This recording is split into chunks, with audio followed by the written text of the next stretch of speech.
What is going on, everybody, and welcome back to the Hangout spot where you already know it's real talk, boxing talk, live from my man cave. It's your boy Johnny, and I'm your host for another edition of the Hangout Spot Live. This time, the Monday night edition. Let's get it popping. Let's get ready to rumble!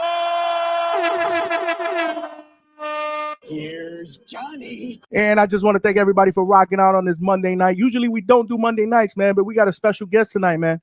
And when we got a special guest, we got to make accommodations, man. That's how we do here at the Hangout Spot. Shout out to all of y'all that rocked out last night, man. Our Sunday night shows are absolutely becoming epic. We did almost 6 hours.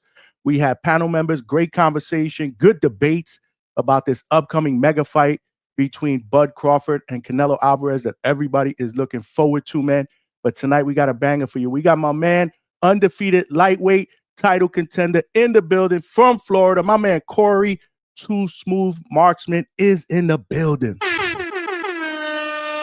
Long time coming, man. I've been rocking with Corey for a minute. I've covered at least about 5 of his fights over at Caribbean Royale Orlando. We were there a couple of weeks ago, man.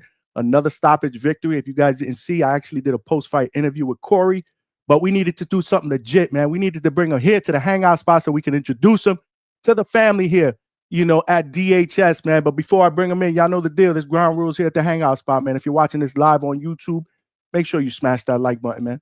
It's free, and it'll help us get this channel out into the homepage and algorithm of other boxing fans so then we rock out weeknights, 9 p.m. Eastern Standard Times, usually Tuesday, Wednesdays, and Thursdays.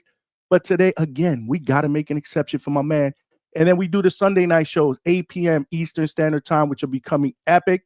And we also do post-fight lives where we open up the phone lines and get immediate post-fight reactions, live fight chats. We actually doing a live fight chat for the Bud Crawford, Canelo Alvarez mega fight next Saturday. So make sure you guys don't miss it. So smash that like button, man. We got to get more callers. We got to get more family members. The only way to do that is smash the like button and share the channel. We are also streaming live on X. So if you're watching that, please retweet, follow, come on over here to YouTube and enjoy the party. We also streaming live on Facebook, man. We're doing it up. Same there. Like, share, come on over and subscribe. If you've already subscribed, make sure you tell a friend to tell a friend. There are power in numbers, man. We're trying to turn this train into a locomotive. In order for us to do that, we're going to need some more passengers. Excuse me. I'm actually battling a little bit of an allergy issue here, so you guys got to bear with me. But last but not least, man, the most important ground rule is you guys got to cook in the chat, man. Make sure you interact. But if you do have a question for my guest, the best way to do that, since our chats be cooking, is via super chat, man. It will come up as a start message, and I will see it and read it to our guests. So make sure you do that. It also provides your boy with a little bit of a donation. But yeah, man, give me 1 second. Ooh, just batting a little bit of a cough. My bad. But yeah, let's get our guest in here, man. Like I said, man, he's flashy. You know, he's doing his thing. He's undefeated. He's 12-0 with 9 wins via night. He is coming off a stoppage victory a couple weeks ago at Caribbean Royale. So without further ado, let's bring my brother in, Corey Smooth Marksman. What's going on, chat? Welcome to the Hangout spot. Yo, we in here. We are here, man. What's going up, on, brother? man? Welcome aboard, man. Welcome aboard, man. Yo, thank you for having me, bro. Man, and thank you for being in probably the hottest studio I've ever had a guest on, man. You absolutely doing it up, man. Where you at, man? Give a shout out to the studio. Shout out Grove County Studios, man. We out here in Central Florida, in Castleberry. Shout out Matthew too. You know, get with him. Yes, sir. Make sure you give Matthew a dap for me, man, because he helped set this shit up. So for sure. definitely appreciate him, man. But yeah, man, I was at your fight, man. Another stoppage victory, man. Another great performance at Caribbean Royale Orlando. This is actually your 4th straight victory. 3 of those victories have been via stoppage, man, after a very, very close and controversial split decision draw to Tony Aguilar, man. But why don't you talk to me about this last performance, man? Why don't you rate this last performance? I would rate it like an A+. You know, I definitely had a lot of fun in that one. That was the most fun I ever had in a fight. But I was just doing what I naturally do. You know, I wasn't really trying too hard. Not to say that I wasn't trying, but you know, I wasn't overthinking nothing, and I was just in a flow state. Was again, you know, this is actually your 4th straight victory. And 2 straight stoppages. The one before that was brutal. I was there at Orlando for that one too, man. Yeah. That was a brutal stoppage, man. I think they should have stopped that way earlier. The one before this one, right? Yeah. Yeah. No doubt, man. We were watching that. We were like, man, what's going on, man? Why is the ref not stopping this fight or the corner, man? Like you were putting in that work in this dude. I was even talking to her. I was like, bro, he's not doing nothing, bro. Like, what else? You know, he clearly a warrior. He's not going down. So, bro, this is when you got to do your job, bro. But, you know, give everybody a fighting chance, I guess. You know, hey, makes you look even better in the ring. You know, when you're putting in performances like that. But so talk to me. Like I said, man, you coming off 4 straight victories. There was a very, very close and controversial draw to Tony Aguilar. I was actually in the building for that one as well. But what did you learn, you know, from that draw? You really can't like leave nothing to the judges. Not to say go looking for a knockout, but you got to really be the definite winner. You got to be decisive in every movement, and don't let off the gas. You know, like you don't know what the judges is scoring the fight. You know, you may think you up, but that's every fighter. So you really got to just all gas, no brakes to the last bell or until somebody stop it. You know, but I definitely learned a lot about myself too, because I'm a lot tougher than I think, especially from that fight. I was getting hit a lot in that fight just because I wanted to fight, because we got history. You know, we fought twice in the amateurs, and believe it or not, he beat me both times in the amateurs. You know, so it was really like young Corey trying to get back in there, being reckless, getting hit with stupid stuff that I shouldn't normally get hit with. But you know, I had to be mature and still act like a professional as much as I want my get back. But aside from that, I still think I won. You know, I watched that fight 100 times the same night, still trying to figure out like how could they see this as that close. Like I give them the first round and maybe like 5, but that's still 4-2. But I mean, it's whatever. You know, the past is in the past. I want a rematch, and then you know, I think I've been on a nice roll, even with the almost year layoff. No, absolutely. I wanted to touch on that. So my viewers know he's talking about Tony Aguilar and the fact that they have history. Tony's a good dude. We've had him on the channel before. For sure. And he's a tough dude. He's a tough guy. You know, he's a pressure fighter. You know, so he's gonna come forward. He's gonna throw a lot of punches. He's gonna apply a lot of pressure. That was a really close fight. But the second one wasn't really close at all. I was there in Tampa. That was in the Jake Paul, Mike Perry undercard, man. Yeah. And you got your get back there. How did it feel to get your get back? But more importantly, there was about 19,000 people in that joint, man. Bro, I think it was really like 20. Maybe, yeah. No, you're probably right, man. It was rocking that night. It was, bro. I remember walking out and looking up, seeing all these people like, bro, I better not get beat up in front of all these people. That's exactly what I wanted to touch on, because that was the first time that you had fought in that type of atmosphere with that many people. How did that feel? Like, were you nervous coming into the ring? Like, nah, like honestly, I knew I wouldn't be there if I wasn't meant to be there.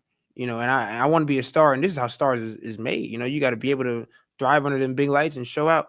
But I was more confident in the preparing that we had did for this fight, you know, and I had just fought like a month before that. And so I had pretty much 2 back-to-back camps, and it was hard work. It was harder the second camp because I knew the magnitude of this fight. And so going out there, I wasn't nervous. I was more, all right, we got a job to do. And, you know, plus everywhere I fight, I always try to find my mom so everybody's face can fill in after that. But I couldn't find her in front of all them people. And so really it was nobody there. It was just me, you know, in Tony in our corners and the ref. That's all it really was. Yeah, that's crazy, bro. Like I said, man, it was electric in there. But it was crazy. And like from the first round, it felt like everybody was screaming like Corey. And I'm like, I could feel the words hitting my body. It was crazy, bro. Because, you know, we fought on TV a couple times before that. But it's different when you know how many people are actively watching you. It's cool. It's cool for sure. I can't wait to get on the stage that big again, even bigger, you know, like MSG or something. But yeah, for sure. I actually spoke to your promoter. I spoke to your promoter. Shout out to Anthony Arvello Jr. Shout out Anthony, man. He's in the building right now. He says 7th round is a charm with the boxing glove emoji. It's crazy because I remember, you can probably hear it in a video. It was like 15 seconds. He's like, 7th round's a charm. And then literally like 10 seconds later, I stopped it. Yo, shout out Anthony, bro. Word, that's my guy, man. That's my guy. Shout out to you, man. But yeah, and you know, just to touch on something that you said, it's such a big stage, so many eyes, so many Yeah, people bro. that were watching that event. That's why it was a big win for you to get that on that type of platform. Yes, You know, those are game changers, man. So those are absolutely. game changers. So congratulations. But man, from Thank there, you. like I said, you've been on quite a roll. And you know, it's been, you know, on that 4-fight win streak, you got your 10th, 11th, 12th, 13th fight.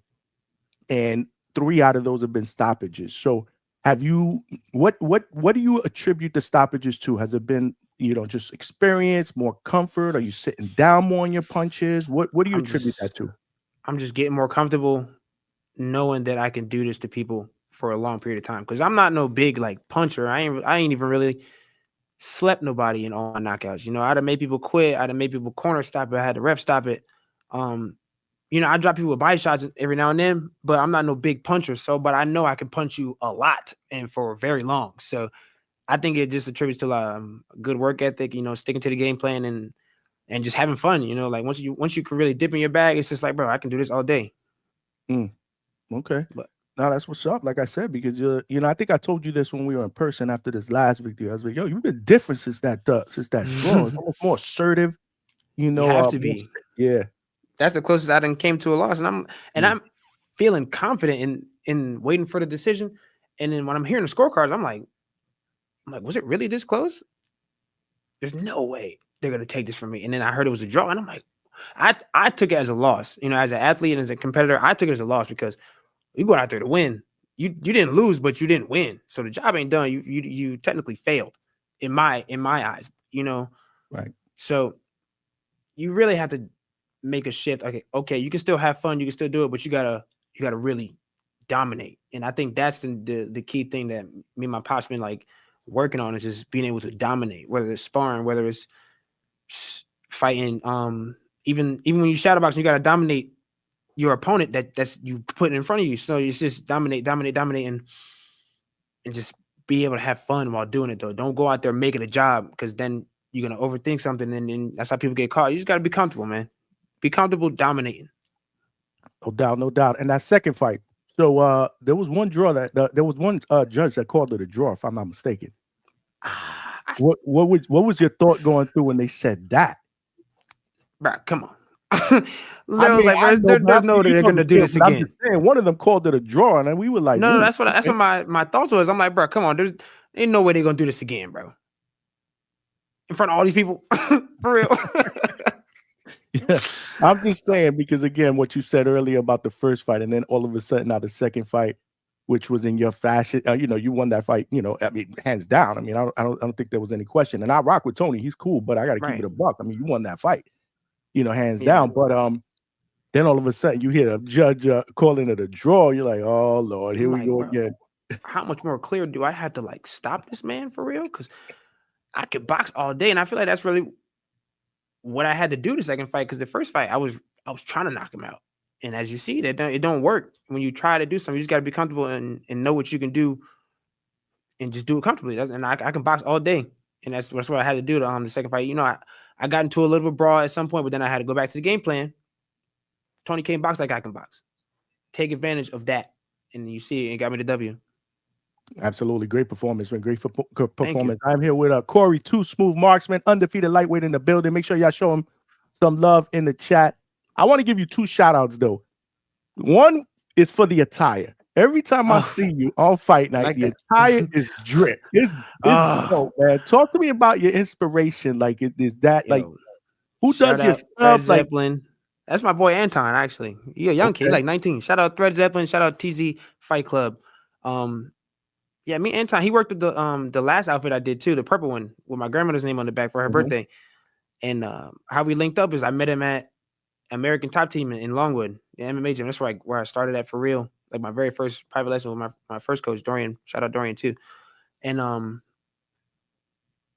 yeah, he made some pants for me for my birthday last year. And I was like, oh, this is fire. He's like, yo, I've been wanting to make like a boxing outfit for the first time because he worked with a lot of MMA guys and he does I forget who he went to Vegas with for UFC, but he does a lot of MMA guys trunks and stuff like that. He does custom stuff like that.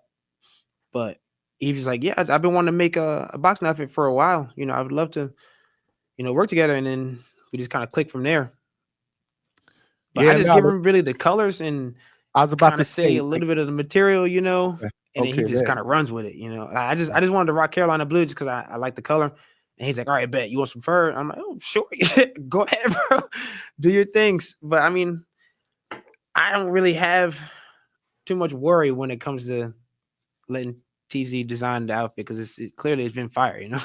No, for sure, for sure. My viewers, y'all saw the post fight interview. Corey had the drip on. He had It was the Carolina fire. blue. He had the fur on. It was He had the so tough. sunglasses. I mean, is it a case where you look good, feel good, Feel good, fight you good? feel like you're Absolutely, gonna fight bro. good? Absolutely. I get a touch up with my lineup too, like 2 days before the fight. Bro, I really look good, feel good, fight good. Cause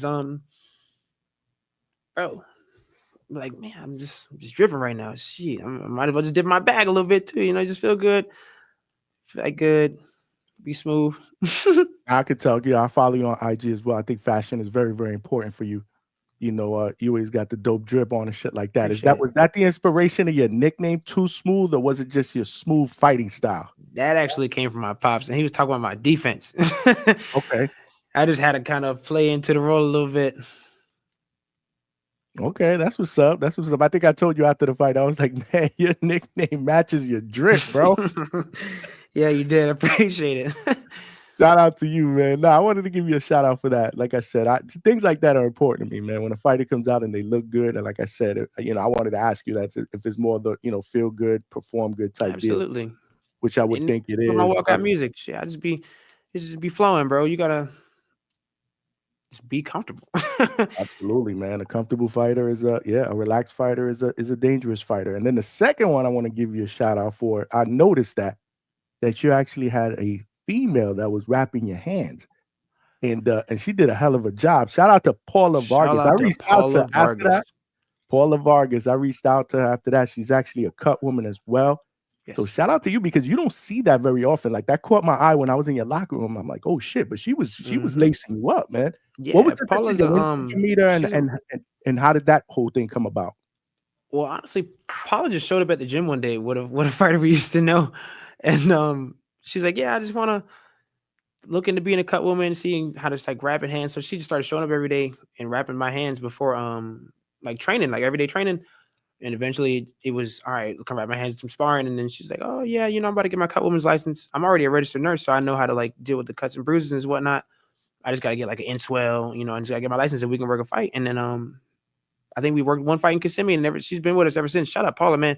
Paula's so cool. Paula, if you're watching, there you go. I sent her a DM earlier with the link. Hopefully she's watching. Paula, if you are watching, salute to you. Phenomenal jobs with the wraps. That shit was on point. I mean, and she always gets like the same color as the outfit too. She did that since that Tampa fight. She been matching the wraps with the outfit color, and it's not very important to me. But Paula, I'm gonna give you a shout out for that too because it does add to the drip. Hey, I get it, man. I get it. Is she in the building? I think she's in the building. There she go. She might be. She might call me after this. Yep, Paula V, you're in the building. I'm gonna get up on here as well. I think her story is it's fascinating. I mean, we just don't bring fighters up here in the hangout spot, Corey. We bring everybody: fighters, trainers, promoters, legends. We had Jim Lampley up in here not so long ago. Referees. We had Tony Weeks. Like we bring everybody up in here. I think Paula's story will be phenomenal because you don't see a lot of women in boxing wrapping hands, especially the way she did. There she goes. She said, "Look good, feel good." That's what's up. Shout out Paula Vargas. Word.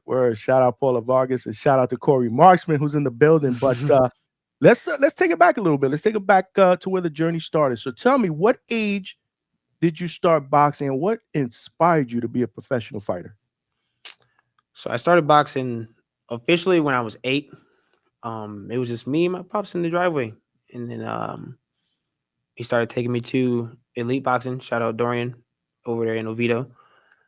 And really, I was only ever around boxing because my dad used to do Muay Thai. So I was just in the gym with him. I'm a kid. I'm just me and my dad at the gym. And then eventually one day he's like, yeah, let's go to the gym. We started doing mitts and stuff. And I had my first amateur fight at 12. And I turned pro at 20.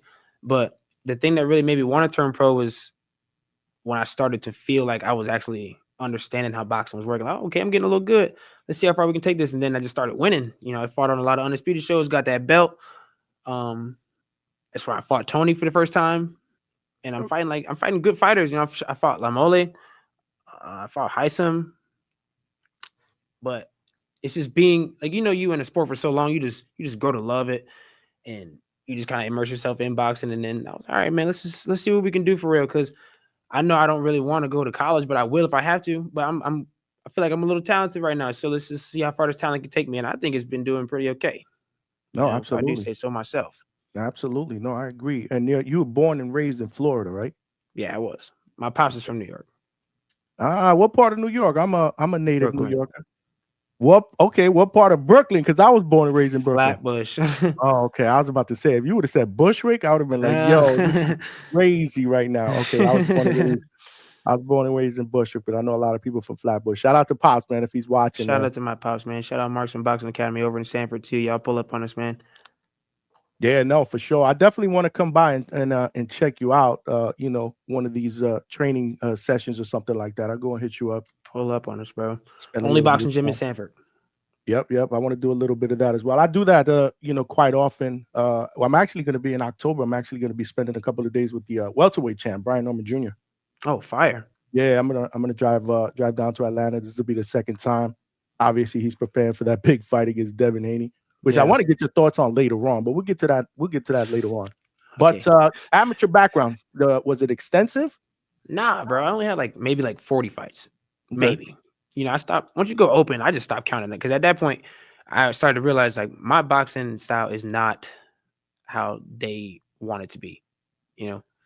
I've always had a pro style, and amateurs, they just want volume. They don't care about really the punches landed. They don't care about the defense, none of that. And so when I realized that wasn't gonna win me some fights, I didn't have a losing record. I think it was 29-7, but all my losses came from split decision. So clearly I'm doing something right the way that I want to do it. You don't have to conform to somebody's style. Just try to get some wins, because the wins don't matter if the end goal is to go pro and make some money off of it. You got to be able to fight the way the pros fight. There's very few amateur fighters that have turned pro that can do that amateur fighting effectively in the pros, and I just wanted to start my own style from young, and that way I can just watch it grow. And I think that's kind of what me and my pops is doing pretty well. Yeah, no doubt. Speaking of your pops, man, Anthony said you fought in the same card as your dad in the amateurs. That's dope. Yeah, we did on an Undisputed show. Yeah, I forget who he fought, and I forget who I fought, but it was at Guild nightclub in Orlando on the Undisputed show. Then he fought first, and then I was a couple fights after him, and he was still in his wraps and in his shorts and everything in my corner with Dorian.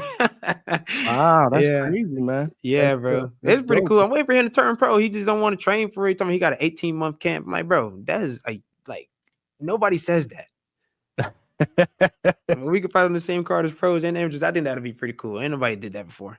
That would be similar to what LeBron and Bronny playing on the same team. You know what I'm saying? That'd be cool, and bro. Together, that would be kind of dope, man. That would be kind of dope. You gotta let Pops make that happen at least once. Listen, I think so. I definitely think so. Listen, it's easier said than done. I know how it is, how hard it is to get in there. I mean, you guys are gladiators. What you put your bodies through, obviously, through training camp and shit like that. So I can't say he should, but as a fan, I would love to watch that. He said he'll do it as long as he ain't got to cut no weight. And I'm like, bro, he ain't got to cut no weight. How big is he as far as weight wise? Like, where would you see him fighting at? I think he's trying to fight maybe 54. But he walk around 160, 165. Okay. I'm like, bro, you might just cut them 10 pounds real quick, bro. Ain't nothing. He be training in the gym with us. He gonna spar tomorrow too. Watch. Okay. Shout out. Have you ever sparred against him? Yeah, but he used to be my main sparring partner when I was amateur. Okay. Yeah, and then I got a little older and a little faster and a little better. And he don't like, yeah, that's enough. Like, all right, bro, I got 2 rounds for you. I'm old now, and I'm like, bro, come on. Shout out to Pops, man. And shout out to you, Corey Marksman, man. He's in the building. Great interview so far. Speaking of Undisputed Promotion, so talk to me about that relationship again. Anthony's a great dude.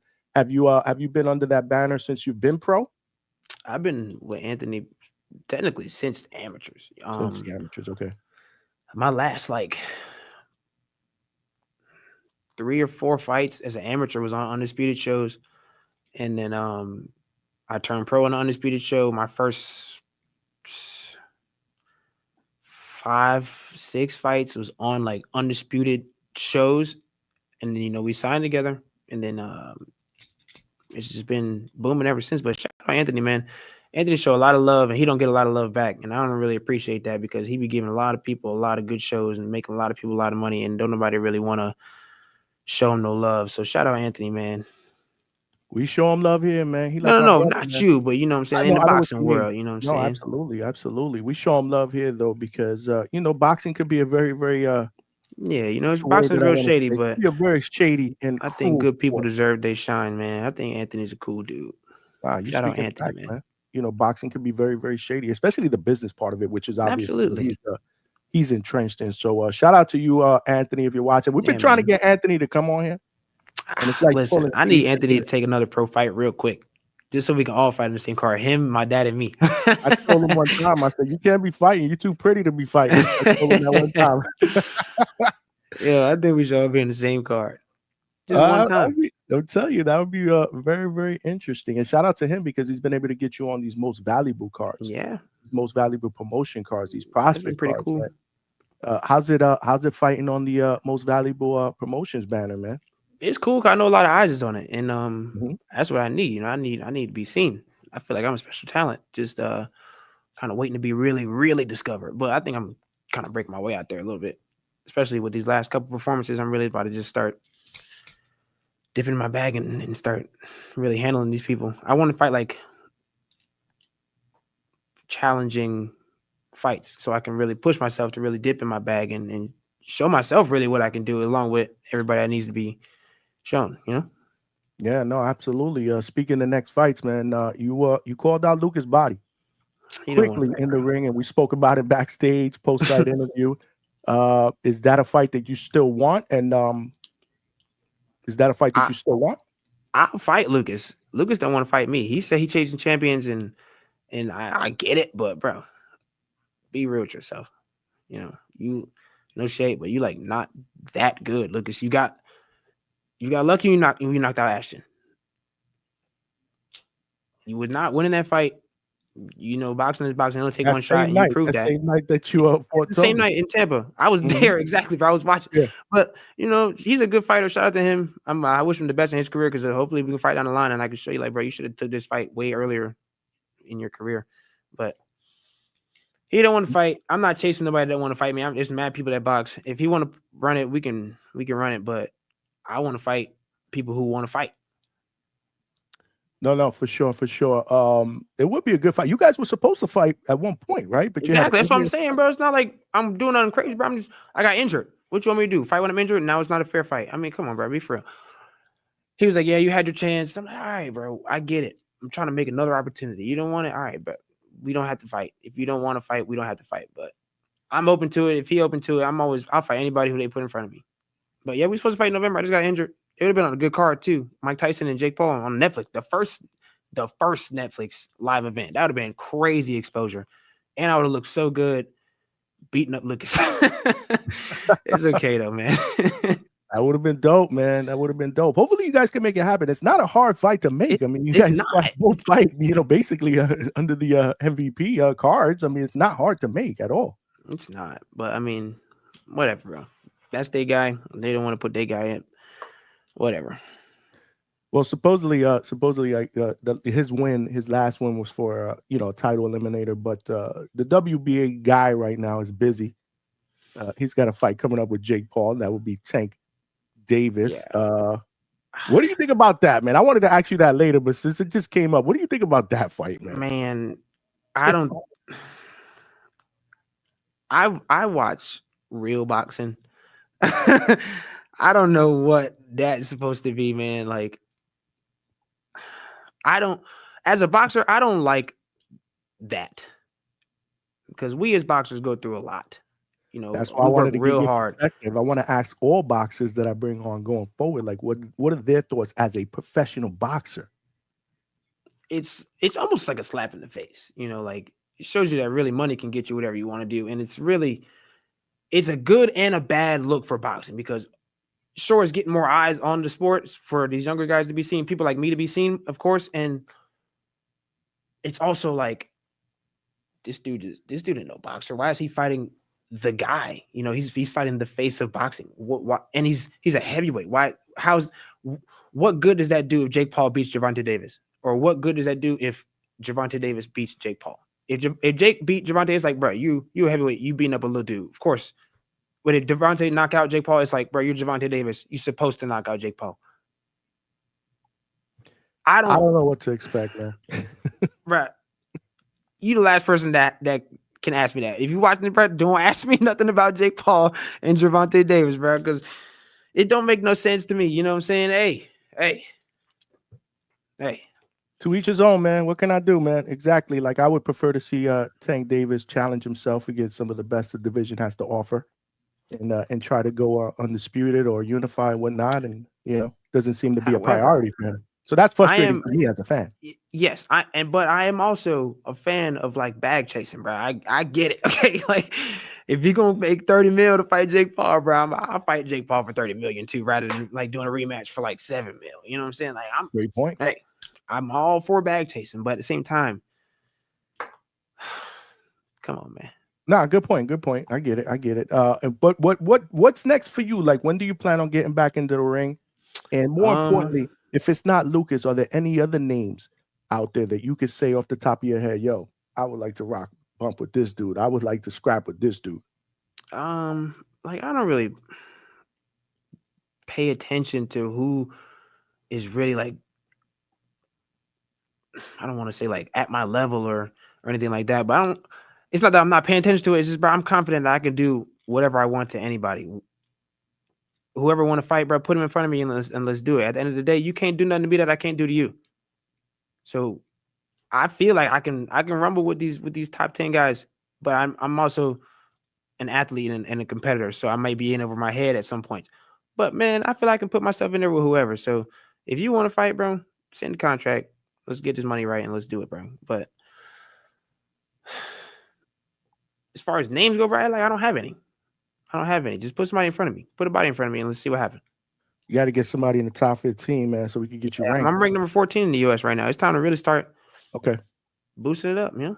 Yeah, no doubt. Corey, Smooth Marksman is in the building, y'all. Show my guy some love. In fact, one guy that always shows you love, my guy Z Pacino is in the building, man. Big fan of yours. Z, bro. Big fan of yours. In fact, he was the first one of a few that reached out. They were like, yo, you gotta get Corey on. You gotta get Corey on. He worked his fights. I was like, yeah, we'll get him on. But Z was the first one. He said you need to be on that undercard. I think he's so a big too. fan of yours. I just wanted to shout him out, man. I think I need to be on that undercard too. Shout out Z. But Jake was in the ring with me, bro. It makes sense. Put me on the undercard, bro. You already know who I am at this point. Hey, let me beat somebody up and make a bag on the big card in Atlanta. Come on, bro. I'm with it. I hear you, man. I hear you. So that's the first thing I said to Jake. Did you? What did he say? He didn't say nothing really. But like when he stepped in the ring, I was like, Jake, I need the check, bro. You know what that means? Put me on the card or give me something, bro. I need that. No doubt. Hey, listen, you got to get yourself out there, man. That's the guy. Yeah, that's the guy that could put you on one of those cards, man. That would be a huge platform for you, man. I hope it works out for you. I would love to see you on that type of platform again, like that Tampa one. That was amazing, amazing atmosphere. But so I think you mentioned this a little while ago. So are you a fan? And I ask all fighters this because you'd be surprised. Some of them tell me no. Are you a fan of boxing? Like when you're not boxing, do you watch the fights? Do you watch the pay-per-views? No. Not really. You see what I'm saying? I'm so surprised with how many fighters that tell me no. I think it's just because I've been doing it for so long. Like, I don't want to watch boxing, man. Like, I watch boxing when I'm in camp. You know, it's like film study when my dad tells me to. Like, I watch big fights, of course. I might have watched Crawford beat up Canelo this weekend. And then, you know, I'll show my faces at these local events every now and then. But, like, I'm not like a real, like, boxer. I'm not going to go study some old school boxing because it just – I don't know. I kind of get in my head a little bit like, man, I need to do this. But then I go try it and I'm not doing it the way that they doing it. Then I got to remember, like, bro, I'm me. I'm not them. They're not me. They can't do what I do. So then I just take myself away from it. I watch my boxing, of course. I love watching me box because I know what I can do. I can go do that and I can tweak that because it's me doing it. But as far as watching, going to study or just casually watching, no, I don't really do that. I'll be on the game. Okay. When I started interviewing fighters and I started asking that question, I thought it was weird. Like, I'm like, they're boxers. I know a lot of fighters that do that. Boxing. But yeah, you'd be surprised how many tell me like, nah, man, I don't really rock with it because that's what I do. It's exactly, bro. I do that. If I want to watch some boxing, I can go watch me box. I got lots of sparring. I got lots of like fights, bro. I can go do that. So you don't have like any favorite fighters in the past that you like to watch, and like legendary fighters, or maybe favorites now? You mentioned you wanted to see Bud and Canelo, Of but course, like any I'm fighters today that you're like, yo, I gotta watch this, or this dude back in the days is one of my favorites. yeah, of course. I love Crawford. I will even watch Canelo fights. Boots, of course. Lomachenko is my favorite boxer. I go watch Lomachenko all the time, but I'll go watch like Gotti Ward, like the whole trilogy. I'll go watch like Mayweather and Cotto. I'll go watch even Oscar De La Hoya in his prime. It's just on occasion I was just like, oh, sure, let's throw some boxing on. But I'm not an avid boxing watcher. Like my dad, that's all he watched, boxing. He's open his YouTube, boxing, phone, boxing. This is number boxing. Even his Instagram, just straight boxing. But I'm not like I do that. I don't want to just become boxing. I still want to be me. I don't want boxing to be my whole personality. But I'll throw on a fight every now and then. That's not me. Got you. No, I got you. That makes sense. My guy Toledo Treese in the building. He says, speaking of amateurs, what's your thoughts on Andy Cruz since he's in your division? Andy Cruz is nice. I feel like I can move around with Andy Cruz and really stand out. Andy Cruz is nice. I'm not too familiar with his amateur background. I know he was an Olympian, right? Mm-hmm. Yep. Yeah. So to even get to that level, you gotta be nice. Shout out to Mario too. He just won a bronze medal over there. That's my boy. But Andy's cool. If Andy want to run it, we can run it. Yeah, that would be a good one down the road at some point, or even I think I was supposed to move with Andy at one point, and we went to Philly getting ready for the 25. I don't think he was there. Yeah, no, we didn't get to though. Okay. Because he up there with Boots, right? In Bozy Gym. Yeah. Yes, I think he had some other workouts that day or something like that.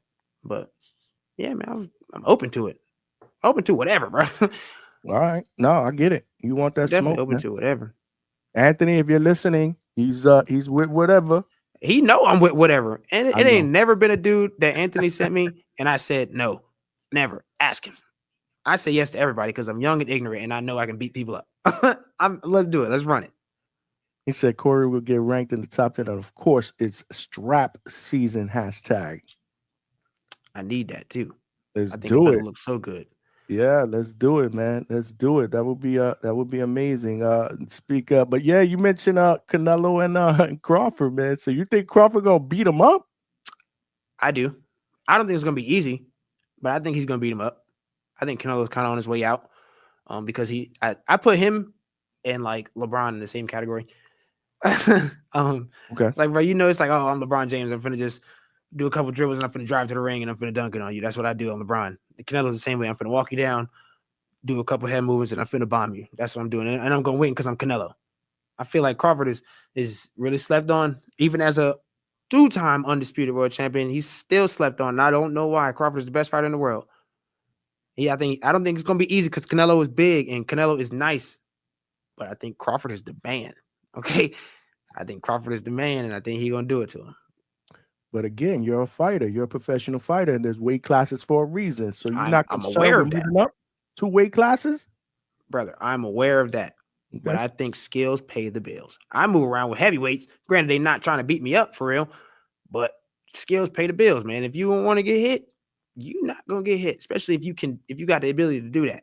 Crawford has got amazing defense, got great, amazing IQ, footwork, and Crawford got power too, man. Crawford is strong, bro. He finna go in there. I think he's gonna bully Canelo a little bit. At some point, he's gonna be bullying Canelo. I'm telling you.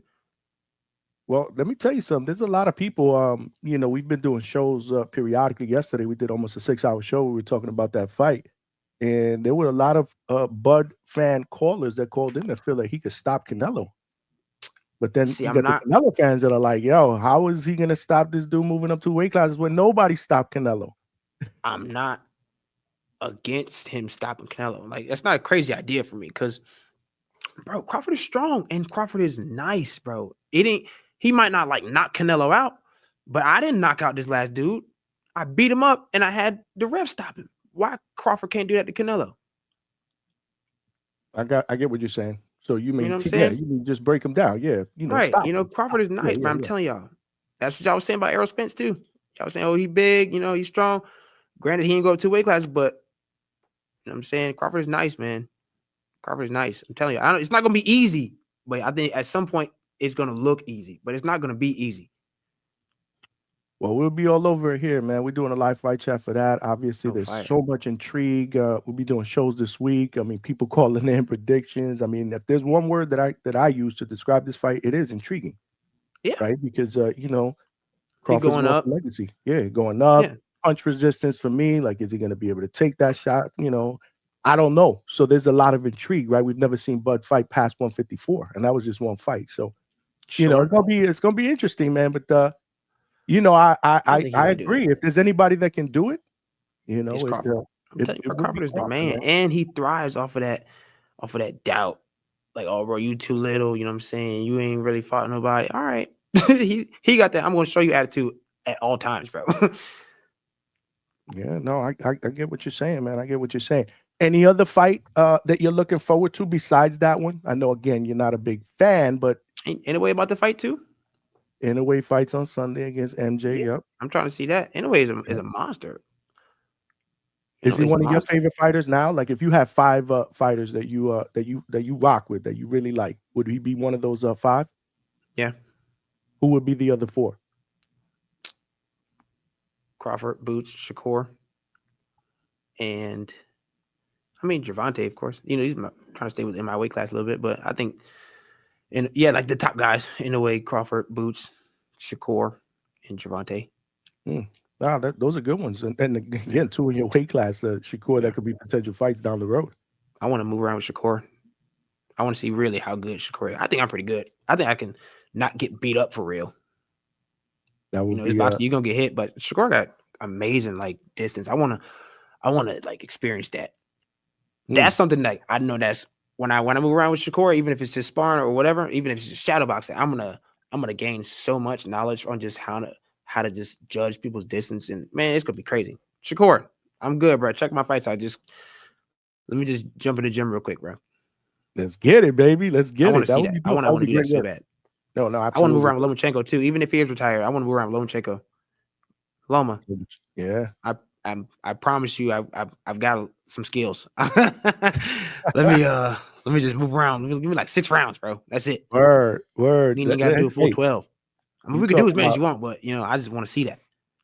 Now that's dope that you're looking to challenge yourself, obviously, and get better. I mean, you know, that would be amazing work. Yeah, I feel like I'm gotten better with my last 4 fights. I just want to keep getting better, and I'm at that point just to see how good I can really get. And some people might call it cocky, some people might call it arrogant, but I think I'm just super confident in the fact that I know I can get even better, and I just want to show that. For sure, for sure. Are you back in the gym already? I think you mentioned something about sparring tomorrow, so you're back in the gym already, right? Yeah. Okay. But I was in the gym like Monday after the fight. Wow. Okay. And that was I just didn't run Sunday because I had to go to the fights the night before. Because I saw you Saturday too at the fights, right?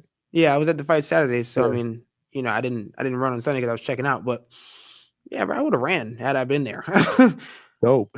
I didn't take no damage. Very, very true. Very, very true.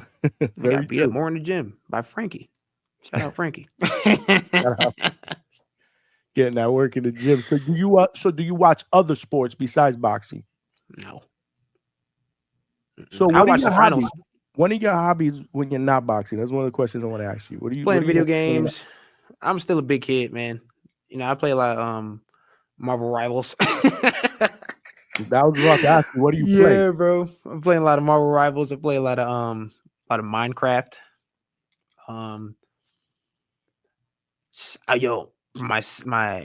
My sister just got me like an Avatar, The Last Airbender coloring book, bro. I've been going crazy. She got it for my birthday. I've been going crazy with it. You sound like a big kid right now. That's what's up. But I love that. I've been going crazy with it, bro. Hey, man, that's what's up. If you like to do that, the gym, if not, you know what I'm saying? I just be working out. I just left the gym before I got here.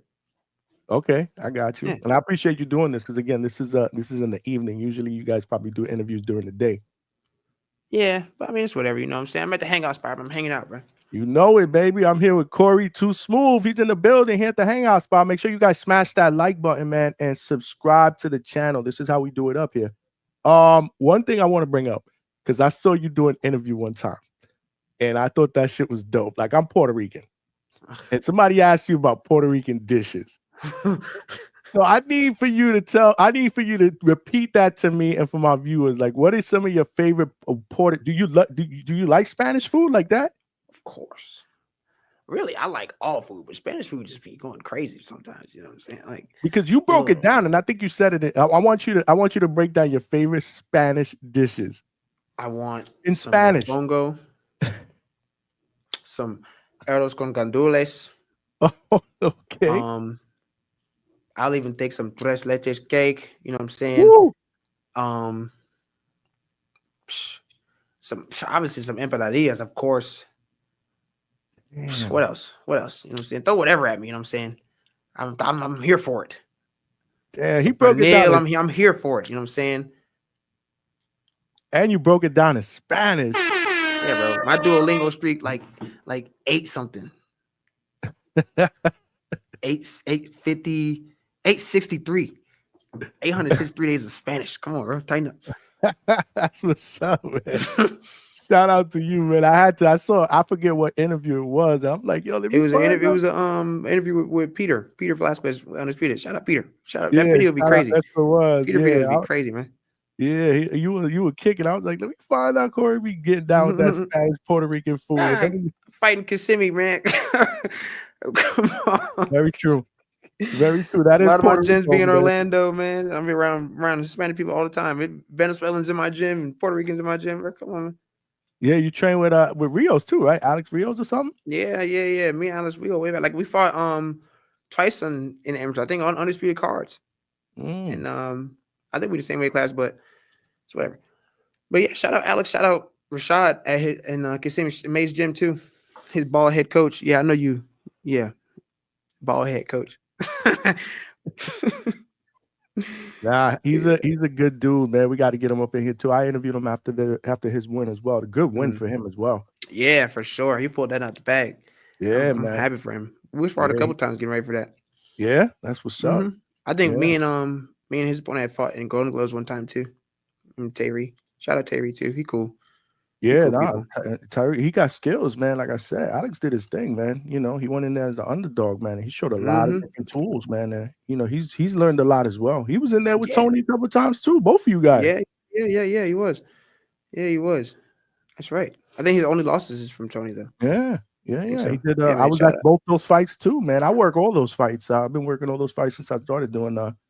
Since I put the Hangout spot together, man. You know, it's been absolutely amazing. I love to be around the young fighters as well because you know, you guys are young stars in the making, man. You guys are hungry. I think we're more hungry than the champions because you got money and everything. You know what I'm saying? We're trying to make it there. Nah, you ain't lying, bro. It's hard to stay hungry when you got food on the plate. No, for sure, man. We got to start taking the Hangout spot on the road, though, man. Get out of Florida, man, and start, hitting some other fight cards and stuff like that, which we will start doing later this year and definitely in 2026. Me too. We will be doing that, but I'll be at the next one. I believe there's another card coming up. Box Lab Promotions is putting another card together, I believe, in 2 weeks. I think a couple of guys fighting on there. Like yeah, in less than 2 weeks, probably. But we'll be there for that. But so tell me, what's the best piece of advice someone that's ever given you? Trust your training. I think Glenn Johnson told me that, the Road Warrior, when we was down in Miami. I was down sparring, Miami, right? Yeah. It was like when I was like I was getting ready for Golden Gloves, and then we was down there sparring, and then I think the sparring was a little rough, and then he was just like, "Yeah, man, just your pops is a good coach. Just trust your training." And I was like, "All right, bet." And I think we sparred the next day. I think I fight the next day or something like that. You know, it was amateur. We spar and fight same weekend, whatever. And then I went out there and did my thing, and I was like, "Oh, just trust your training." All right, that's what I tell everybody now. Even like if amateurs ask me like, "Oh, what's the best thing?" Bro, just trust your training. You wouldn't be there if you wouldn't train properly. You know what I'm saying? Your coach wouldn't put you in danger, especially not my pops. My pops ain't finna put me in danger. So I mean, just trust what you can do. Trust in yourself that you can do what you've been training for so long to do. And then clearly it worked out. Do you know King Cam, Kamarie Walker? Young fighter. He actually trains in out of Glenn Johnson's gym in Miami. He's young. He's 5-0 with 5 knockouts. I'm better with faces, honestly, man. Yeah, you might know who he is. He's my guy too. We've had him here a couple of times. Shout out to him. Shout out to his dad as well, Coach Marcus Walker, who was he actually jumped on the panel yesterday when we were having that discussion. But yeah, he trains with Glenn. That's what I'm saying. I thought maybe you might have come across him. That was years ago. I don't think I came across him. But Yeah, I mean, no, because he's I'm all young. for Yeah, it though. And all these young fighters on the rise. I love to see that new energy. I don't want to say I'm old now. Y'all just turned 25. You know what I'm saying? You know. happy birthday. It was what the other last appreciate it. week, right? Yeah, last Saturday. That's what's up, man. Happy birthday. Appreciate Happy it. belated, man.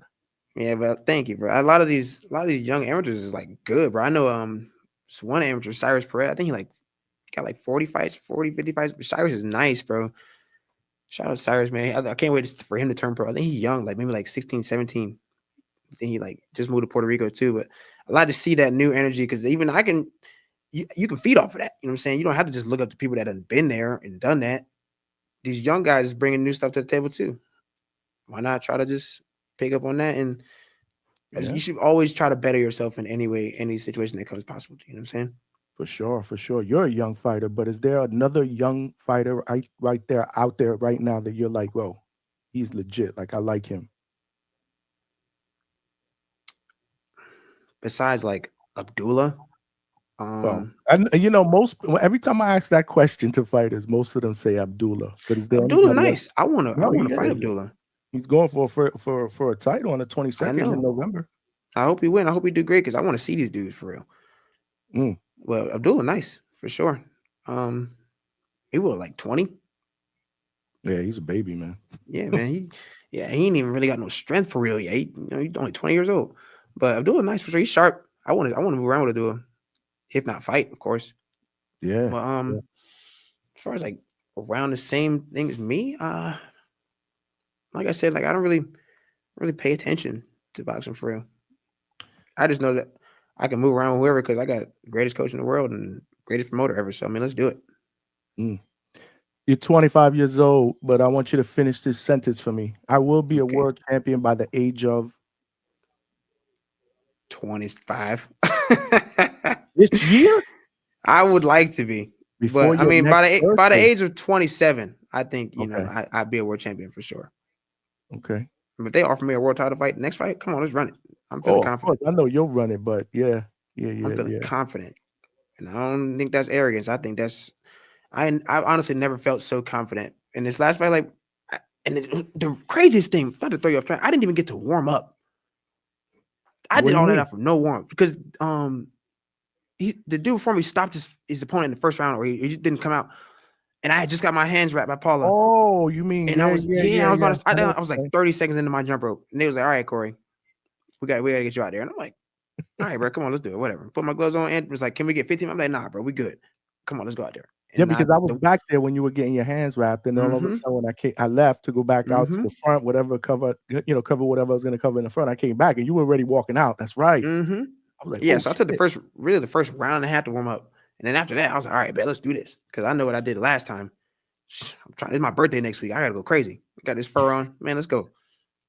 How many people did you have in attendance, man? Because you bring out a crowd when you fight out there. I don't even know. I just know as soon as I walked out there, the whole place was vibrating. So clearly it was enough. I think me and Amos sold the most tickets. Yeah, you always shout out the other two Smooth. Amos Tower, right? Yeah. Yeah, but they saved them for last. I mean, they saved them for last, man. I hate when doing my guys crazy, bro. That's what I'm saying, bro. They be doing Anthony people crazy, bro. I don't appreciate that. I don't appreciate how they be doing Undisputed, but it's okay. We're gonna keep showing out, so they got to pay attention to us. Yeah, they flexed them to the last fight, which kind of sucks. But they've also done that a couple of times to Travius Ingram. That's what I'm saying. They be doing Anthony fighters dirty, and they be doing the most. Besides me, they selling the most tickets. The whole place be packed. I don't know why they do them like that. If you want to make more money and get more viewers, put them people where they need to be at. But I mean, it's not my place. But that's just how I feel. They be doing them people dirty only because they don't really appreciate the way Anthony be running business. And it's like, man, whatever. It's not my place though. But they be doing them dirty. I hear you, man. I hear you. We got Coach Hector Bermudez with the $2. first super chat of the night, y'all. We need 9 more to get to our goal. He says, does Corey travel for sparring? Yeah, of course. Especially if the fight requires that, we'll go get to work. Whether it's go down south, we'll go out of state. When I was training for the Tampa fight, we was in Philly, we was in Vegas, right? We'll go get to work wherever. We was in Atlanta, we'll go get to work. You can only do so much, and I think I'm the best lightweight in Florida, so I need to go fight the other best. You know what I'm saying? I need to go get better. I'm not gonna get no better just beating these people up. Granted, you're gonna get different looks, but I need to go get beat up. I need to go get roughed up. He's got a lot of great fighters in his camp. He's out in Springfield, Massachusetts, man. We'll be up there, brother. Yeah, man. That would be some really, really good work. That's probably why he's asking, man. I need the 135s all the way to the 47s. I need them. Let's move around.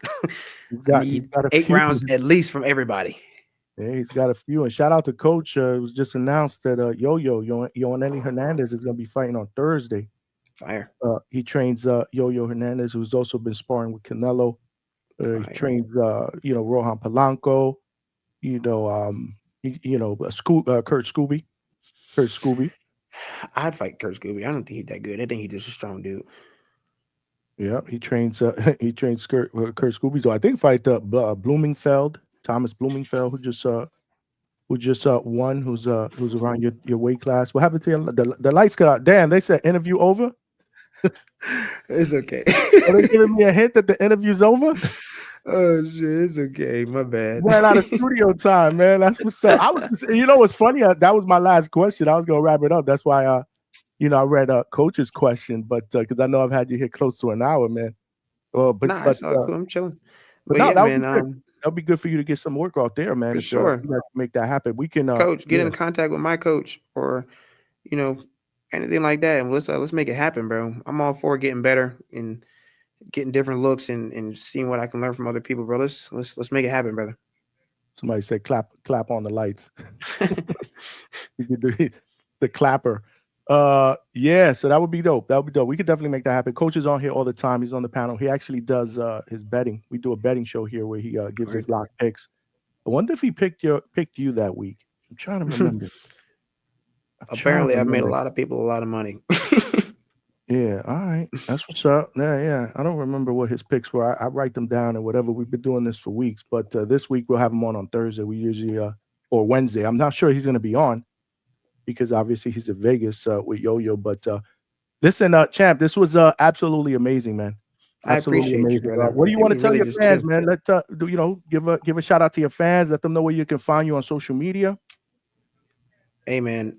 I wouldn't be Corey Marksman if it wasn't for anybody that supported me for real. So shout out to y'all for real, man. Even since I was an amateur, y'all believed in me when I didn't even believe in myself. And I wouldn't be here today if it wasn't for y'all. I love y'all. We've taken this thing to the top. And if you don't know where to find me, you can find me on all social media at Real Corey Marksman. Real as in REAL. You know what I'm saying? I'm the real deal. All my fights is on YouTube. Check them out. Share it. Instagram, Twitter, YouTube channel, all that. Real Corey Marksman. Shout out Undisputed. Shout out my pops. Shout out all my sponsors. Shout out my fam. Shout out Matthew at Grove County. Shout out the Hangout spot for having me on tonight. You know what I'm saying? It was a vibe. I liked it. Nah, you listen, I tell everybody that comes here, man, you family now. So you welcome back anytime. You got to come back. Obviously, when you get something announced, we'll bring you back up here. Or even after that, bro. Anytime, you're always welcome. I rock with you. For sure, brother. I appreciate it. I appreciate you, man. Dope setup again. On the chat, man. Thank you. Dope setup again. And the chat showing you love. So shout out to the chat, man. Shout out to the chat, man. Appreciate y'all for being active. All right, champ. I'll let you go before they shut the lights off on you again. All right, John. I appreciate you, bro. Man. We'll keep in contact. Appreciate you as well, man. For sure, brother. All right, take care. There you guys have it, man. Corey Marksman in the building. Too smooth, man. Great dude, man. Great dude. Really nice young fighter, man. If you guys haven't seen him fight, check him out, man. He's smooth, man. He's flashy, he's smooth, he can show different angles, he switches from orthodox to southpaw. And after that draw with Tony Aguilar, it's like he's really, really coming into his own, man. You know, 4 fights after that, he did get his get back against Tony. And shout out to Tony. Tony's my guy too, man. You know, he family as well. The first fight, obviously a draw. The second one, Corey edged it out. I thought Corey did enough in that fight, but you know, shout out to Tony as well. But yeah, man, you know, after that draw, you know, you heard him. You know, things change. You know, you can't leave shit to the scorecards anymore. You know, so whenever you got an opportunity to, you know, to put your foot on the gas and step on somebody's throat, you got to do that. You know, he's a local fighter. He's from Florida, so I support all these Florida fighters. In his last four performances, 3 stoppages, including the last 2 that I've seen. I've probably seen about 6 of his fights. I've covered 6 of his fights live. And shout out to his promoter, Anthony Arvello Jr., my brother who was in the building. Let's go, champ. For showing me love, allowing me access to his fighters. We've had a bunch of his fighters on, including Yams and Travius Ingram, who's also fighting on that next card. There's a Box Lab promotion card in conjunction, obviously, with Undisputed Promotions. They're putting that together in Caribbean Royale on Friday. I believe it's the 19th, if I'm not mistaken. I don't have a calendar in front of me, but Friday the 19th, I'll be there. I'll be there for that. We'll get a credential. We'll be working that card. So, yeah, shout out to all of y'all in the chat as well. Again, if you did post a question, unless you super chatted it, I tried to read a couple that I did see while I was looking at the chat, but chat be cooking, man. Again, I can't decipher what the comments are from the questions, man. If you want to make sure going forward that you get a question or comment read, the best way to do that is via super chat. But hope you guys enjoyed that interview, man. It was a dope interview. If you did not get a chance to check out the entire interview, you know the deal. As soon as the show is over, my shows go right on the Hangout spot on YouTube. While you are there, text somebody, tell a friend to subscribe, man. We're trying to get to this next goal, man. We're trying to get to this next goal. There are power in numbers, man. We're trying to get to 3,000 subscribers, man. 3,000 subscribers, man. We are currently at 2,575. We need 25 more for 2.6K. We've only been doing boxing content for almost 17 months. We are growing. We are growing at a fast rate, you know. So this is where it's at, man. The Hangout spot. Shout out to all of y'all. Vega's been in the chat. Shout out to Coach Hector Bermudez and shout out to Yoani Hernandez, man. Yo Hernandez. Coach, he's got a fight coming up. Yoanelli Hernandez against Esquiva Falcao. I don't know how to pronounce Falcao. Esquiva Falcao. That's going down on Thursday, I believe. I believe that's this Thursday. Let me just check on that real quick.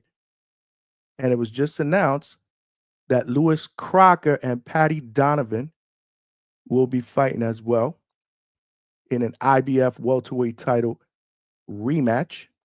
So those 2 fights are going down, I believe, this Thursday. Yeah. Thursday undercard, replacing Marquise Taylor after a managerial misstep. So Yoanelli Hernandez, Yo Hernandez, shout out to my guy. You know the deal. So Thursday, we will be wearing our our autographed Yo Hernandez t-shirt to support our guy.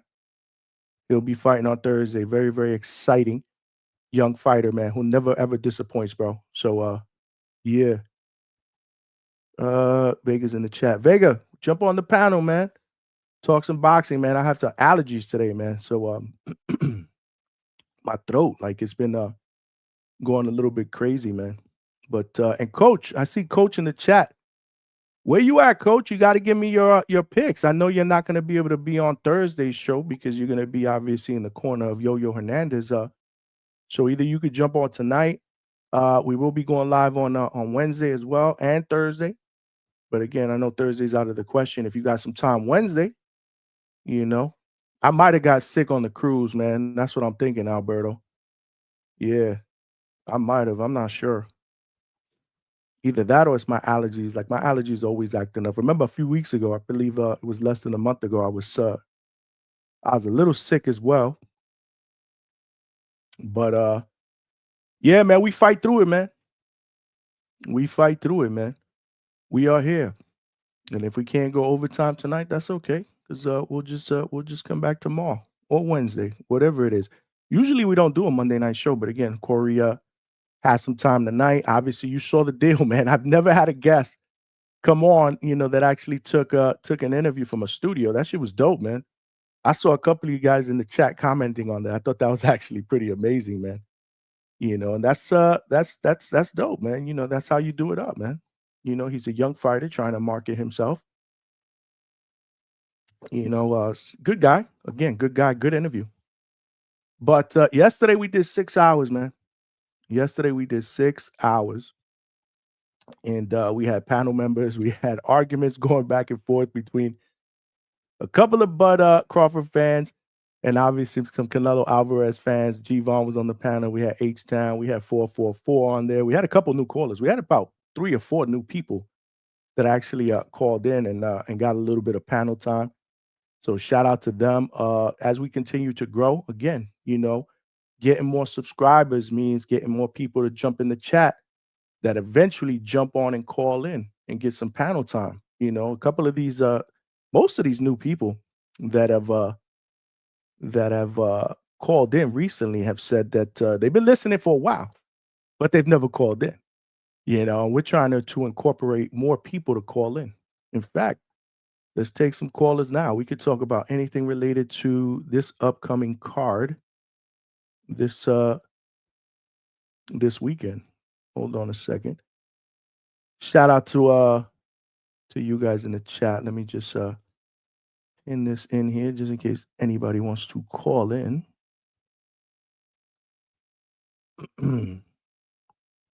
My apologies for the dead air. So let's throw this up in here. Boom. Link is in the chat. Let me pin it. Right now, I'm going to replace the link that I am going to replace as the link that is pinned to the top of the chat is the link, as always, to my merchandise, man, to the Hangout Spot merchandise on my millions.co page. Shout out to my millions.co family. If you want to support and get a DHS t-shirt, the Hangout Spot t-shirt or a hoodie, that is the link that you will use. We got all sizes, all colors, male and female cuts. I've been having a bunch of people ask me throughout the last couple months if we were going to put some t-shirts out so they could show some support. Well, they're out there now. So, yeah, if you guys want to support and get a t-shirt, that's the link to do that. In fact, I'm going to put that link in the chat. I won't pin it because I'll keep the link to call in. That one I'll keep up. And of course. But this link that I just threw out there, that is the link if you want to get a t-shirt or a hoodie. So I just posted it on the screen. But yeah, man, hopefully you guys are excited, man. We got Canelo and Bud, not to mention in Billy against Lester Martinez on the undercard, which I'm actually really excited about that fight. I think stylistically that's going to be a banger. And we also got Callum Walsh against Fernando Vargas Jr. That's on the undercard as well. I believe that's a co-main, if I'm not mistaken. I didn't put a poll out today, but let me check on the poll real quick before I take calls. Let me check on the poll that we had up yesterday because that poll is going to be out all week. And shout out to all of y'all that have voted. If you have not voted, it's on my YouTube page, on the Hangout Spot YouTube. Right now, we got over 120 some odd votes, if I'm not mistaken. And wow, I just refreshed. 32% believe Bud Crawford will win by decision. 31% believe that Canelo will win by TKO or knockout. That's insane. That's insane, man. This is pretty much in the fans' eyes, or at least, the DHS family, a 50-50 fight. Am I right or am I wrong, Mr. Alex Vega? You got to unmute, buddy. And shout out to all of y'all. Make sure y'all smash that like button. We got a couple of callers in the back as well, so we'll bring on a few people. What's up, Alex? Canelo has no chance. Bud is a walking god. Why do you say that? Look at him, man. I Have could you bet never you're seen him you're fight? coming in and out a little bit. I'm coming in clear. I could hear you a little bit better now. Yeah, no, man. Bud only gets hit when he wants to. You know, it's like you ever read a story in the Bible, man? You know, everything's divine intervention. Listen, the only reason why Bud went decision last time was to secure this fight. If he didn't go decision, he never would have got the Canelo fight. This is all part of the plan, man. All part of the plan. Yo, if Bud gets hit, it's all because he wants to. If Bud allows this to go past 6, because that's what he wants. He's a walking god among men. Okay, there's nothing anyone can do. That's why he's undefeated. All right, listen, just enjoy the show. All right, guys. Yeah, you guys need to spend your money into Bud Crawford gear. You guys need to spend your money to make it to Las Vegas to watch the man become the first male to ever undispute in 3 weight classes, because that's how special he is. Bud Christ has arrived. Actually, he's been here, but now you will see. Now you guys see it. You will see when it comes to September 13th. He's Superman. Who? Nah, Super Bud, bro. See, Come I on, don't man. know. I don't know when you're being serious or you're being sarcastic. Well, actually, I think I do know when you're being sarcastic, and this is the time when you're being sarcastic. I mean, listen. Mister, I don't even want to see this fight. So let me ask you a question. I don't need to see it. Are you I going know to Bud's watch going this to win fight round now? 1. What was that? I don't need to see it. I know Bud's going to win round 1. What do you mean round 1? Oh, He's he's going gonna to knock him stop out him. in the first round? Duh. See, now I know you capping. Now I know you're being you're being sarcastic. But that's cool. He Bro, absolutely, walking, talking Alberto. He God. absolutely 100% is watching it. He's full of it. He's probably gonna jump on this panel I because we're doing a live promise you, fight chat. that's the only. Listen, no. Listen, I'm excited for the Lester and Billy fight. I think that's Mhm. going to be a banger. I think Eileen and Billy, just with experience, also because I've seen more of him, so I can really, I mean, just I guess that's a little. Maybe that's uneducated of me. But when I watch Lester, he's strong. He could punch. He likes to fight. He's not afraid of a bit of fire. But just seeing who and Billy's fought and seeing him fight different styles and just over and over again at a higher level, I have to lean in Billy. But maybe I'll watch some more of Lester. I think in Billy's pace, his ability also to take a shot I've seen him hurt and him just somehow automatically recover from taking 2 or 3 steps is like incredible. I've never seen Lester hurt, but then again, they both fuck Ngora, and that's Lester's best opponent. That's not and Billy's best opponent. You know what I mean? Mhm. But resumes don't win fights. That's why Bud Right. Crawford's gonna beat Canelo. Um, the Callum Walsh Vargas fight. Callum Walsh is a weird one for me because he's fought in like, I guess you could consider his opponents like sea level. He's fought like, all right, guys, they've been building him. He's been around for a little bit. People just haven't really watched it because it's UFC Fight Pass. Um, but he's a solid guy. He's huge for the weight class, to be honest. But he's 360 Promotions. Shout out Tom Loeffler. He's their best fighter. Who else they got? Like Omar Trinidad, and there's like another guy they have. I can't remember his name. Don't they have what's his name? Boychuk? They do have Boyd, so that's their best. Wow, That's yeah, I their best fighter. forget. But You and know he's what? also on this Because undercard, bro. He's yeah, fighting because that. Bohachuk, Yeah. they always set in a different promotion. So yeah, my bad. You're right. Apologies. Brandon Adams, bro, rematch. He's fighting on this card as well. It's not the main card, which is crazy to me, bro. Yeah, That's but it's like the crazy main to me event how of the they put this prelims, up. right? Yeah, they put Muhammad Alakel in the main card, Yeah, the bro. great Muhammad Over Alikal. Shout out Boyacek Turkey, and man. Brandon Adams. That's fucking. It smelled like a toilet full of nasty ass shit, okay? But like Tree says, who's in the back, that's neither here nor there. No, man. Turkey, he knows what boxing fans want, and we want to see Muhammad Ali, whatever you just said. Alakel. Yeah, man. That's what we want to see. That's the people that we need to be built. Muhammad Ali, who just fought last month on the Riyadh season card. I think it was a few weeks ago. I don't even know if it was a month ago, right? It's like what, 2 weeks ago? 3 weeks ago, bro. Insane, man. Insane. Who do you got in that one with Callum Walsh and Vargas though? I didn't get your pick for I'm that going one. Callum. I mean, it's still early. We're still doing shows the rest. Yeah, I got Callum. Yeah, I got Callum, man. Vargas, good power. But just, bro, you had this game, man. You gotta. That's why you see guys built, because you have to go through things at this level. When this ain't sparring, he can spar all the guys he want. He can have the dad that's famous, and I don't think Vargas is a bad fighter.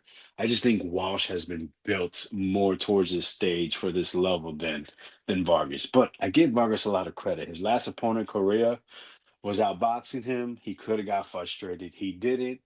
He bit down, and once he turned it up, he knocked the dude out. And Munguia knocked that guy out as well, in like a basketball gym. My joke was that it looked like Munguia could hit threes from the middle because the hoop was still down. That was crazy. But yeah, no, man. So I think Vargas is a true fighting spirit. But I just think Walsh is gonna have too much in the toolbox that Vargas hasn't seen in a complete package in a professional boxing ring. Okay, that's what's up. That's what's up. I think that's a co-main, if I'm not mistaken, right?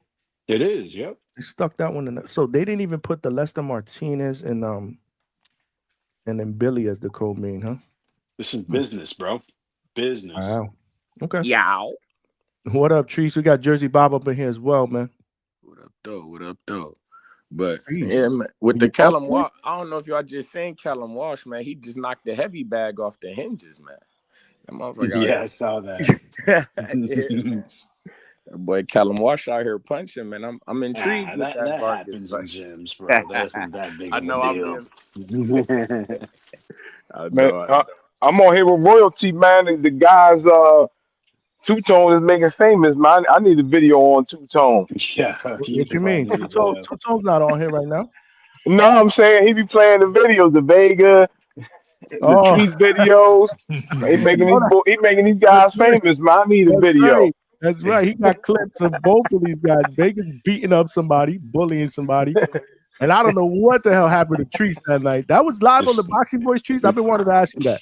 Well, I don't even know if. Oh man, No, see, you know what video he's I playing. don't know nothing. I don't know nothing. Out, bro. Yo, Trees was taking a nap. Ain't nothing Oh, wrong with that? was that live? I wasn't watching that show. Was that live on the Boxing Boys? Yep. Damn, yo, what I were you pulled a Vega, drinking on man. that, bro? I had to pull up Puerto Rican. Nah. That was different. And then the background noise, the background that Two-Tone put on it. Yo, I didn't. Yeah. That wasn't. I mean, I'm cool. I'm cool with Trees. So as a friend, I'm like, damn, that's not cool. But I mean, shit. You can't do shit like that and not expect Two-Tone to clip that, man. Of course, man. You cannot. That shit cannot happen, bro. How did you allow that shit to happen? Who knows, man? He didn't allow it. No, somebody said you was on moonshine. Alberto said in the chat you was on moonshine. Yeah, man. We was on all that type of shit, man. We was hanging out, man. Like, oh, that's what it said in the background. That is so dope.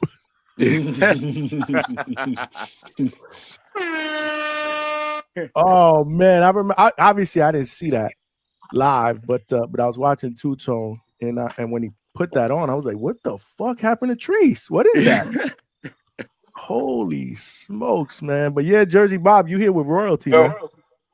This is what I understand, man, and I know I teach, man, so I just went back to school. But you said to do your Nellis Hernandez is fighting Marquise Taylor. I didn't even know that fight was happening until you just said that. No. A little while. He's not fighting Marquise Taylor. He's not fighting him. I thought you said he. Okay, they were supposed to fight.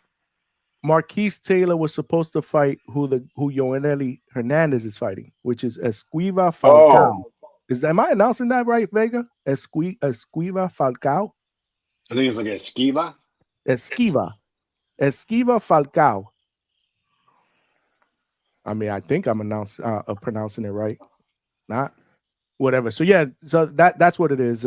Jersey Bob. Yo-Yo is All right, yeah, all he's right. sliding I'm in. like, oh, Yeah, I yeah. thought when you said that, I'm sitting outside, but I was like, man, dang, that's a good fight. I didn't even know that was happening. Okay, so he's fighting another guy. Okay, so Yeah, all yeah, right, man. yeah. I was like, wow, that's a good fight. Maybe they And can he's been fight ready. later.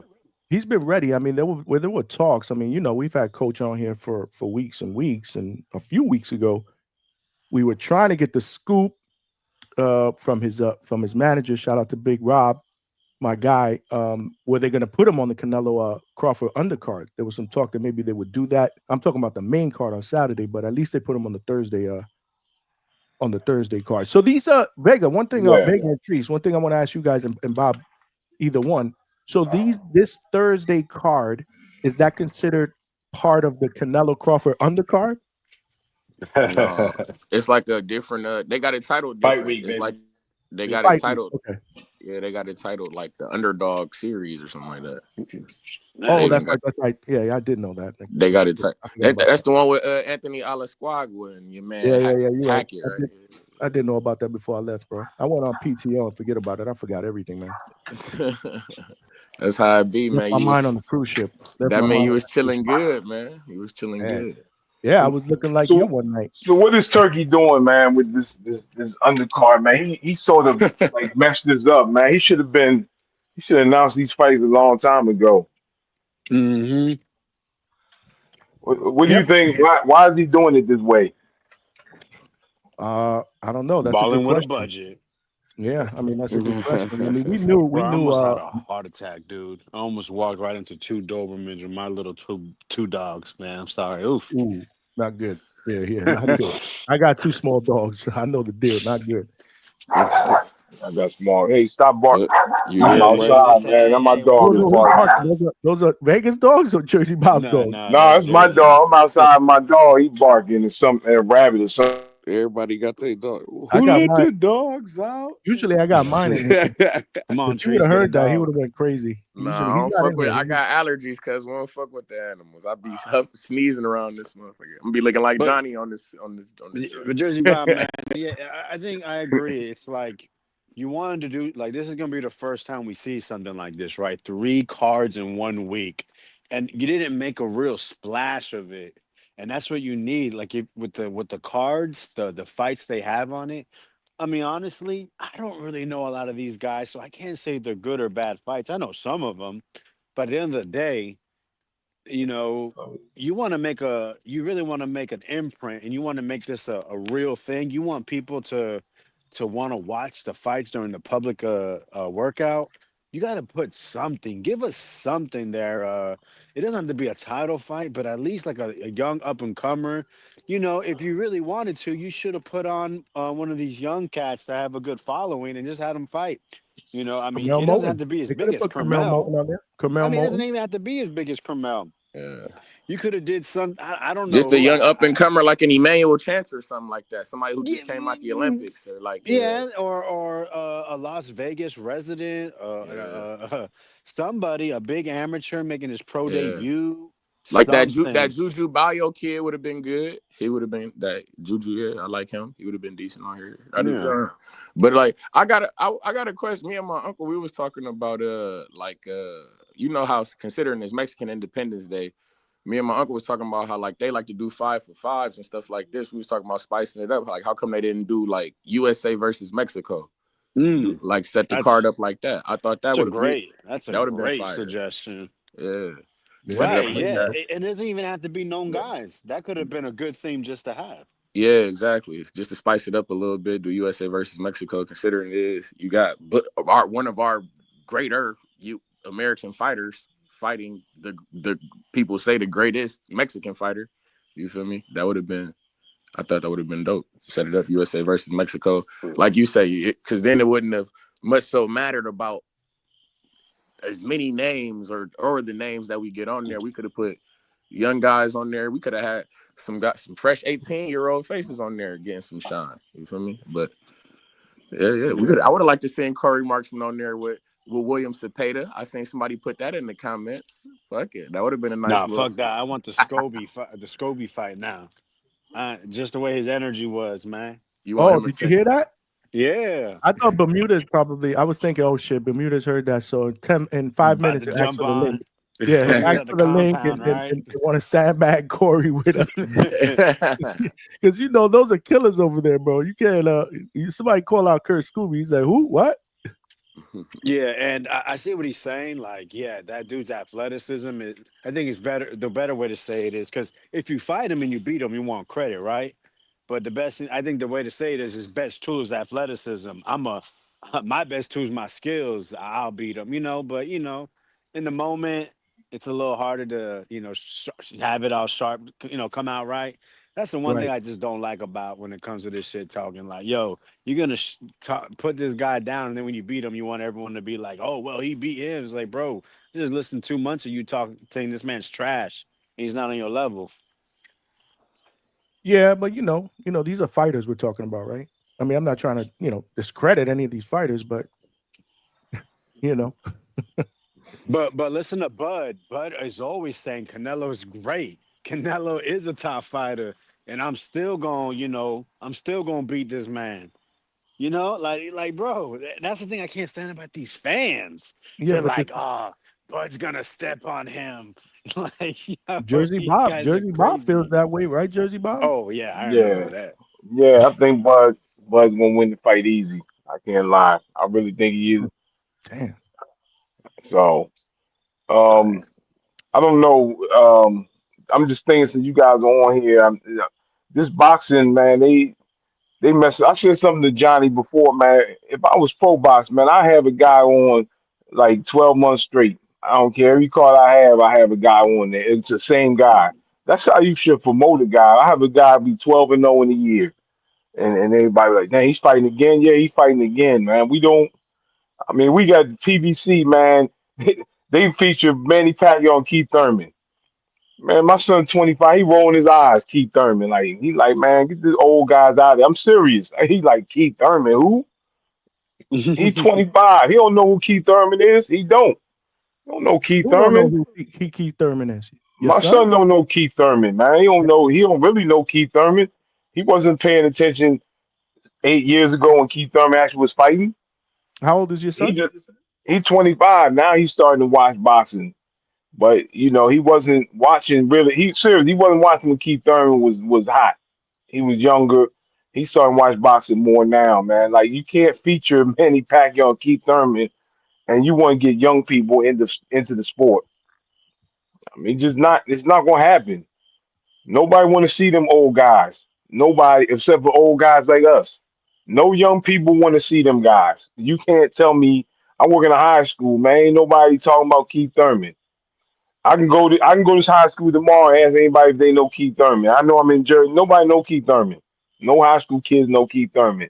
So you messing up the sport having Keith Thurman fight Fundora. You messing the sport up, dude. It's time is done. Pacquiao, the time's done. Get them old guys out of here. Bring I in the mean, Canelo. Bring these young guys in, man. Get these old guys out of here. is it more for you because Keith has been inactive? Because I realistically, mean, Keith is not even I've in the watched series Keith yet. Thurman. Why would somebody young want to see Keith Thurman fight? I mean, Uh, that's just the question. did you see his last performance? He fought Brock. What was the dude's name? I can't remember the guy's I'm just name, saying, man. bro. Didn't he sleep this dude Spencer? Who did he No, fought the no, last time? He Brock fought in Jarvis. He Australia. fought Brock Brock Yeah, Jarvis. fought Oh, he Brock Brock fought Brock Jarvis. Jarvis I in thought it was Jarvis. Australia. somebody over there. Brock Jarvis. He slept Man, this dude Brock Jarvis, bro. man, Damn, you that's did not not catching sell that anybody's Australian well, legend, attention. bro. Johnny. What, That was That's what not was terrible that? catching selling. anybody's attention. Keith has a good What mouthpiece, was that, though. Vega? What were you saying? I said you did a terrible job selling that. Hey, man, the guy's coming off a stoppage, bro. There's momentum there, man. You guys, so you're not, so you don't like him against Fundora? Anybody else in the panel trying to shit on that fight? I'm picking What Thurman. I'm saying Oh no, is, it's a shit fight. what are we doing But with boxing? How are you promoting boxing? Having him fight? How does that help boxing? For real. How does that help bring in young people? Like I want to watch boxing. That What do you is not mean? helping. he's cooking. What do you mean? Like, who would you rather see? Like, I don't understand. Like, what? See, Vega's gonna agree with If you. they Because had, Vega hates if they watching had fights. some young dudes, if PBC had some young dudes that actually could fight, put somebody young in there. Hey, I listen, mean, don't get that's me wrong. Don't get me Jesus wrong. Ramos. Yeah, don't get me wrong. I would love to see Fundora fight Ramos. I would love to see Fundora fight Xander Zayas, who are two young guys. But I mean, you know, this is Ramos moved up. Ramos moved up to 160. Oh Right, yeah, He's but fighting. because they He's wouldn't fighting give him the Shane he said Mosley Jr. opportunity. I think he Because it said should he have can been move back down to Mosley versus 154. Yo-Yo. But ain't he about to fight Shane Mosley Jr. though? Right, but that should have been Yep. Yo-Yo Mosley. Why wasn't they trying to make that No, fight if why should that Jesus be? See, but Ramos y'all was against just. Fundora? But why should it be Yo-Yo though? What do you mean? Why should it be? Yo-Yo's ranked number 1 in the WBA. He just beat Kyron Davis. But that's Kyron it. Davis is See, a very good contender, right? Dude that he could have been fighting for the IBF eliminator, but he turned it down because of politics. So then they gave him Yo-Yo. Yo-Yo beat the living crap out of him, that which was not expected. So why can't Mosey fight Yo-Yo? Instead, he's going to fight Jesus Ramos, who's never fought at. Well, he's fought one time at 160, but He's that's fought. This because is the and they're second fighting for time. an interim strap. as y'all What? talk to me about politics, you always say like, it's not my fault that the man Yo-Yo is telling you that I'm refusing a title shot because I don't want to fight Lara. That's not my fault. We would give you that fight. That's a fight that they're willing to give him. He's saying I don't want to fight that guy, and Yeah, then but They offered we it? got yeah. I mean, why No, haven't they they? didn't offer And that. They I haven't mean, offered that. that's what only thing I heard was that he said he wouldn't fight him. I'm sure that they would give him the fight. You just told me that he ranked number 1. That means that Hey he's in line man, for plenty that belt. of guys said I'll never cheat on my girl, and they cheated on their girl, right? Just- but when that wet thing get put right there, what do?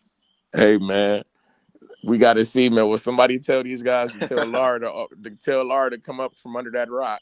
You feel me? And offer that title shot to my guy Yo-Yo. 2 Cubans, I'm into it, man. I would like to see that fight. That's young. We was just talking about new young versus old. That's the epitome of a new guy getting one of these old guys the fuck up out of here, taking one of the belts up off of him. You feel me? Keith Thurman. I'm not opposed to that fight with him and Fundora because I think Keith Thurman can beat Fundora. You feel me? If we was willing to put Tim Tszyu in there, who Keith Thurman was just about to fight, why the fuck can't he get the Fundora fight? He coming off a dub. And then if Bud, like I say, if Bud is talking about, I don't know if he's talking about coming back down, but if he do, I'm still into Keith Thurman versus Bud Crawford. I want that fight.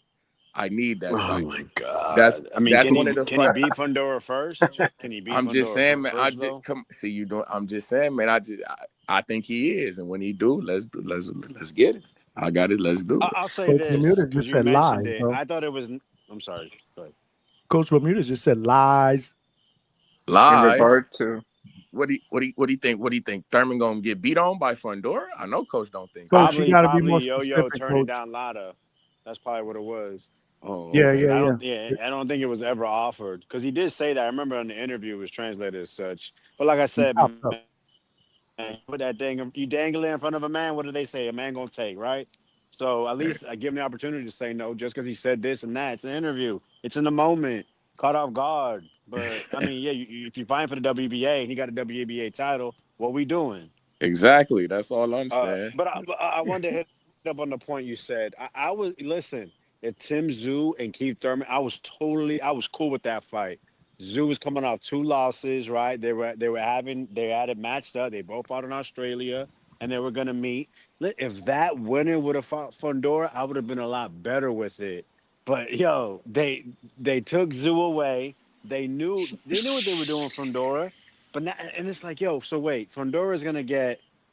So he got the Tszyu win, right? You got to give him kudos for that. Short notice, shuffle, like, all right, what happened in the fight happened in the fight, and he persevered.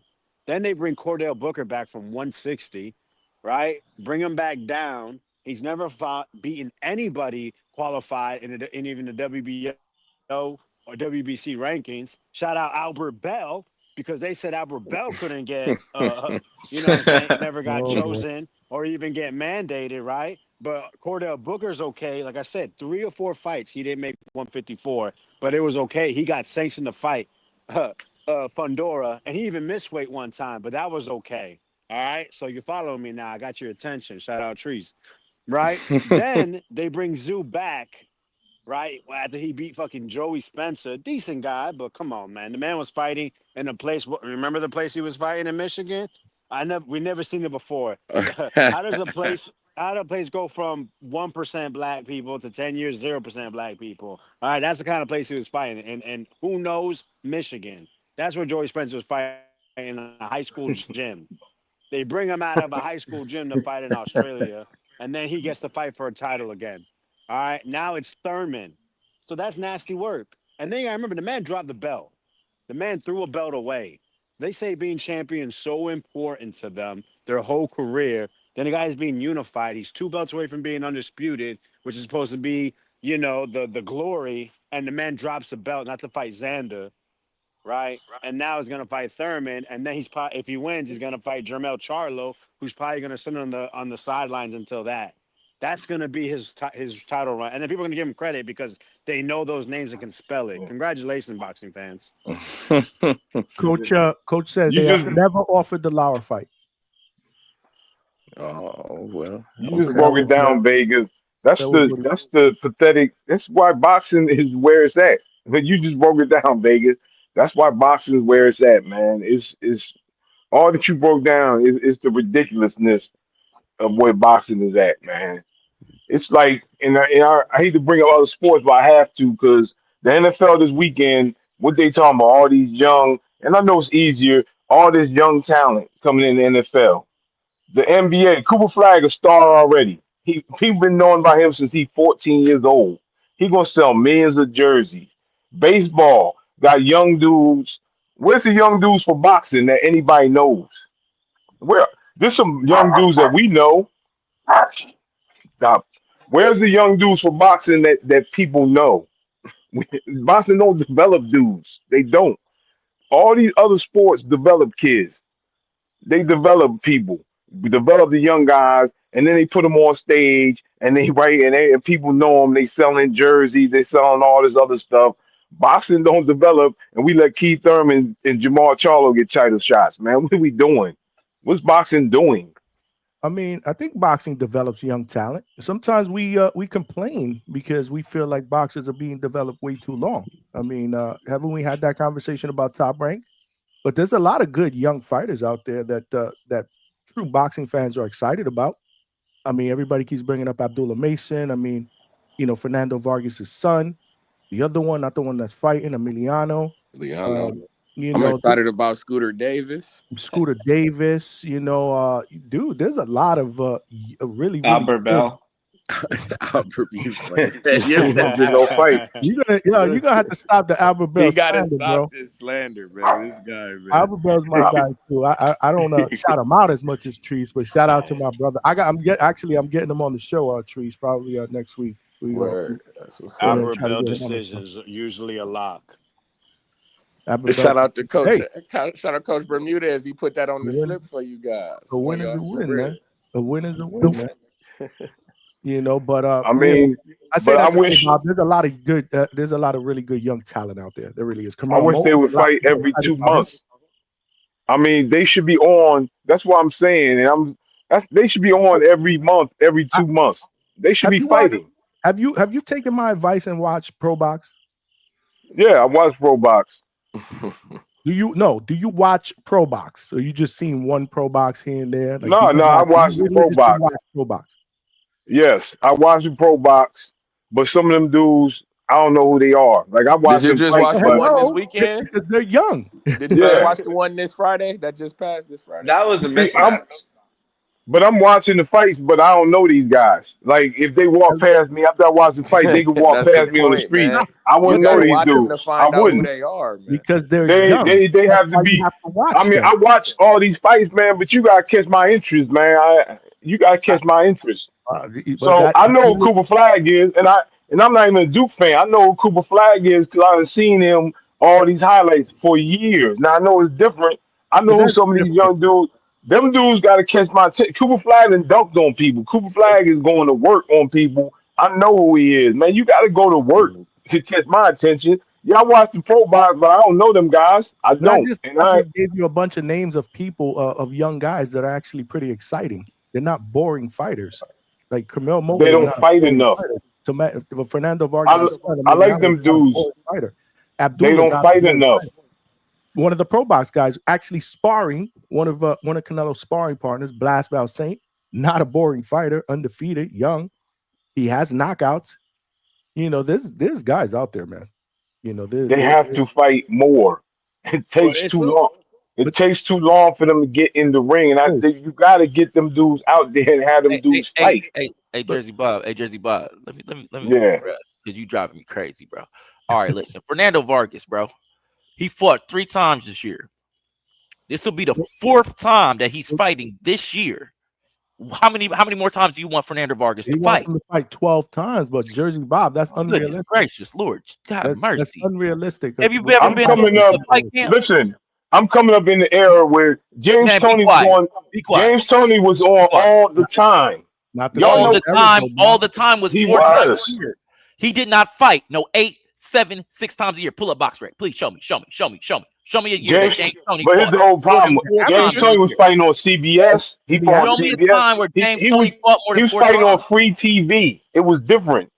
I seen him on CBS fighting. I seen him on free. I seen him. Yeah, because boxing, them dudes was fighting more. Now it's like you gotta go find these dudes. You gotta go on YouTube and find these dudes. I know his no free television. So MVP, it's different. Pro Box, OTX. I just named you 3 platforms that has all contenders and rising stars, and you can see those 3 platforms damn near for free. If you got a DAZN membership, you're seeing all 3 of them for sure. You seeing Pro Box for free on their own platform. You seeing MVP on DAZN just with a DAZN membership, and you seeing OTX, and OTX shows they fights on Instagram. Yeah, OTX does a really good job, but I'll say that it's the lack of infrastructure when it comes to boxing. It's too much of the wild west. All these guys are doing nowadays, like they basically are wishing and hoping the manager and the promoter puts them in the position to where they have the quote unquote least resistance path to get a world title or to get money. Because we've seen it happen over and over and over again. People, you got to realize this too. You got to go through a period of building, Vegas.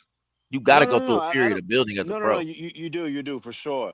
But like I said, the issue is all this maneuvering. Now this inside shit has been happening for years. It's been happening for years, but the sport has been getting more watered down as we go.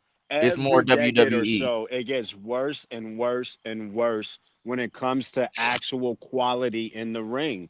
These cats, they're literally being handed belts.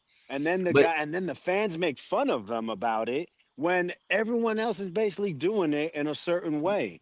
The whole issue is just pro boxing as a whole, from the promoter all the way down to the fan. But would you agree, Vega, that part of the problem with the current landscape of boxing that we see comes from the promoter for real? I don't, because this is the thing though. I know personally some young fighters that more than believe in themselves and would be willing to take the risk, but if the promoter's like, shoot, hell no, you a ticket seller. I'm not risking my investment. I'm gonna keep putting, and if they want to keep believing it and the tickets keep selling, then we gonna keep putting basically fluff in front of you that we know you can beat, because we want to keep selling, because unfortunately with the Mayweathers and the landscape of boxing that we have now, and the boxing fan, if you take a L, even if you have a rough fight, oh man, we're not sold. He's trash, garbage can. You really lost that fight. Like, yeah, I mean, you can't. So you almost don't want to take a 50-50 fight, because damn, I might win, but not look as dominant as I want to look, and then shoot, I'm hot garbage. Look at what happened. Look at what happened with Boots. He fights a dude twice, and because he doesn't come out there and do what we expected, he still gets the job done, but he doesn't do it the way we expected. It's like, man, I don't know, man. Boots, is he really that talented? Yeah, but we're the reason why these fighters don't want to take risks, especially when they're young. It's hard. But I think he made a good point too about like, listen, number one, you got to be a ticket seller. That's when they're gonna really put their fangs into you to push you and guide you to where they want to go. You can be super talented, But if you're not selling, either I mean, most likely there's the two, but promoter is just there's two gonna models. throw you off. That's it. You have to force your way through. A lot of these boxers, the issue is that they don't advertise themselves well. Like you have to be able to read the room. Listen, you're skilled. That's great, but people need a reason That's to only see half you. of it. You're gonna have to do the stupid shit, which is what's nasty about boxing. There needs to be infrastructure. I think I a mean, league is really gonna help pro boxing. look at. I don't know, bro. But that's the thing, though. The thing about boxing that makes it's so different than any other sport is the fact that you can come from nowhere, the fact that you can come with a small promoter, the fact that you can the fact that the lack of infrastructure allows for these magical moments, and because it's the wild wild west allows for these magical moments. I think that the current structure of boxing is cool. I think the problem is the sanctioning bodies, the fact that they're not, the fact that you can buy, I mean, let's just call it what it is. You know that you can buy a rank right now. You could take a dude and be like, I need to face a top 10 fighter, but I don't need him. I don't need him to be top 10 quality for real. So let's get this guy placed in the ranking so he can be an opponent for my guy. The fact that we can get all these mandatory kind of shirked, and then we can come in with a voluntary, like just the way that you're able to maneuver with the sanctioning bodies, and the sanctioning bodies are what's supposed to be keeping boxing pure. I think that's what's like killing the sport. I think that if the sanctioning bodies actually sanctioned and worked and did what they're supposed to do, boxing in its current form, without a league, without being united, with having, with it being this wild wild west that it is, would work. It just takes for the sanctioning bodies to actually sanction So you're and not saying Manny part of the Pacquiao business. should have never been ranked coming off all that layoff. Hell no. All right, Hell no. okay, you're right with that. Yeah, they need to sanction that because some Hell people like, well, he's Manny Pacquiao, let him be ranked from not Exactly, because fighting. it was gonna make money. It was gonna make money. So yeah, I But can come you're off the right. couch for 4 years, I agree with but you. because I'm gonna make a big fight that's gonna make the sanctioning body, the promoters, and everybody money, let's allow it to happen. Like You're that's what it right. comes down to. If you're right with that, if they sanctioning bodies would actually rank dudes who deserve to be ranked, you're right. And And then we and bring then up Albert get Bell. rid of the When Albert get Bell rid of number one, and now he ain't number one anymore. yeah, well, and Albert Bell did something, and that's to comes to the politics of it. So Albert Right. Bell's under a smaller company. They don't have the power and the influence that a top rank has. So what they can't do is they can't use their sway to get him a ranked opponent that he wants to fight. You know what I'm saying? Basically get his opponent ranked so that he can have a fight that's ranked, so that he can be maneuvered into the mandatory position and not just be number one, but be made to fight the champion. It's all these politics in boxing, bro. Like this weekend, I went down there to Kentucky and I whipped dude pillar to post, man. I posted the fight on my channel. Anybody could go watch it. I whooped this man pillar to post. Got out the ring, was like, bro, I just whooped you. He talking about it was close. It wasn't close, Negro. I just beat your ass for 3 rounds, man. Get my rematch, but come do it up in Columbus. Oh, bro, I can't make it up there. I only can fight ever so often, and usually it has to be at home in front of these same 3 judges that you done fought in front of all 9 of your amateur fights of your 7-year career, dude. Fuck out of here. But that's boxing. It's politics, bro. Let me I read the literally super chat. Let me read the super chat real quick. Attorney Bailey with the $5. Appreciate you, AB. He said diehards not used to watching fights on YouTube and social media. Fights were watched on major networks, HBO, Showtime, ESPN frequently. Not there now.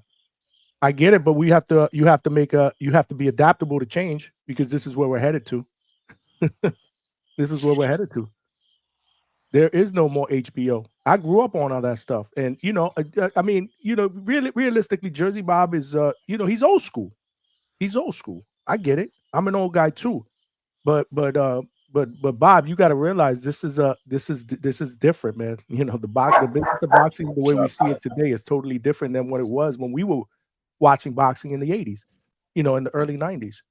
It's a different sport entirely. All sports are different. I mean, you got to see that. You're a sports guy. You got to see that in basketball. You got to see that in the NFL. They're all different. Football, Jesus, man, I can't watch the games anymore. Yo, it's slower paced than baseball, bro. It's disgusting with all the fucking flags and all this Well, other football? bullshit. And it's just Yeah. because my Packers is just so good. It's like it's hard to watch. It's hard to watch. Oh my my Packers gosh, be that Trees, good. get out of here, Beat dude. up Get on out of here. tame those Lions the outta way here. that they do. But The listen, man, Jets almost did something. They almost made something shake, y'all. We almost pulled that off yesterday, which made it worse. Which Hey, made it worse for me because my expectations Steelers, were though. that. Then all of a sudden in the third quarter, going into the fourth, I'm like, "Yo, we're gonna win this game." And then all of a sudden at the end, they kick me in the nuts again, bro. Steelers, though. That was a great ass hit by my man Ramsey, though. He knocked your man shit loose. That's like what they say, knocking shit loose, boy. He sure did, man. He sure did. But I was excited with what I saw on offense, at least. I mean, so yeah, that's cool.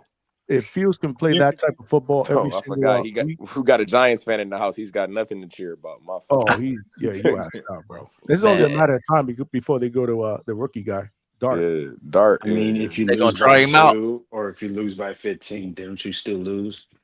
Either way, it's the L. I'm not celebrating the loss.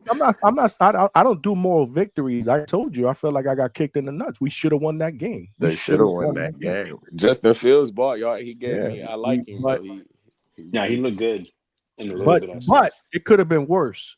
We could have looked like the Giants and lost. I'm saying, what you think about Rodgers? What you think about Rodgers in Pittsburgh?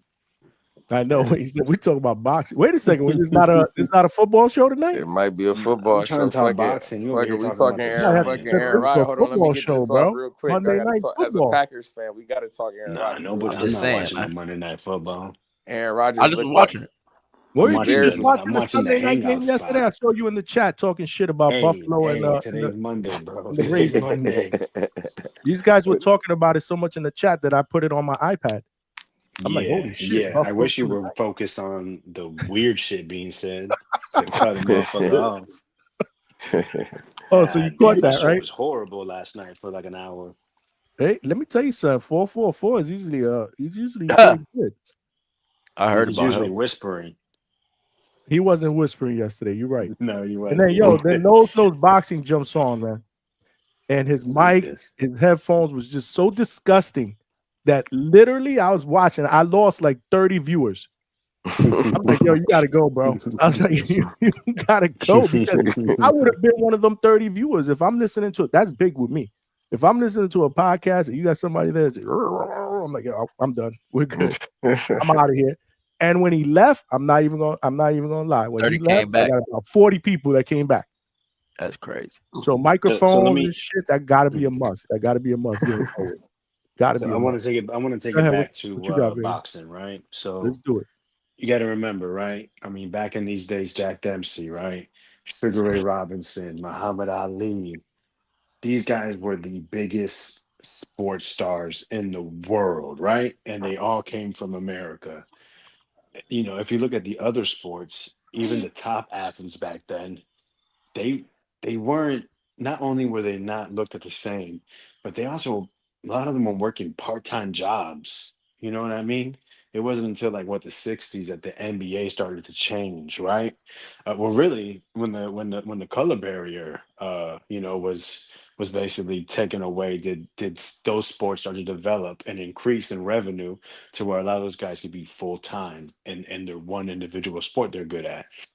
But look at basketball, football, baseball, MMA, right? And what you call it in hockey? What do they have that pro boxing doesn't? And I'll tell you what, they have basically a league or an organization, right? Because MMA has UFC, right? They've had other ones as well that they use as basically as like a minor league system or as some really soft competition, which there's really none. Then the NBA right here, the NFL, the MLB, the NHL. Bro, consistency.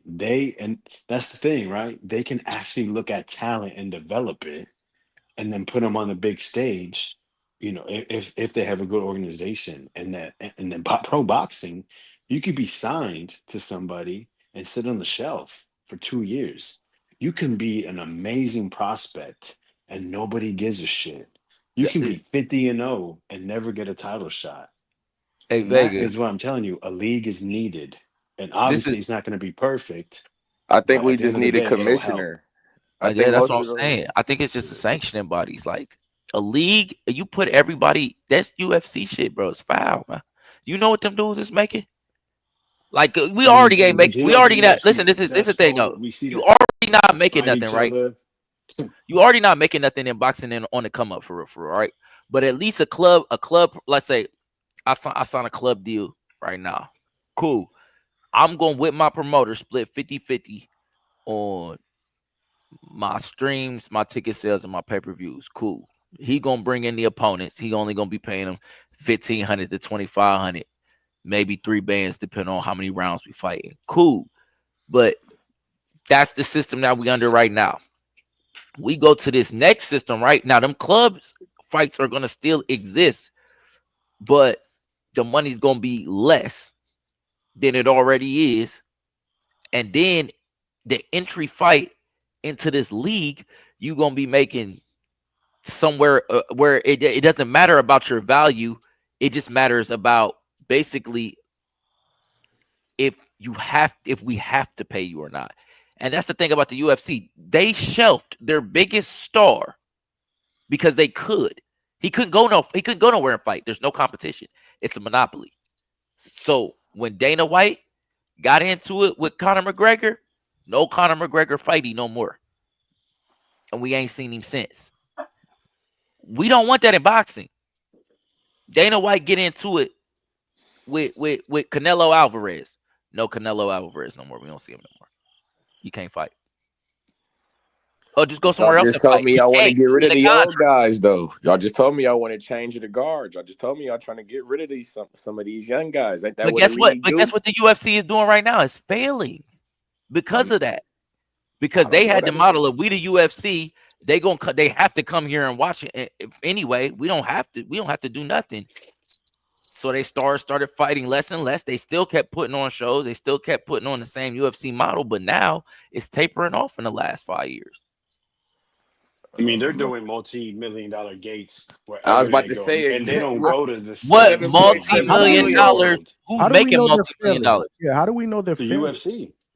Yeah, I don't think that getting Who's making? 7.7 I'm billion. saying outside of the UFC, what UFC fighter is making multi-million dollars? Why do I care what a fighter makes? I want to see a good Exactly. Why do product. you care? Why do you Ilya care? to You don't get in the Ilya ring. Why do you Taporia give isn't. a fuck?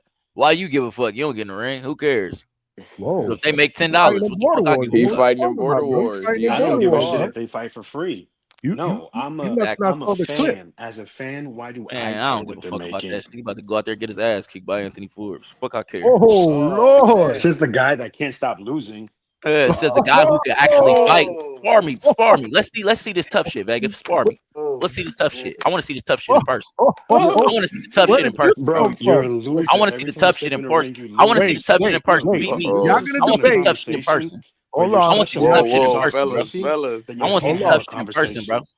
This shit be fake, bro. You Whoa, somebody school whoa, teacher. Quit fucking playing with niggas for real. You You somebody Y'all don't do school gonna shit teacher. in debate. Y'all gotta person, go so one I'm You by just get up gonna in one, the bro. morning. laugh You about that to tell the up. kids ABCs 1, 2, 3s. Quit playing with me, man. whoa. All I'm gonna do is Vic, laugh at you because you're a joke. well, Vic, stop playing with me, bro. For real. I'll Listen, see you at Then Border listen. Wars. stop Y'all being a want to Keep that debate? pussy. same tough guy energy. Don't have your hand out. Yeah, laughy, jokey, all that fake shit. No. I'm a laugh in your face. All right, I'm not yeah, gonna all put my right. hand Laugh out in at my you. face. See what happens. We'll see. You're gonna do Lord. nothing. You're gonna be like, hold me You back. teaching kids with a black eye and a busted mouth. I'll slam you in your fucking Listen, head, boy. I Y'all want want to to. He's debate? talking about UFC. I'm gonna talk about the WNBA. The reason I bring that up is Oh, you see them wow. women are like, What we a want more transition. money. That's a No, hard no, I'm just pass. saying the women from WNBA like we want more money. Nobody cares about the WNBA for real. Who watches that? Nobody. So why? How you demanding more money and nobody cares about you? That's what we talking about with you like the bosses deserve money. What do they deserve money for? You gotta bring something You to the right. table and have You right. people actually be fans of you. Why do y'all The watch this WNBA shit? Why you WNBA watch got this like shit? 5 women that people What watch. you watch this shit Seriously. for? Man, go watch. You don't watch the WNBA, right? So what you watch the shit for? No, I don't watch the If WNBA. boxing's So when so them women, terrible, all but here's what the I'm young guys saying: don't catch your if the interest. women, All the the women in old guys WNBA is like, retire. we Fuck deserve watch. more money. I can't For talk what? over each other, y'all. One by That's one. what I'm telling you. You're not listening. Get The the women in emotional hoe off the WNBA, fucking you got them television. shirts on before the game, like we deserve more. What do you deserve more money for when nobody cares? What do you And then you watch got boxing for if boxers. you don't You care? got boxers like I deserve more money for what? You have to Why do you make the watch people it? care. Why are you here on this panel? Why do you watch it? What do you care for? Go watch basketball. You just said Cooper Flag is so awesome. All this great I, shit. Turn this shit I'm on. a Go boxing watch fan. I Cooper would Flag. like boxing to be better. I would like boxing to be better. It has to be better. You You have to must not like attract the it. 'Cause all you fans. talk about is how You have trash to boxing is. What attract the you here? fans. You You have to attract attract something. You sitting fans. here talking. So you got to be attracted to something. Boxing must be doing something. You're spending your 11 o'clock at night talking about boxing, but it's so trash. But if I go to It's my so high trash. school, What you trying to nobody's get talking people to about. do? People aren't talking about this fight at my high school. They're not talking about this fight. Bud and Man, Canelo, what the the two. fuck is they They're talking about not at your high talking school? What are about they it. talking about? What are they talking about at your high school? They'll watch. They'll watch dudes in We're talking about NBA. football, bro. They'll watch guys practice in the So gym. They go watch the get on video. NBA TV, man. Listen, you not understanding. You guys got to stop They talking over each other. Or I'm they gonna have to will start watch. muting people or booting They people will off. watch some of these young dudes practicing in the gym, not even playing a game. They watch the videos like, yo, watch this dude. They that's how they develop stars. You have to develop stars. The boxing should have a camera in the gym every day showing the dude train. If you want to develop stars, you got people to watch and care about them. That's what you got to do. You got to get the younger people to care. Right now, they don't care about boxing. We are boxing a niche sport. The older people like us care. You have to get the younger people to care. And the young people, they don't care about UFC either. I'm talking. Then people like, I don't watch that. I'm talking about young people. Do any of your high school kids talk about Jake Paul? Nah, I mean, I think it's a good question, right? I mean, no. I mean, there's a couple kids that ask me about Canelo fight. They know Canelo. The Hispanic kids know Canelo. He go, Because he's fighting, I've but heard no. I've No, heard I don't from know numerous nobody ask me about Jake Paul. I've Nobody heard talk about Jake Paul I've heard in my from school. numerous fight fans. I've heard from numerous fight fans that have teenage kids or whatever, young adult kids that have told me. In fact, Reyes Boxing is one of them. That his kids are more interested in watching a Jake Paul fight than a regular fight between two real fighters. So I was just curious to see if your high school kids Yo, talk about Jake and Paul. I mean, I got this girl in my class. Her last name Wilder, and I was like, "Yo, you related to Devontae Wilder?" And everybody in class like, "Who?" Nah, for real, they was like, "Who?" Nah, they this. I'm like, What? Devon, he boxed. I'm a Who, heavyweight champ. Wilder? They like Wilder? Wilder. Nah, they like who? That? No, everybody in class, I don't know who that is. I'm dead serious. Her last name Wilder. Everybody like, I don't know who that is. Dead serious. I was like, dang. Okay, move on. I moved to the next subject because, CJ Rich is in the building, y'all. CJ Rich, boxing and BS. but he right at 11 o'clock. Jim, I gotta go grade some papers. Have a good night. Appreciate you, Bob. It is late. Bob comes up in here and make waves and then he leaves, bro. Anyway, CJ Rich with the $5. Appreciate you, brother. He said, "Amen, say amen." Laughing my ass off. Mikhail is official tissue. We've seen him throw hands. Mikhail came in here and threw some shots at Bob and Vega. What's the beef with you and Mikhail, Vega? There seems to be tension. He want that You gotta fight. ask him. He's just so fucking butthurt and sensitive about everything. That's probably why he keeps losing. Maybe he had control of his emotions. He might be able to win. You gotta chill, man. He has the attitude of a loser. He's just gonna keep losing, right? It's a loser mentality. Hey man, he gonna be on that card with you, man. Maybe we gonna see, man. I think he wanted to fight you. That's probably what what if it he was. he gonna put a Bud Crawford and come he up a tried couple to, weight classes. try to solicitate a fight with me, and it's like, bro, come on, man, fuck out of here. You made 140 your last fight. Like, fight someone around your weight. Just got confirmation that we're gonna get Lucas Body on Wednesday. Word. Okay. As He Vegas must have got heard that. He must have heard that Nah, fuck Corey it. Marksman interview. We gonna stay on it. And then you say you're a real fighter. I'm not. So why would you want to fight a non-real fighter, right? Make that shit make you back sense. on Mikhail? Yeah. Fuck it.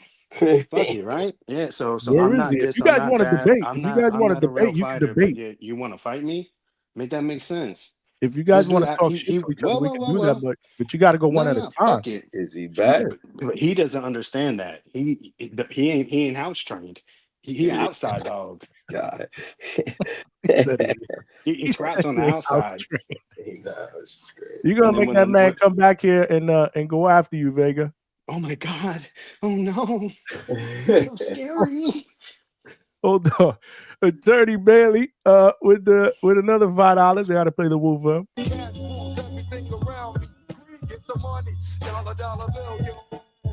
He said boxing relevant today because of a history of violence, a vicious history like Tyson, 4 Kings. That is why we are addicted to boxing. Need more fights. So AB is on Jersey Bob's side. Obviously, and it's a different era of boxing. You know, I get it. You know, I grew up in that era, and I say it all the time. There'll never be another era like the one that I grew up watching boxing in. But I mean, hold on a second. Look who we got in the building. Before I even answer that question, look who we got in the building. That coach? We got Coach Bermudez in the building. Did Brian Norman approve this? Did Brian Norman? Coach, you hear Vega talking shit? Yeah, I mean, no, he ain't talking shit. Cause being on this channel, might be I think it's a fact that this is the normal show. Oh, you gotta get. Shit. Is that why you've been ducking me? No, not at all. You know, when you first come into town, you got to do a couple of things. You got to get all the rehydrated. Hey, you welcome here all the time. I mean, even Vega was talking shit that night when Coach was on here. He said, the next show will be the Bermuda's. What'd you say, Vega? The Bermuda's I talk shit every night. Yeah, he was talking shit. The next show will be the Bermuda spot. That's what he said. But so, Coach, what's going on? You in the hotel? You getting ready? Yo is fighting on Thursday. Yeah. We knew this was coming. We seen him like a superstar. We wanted it on Saturday. We wanted it on Saturday. Now, what's the name? His manager. Shout out to Big Rob. He made a major push. He had to call some people, and he made it happen because he wasn't on. He wasn't on at all until. Rob's man, bro. I thought he was on there, Coach. We seen him getting some major shine on that Netflix special, man. They Yeah, I don't know. I don't know what to say. How they move. They say one thing, they do another. Even with Kirk, I'm disappointed that Kirk Scooby's not on. It's not on. We actually try to do a push for him to be on either the Wednesday or Thursday card. But now they I don't know who makes the shots. I don't know. I'm always confused when it comes to that.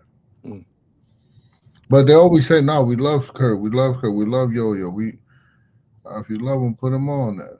Yeah, no, I feel you, man. I feel you. So, so he's going up against this dude that I have a hard time pronouncing his name. No, it's not really that difficult. If you understand Spanish and know how to teach, Coach came in throwing shots at me, bro. What the fuck is going on here? Right, Vega, right? I mean, he pronounced it the Q-U-I. Hold on. Let me say it one more time. Wait, before you shit on me. Esquiva? Yeah, if it was pronounced in English. So go ahead. So what is it? Did I pronounce the last name right at least? What's the last name? Falcao. No, you can't really get that right. Got that one right. Falcao? Yo-Yo fighting Falcao. We just put it that way. How do you pronounce the first name, Vega? Esquiva. Q-U-I is key. All right. Esquiva. All right. That's what's up. You see, I'm sitting this one out. I don't know nothing about that. You leave that one. You got no value to add here. Look, all I know is Alberto. What they say? All I know is Alberto Campana. Campana in the building. And by the way, if y'all bet, y'all hit, right? Because Coach had that as his lock for Yo, homeboy looked good too, man. In the Madison middle City. rounds, he looked like he was world class. Next up. Yeah, I seen you was right, Coach. You had that on the slip too. I revealed by decision, man. That's the Yeah, lock. he did fall apart towards the end though. Yeah, I seen. Yeah, we seen that. Oh, your boy. Did you see your man Mercury? Oh my goodness, we didn't like what we saw there. Good Lord, but he can't play boxing. He keeps playing boxing in and out. Because you can see the talent. Like he's way more talented than the guy, but the guy just out hustled him. Facts. Yeah. And But Coach, there was in the middle rounds of Albert Bell, he looked amazing. The way he was just like, he was kind of upright and countering Hunter. And man, that's all. Yeah. That's the reason why a lot of people don't want to fight him, man. Yeah, man. Well, no, he don't really bring nothing to the table. He got to bring something to the table. He was ranked number 1 for like a year in the WBO, never got a title shot, bro. He don't bring nothing to the table. They gonna say that we don't force the hand to get our title shot. We don't don't have a country behind us. Yeah, we don't have a big box promoter. We don't. Welcome to the business of boxing in the year 2025. This is the shit we were talking about. He'll at one point in time he would have beat everybody. So why have rankings? Then why have rankings? If you're gonna rank somebody number 1 and not give them a title shot because they didn't bring anything, well, number 1 being right. Well, I'll let me act like I like these guys and not being defensive towards them. So being number 1 is not mandatory, right? So you get to the number 1 spot, and then you have to fight at least somebody in the top 15 to win you that mandatory spot. And who the hell wants to fight fucking Albert Bell when they're like already almost there? Well, good attempt. I guess, man. But when we had guys like when my guy was at 130, when it wasn't like these guys, man, there was no reason for them not to fight us. Like these Joe Cordinas of the world, he's still not doing shit. He moved up to 135, ain't doing shit. Why the fuck can't he fight my guy? Like, I'm looking like guys like when you ask those nutty questions, you got to put yourself as the manager of the other guy. I get you. I know it. I hear you. You easily can answer that. See, so it's like I just don't know what to do, man. It's like my guy. You can't lead a guy on the outs forever, coach. This shit can't go on forever. Well, what you have to do, what he have to get more active. He's like always sleeping somewhere. He have to be more active on social media. He got to be more active on these fights. His promoters got to push him a little bit more. His promoter got to go to these conventions. I don't know if he has a promoter. Is he in between promotions, Trees? No, you got a promoter. Vic Green is a promoter. Yeah, Vic Green, promoter or manager? Manager. Both promoter and manager. That's illegal, I thought. Well, I won't say. I don't know. I feel like he's his promoter, I thought.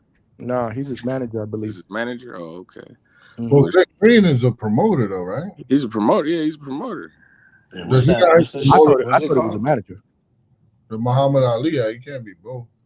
That's why I said promoter. I ain't say manager. I don't know if him. Nah, the time he went on the Boxing Voice, he was talking about being his manager.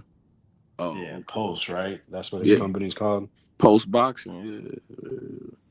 But Vic Green, there was times where Vic Green called me. He called me quite a few times, more than four different occasions. That I got to do something for Albert Bell. I got to do something. I want to put him with you. Can he come to your camp? Yes, he can come. Did he come? No. Why did he come? Because he wanted to, instead of being in my training camp, which is in the middle of fucking nowhere and there's absolutely nothing to do, even the females in that town are ugly. He wants to go. He wants like Charles Barkley. He wants to go to Vegas and hang out with his buddies, and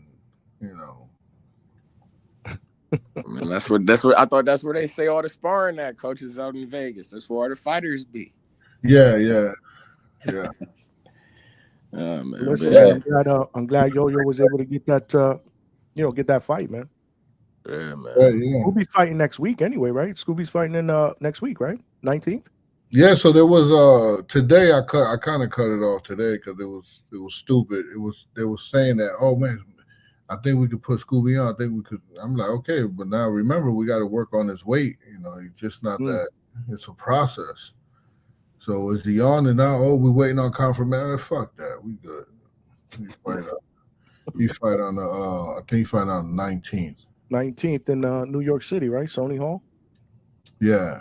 Did you see that interview I did with Scooby? No, on and off. But I see Homeboy. He said he'll love coming up to my gym if he really wants to work. Oh yeah. I brought it up. Yeah, he'll love it. He said his range is his range. I mean, his range is from, he said 130, 35 to 147, if I'm not mistaken, right? Yeah, that's because he had other gyms. He's fighting at 147 in my gym. You talking about Marksman? Corey Marksman? Yeah. Coach was in the chat. Yeah, but he definitely could get different looks, tall southpaw, short southpaw, Kurt Scooby, so strength, and Thomas Blumenfield, boxing skills. So he's well rounded if he wants to come. I'll bring him up. I won't pay him, but I'll pay for everything to get there. Yeah, he's a good kid, man. You guys should connect. Yeah. I know you're not putting him in there with the son of a legend, though, Art. Could that be a future fight? Yeah, his name is Armando Toledo. Oh, Robbie. Okay. Armando. Okay. You call him Marco. I thought I know it was an M in there. I know it was a middle name in there somewhere. I know if it was Antonio or it's funny. I'm like, I know it's an A name in there. I'm like, we're gonna know it's Robbie. I know my guy Robbie, man. Armando Martinez Robbie, right? Armando got a big task in front of him. I don't know how good his move is. Like I said, these moves are crazy because I know. So Armando's number 3. Number 1 is what's his name? Vega, the dude that just fought Tevin Farmer. Oh, Schofield. Right, Schofield's number 1. So now he's off because he's doing something else, right? And they talking about him and Mordecai. Yeah, so he's no longer in the WBA. So now Andy Cruz is number 2, and he's off doing something else. So the next one up is number 3, Armando Robbie, and the Body just won something that's going to make him fight for himself. So it will be Armando Robbie against Body, and that will be a body if they get the Yo, you know he's coming on Wednesday, right? Who's that? Body. Lucas Body. Yeah, but I mean, good for you. What do you mean? Are you gonna call in and try to ambush him? No. Armando's a smooth operator. I didn't really do that. I didn't do that the first time, but it was. I thought that was gonna be cordial. I wouldn't do that. That kid looks like a nice kid too. And anybody, like I love when fighters. They got to be confident. They got to talk. You know, they have to, not be scared. To say what's on their mind. And I hear a lot of background noise, Deep Woods. That's why I muted you. All right, hold on. Can you hear that now?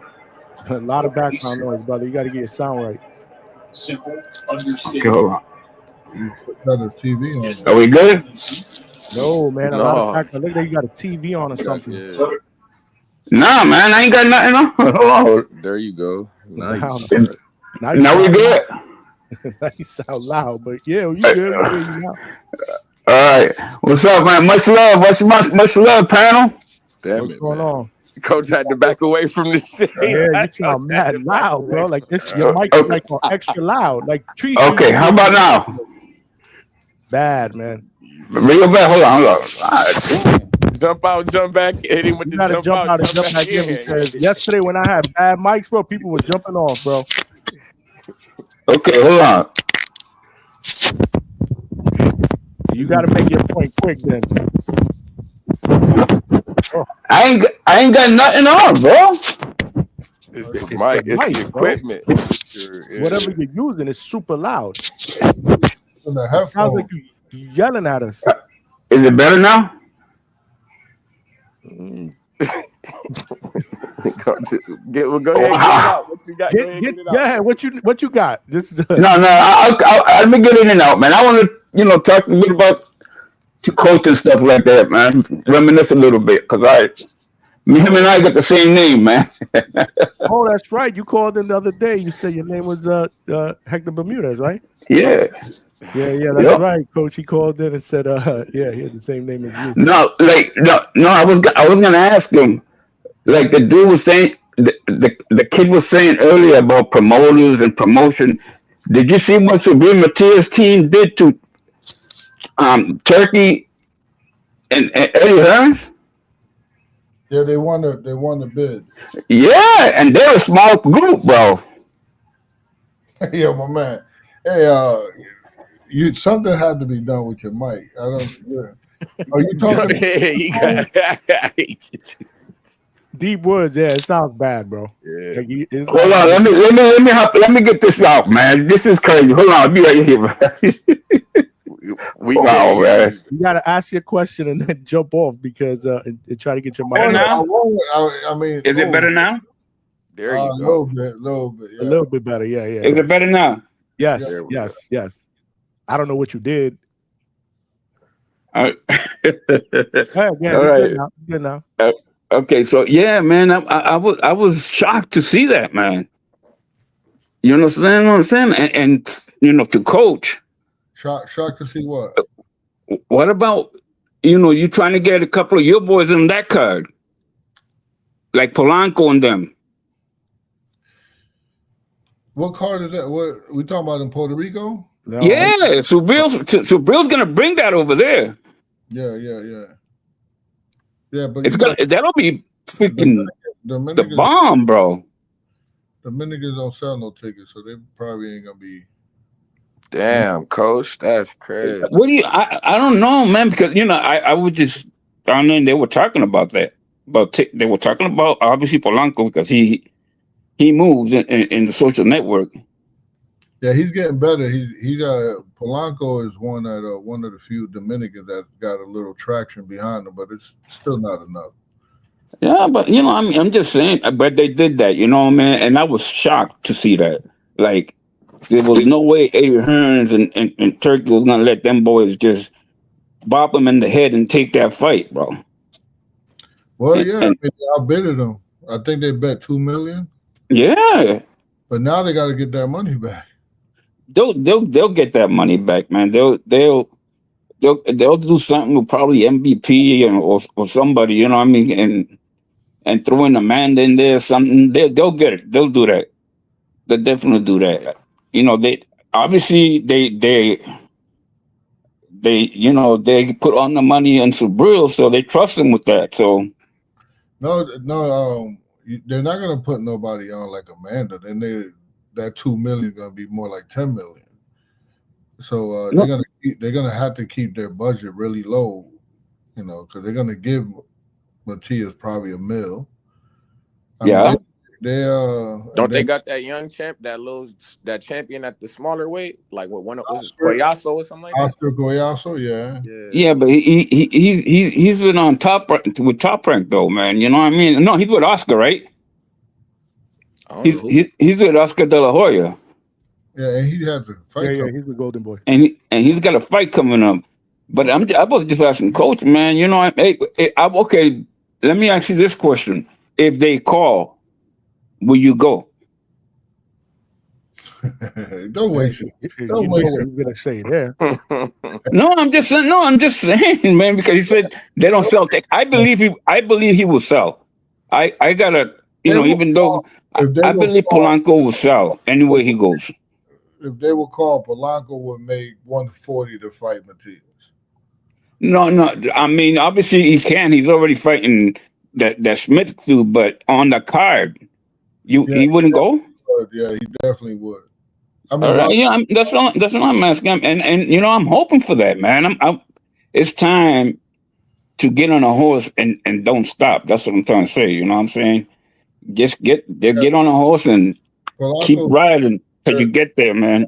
They're waiting on this TV thing, and I doubt if they have anything for Polanco, where they don't have anything for anyone else that didn't fight. At least Polanco fought on the last card, which they have a whole bunch of people that didn't. So I know they got to get them their fights, and nothing's on the schedule. So I doubt if Polanco will fight this year.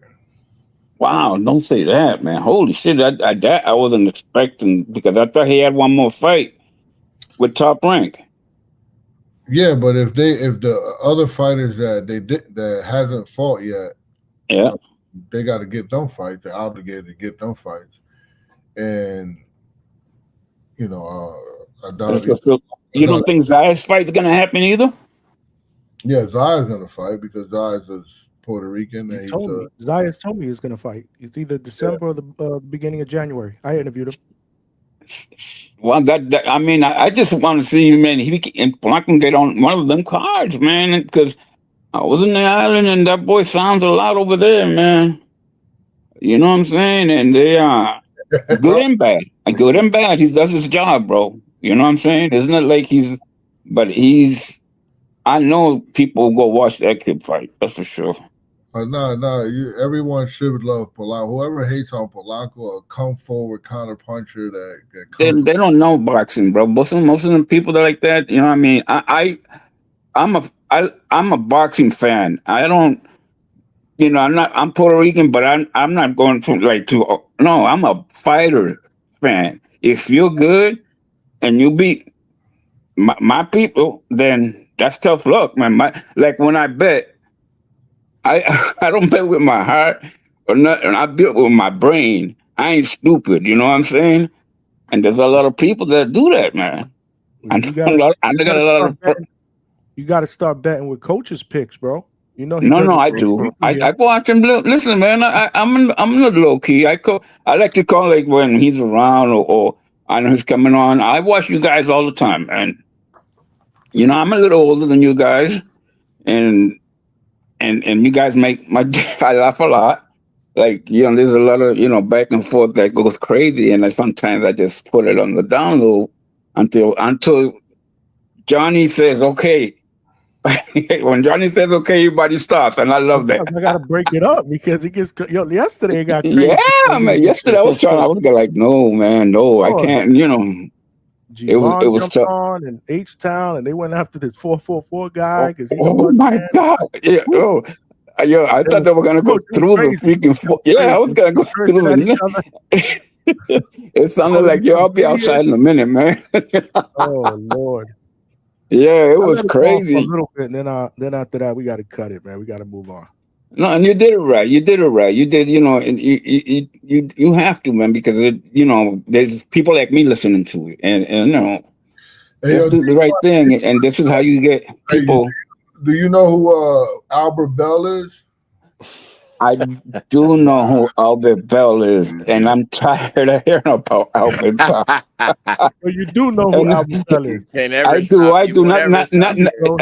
Not the baseball player. He's a good dude, though. He's a good dude. Albert Bell not the baseball player, but the fighter. Yeah, he's a good dude. And I mean, I heard good things. I know who he is. He's got a good reputation in Ohio. In Ohio. Yes, sir. Yes, sir. In Ohio, but I don't know about anywhere else. But he's got a good reputation in Ohio, and Can I ask you, since we're talking 135, man, a fight that I would like for my guy to get, I gotta ask, since we ain't seen him in a while. Mm-hmm. Edwin De Los Santos. What you think about him, and what you think about him? Well, I can tell him. I know one thing about De Los Santos. He can hit like a mule. He can punch like a mule. You know what I'm saying? But he's also hasn't fought in, I don't know how long. Maybe coach can tell you. Maybe 2 years or something like that. Over 2 years. It was over 2 years. That's rough, man. This got the Keyshawn fight. Yeah, I've been on the fighting scene for a while too, and I know fighters, man. And it's hard. I mean, it's hard, man. For a fighter to, he would have to take if your boy at 135, I don't know if he can do that right now. Maybe a one fight after, like a tune-up and then fight your boy. Well, De Los Santos scheduled a fight on the 15th of November. Where? Where at? Against who? Yeah. No, Yeah. he don't got an opponent yet. Oh, okay. Yeah. Where's that card at, Coach? In Texas. Oh, sound like maybe a Frank Martin to me. Maybe. What you think about that, Johnny? It says 8 rounds. So. Oh, 8 rounds. 8 rounds. That's what I'm telling you. You talk about Ghost? Yeah, Ghost Frank Martin. What if I heard Texas? If I heard Texas and you heard Edwin De Los Santos was in Texas, wouldn't you think that sound like something like that though, huh? Yeah, but it'd be great. But we talking about Ghost. Yeah, that's a tough. That's a big fight, man. You know, that's a TV fight. He's on a milk carton, bro. You to put an APB out there. Yeah, Johnny's crazy. Bro, like where you at? Hey man, I'm just saying. Hey, they both seem like they on the same. They both seem like they've been out about the same amount of time to me, man. No, absolutely, but it's still, like we haven't even seen this dude on social media, bro. Yeah, maybe a rumor here. Yeah, there, potential fight. You're right, man. You're right. After that he got bombed. You know, he got crashed out, man. You're right, man. I mean, that's why, you know. I mean, when you get hit like that, and you know you go through something like that, you have to, you know, not go. You have to take at least a year off, man. Like that's why I like that Berlanga kid. That kid's never gonna be the same again, bro. Never. In my opinion.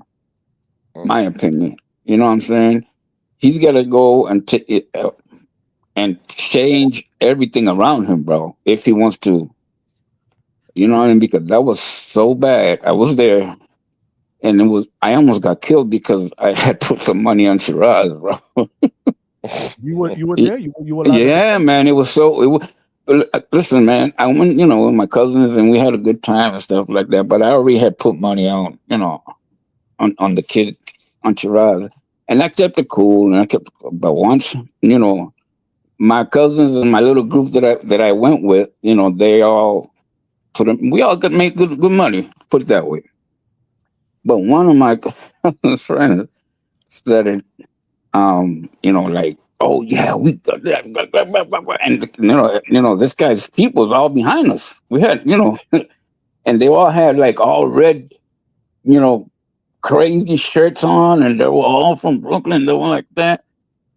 And then, you know, he turned around and said, "Oh yeah, you niggas are boy." I said, "I ain't gonna lie." I said, "Yeah."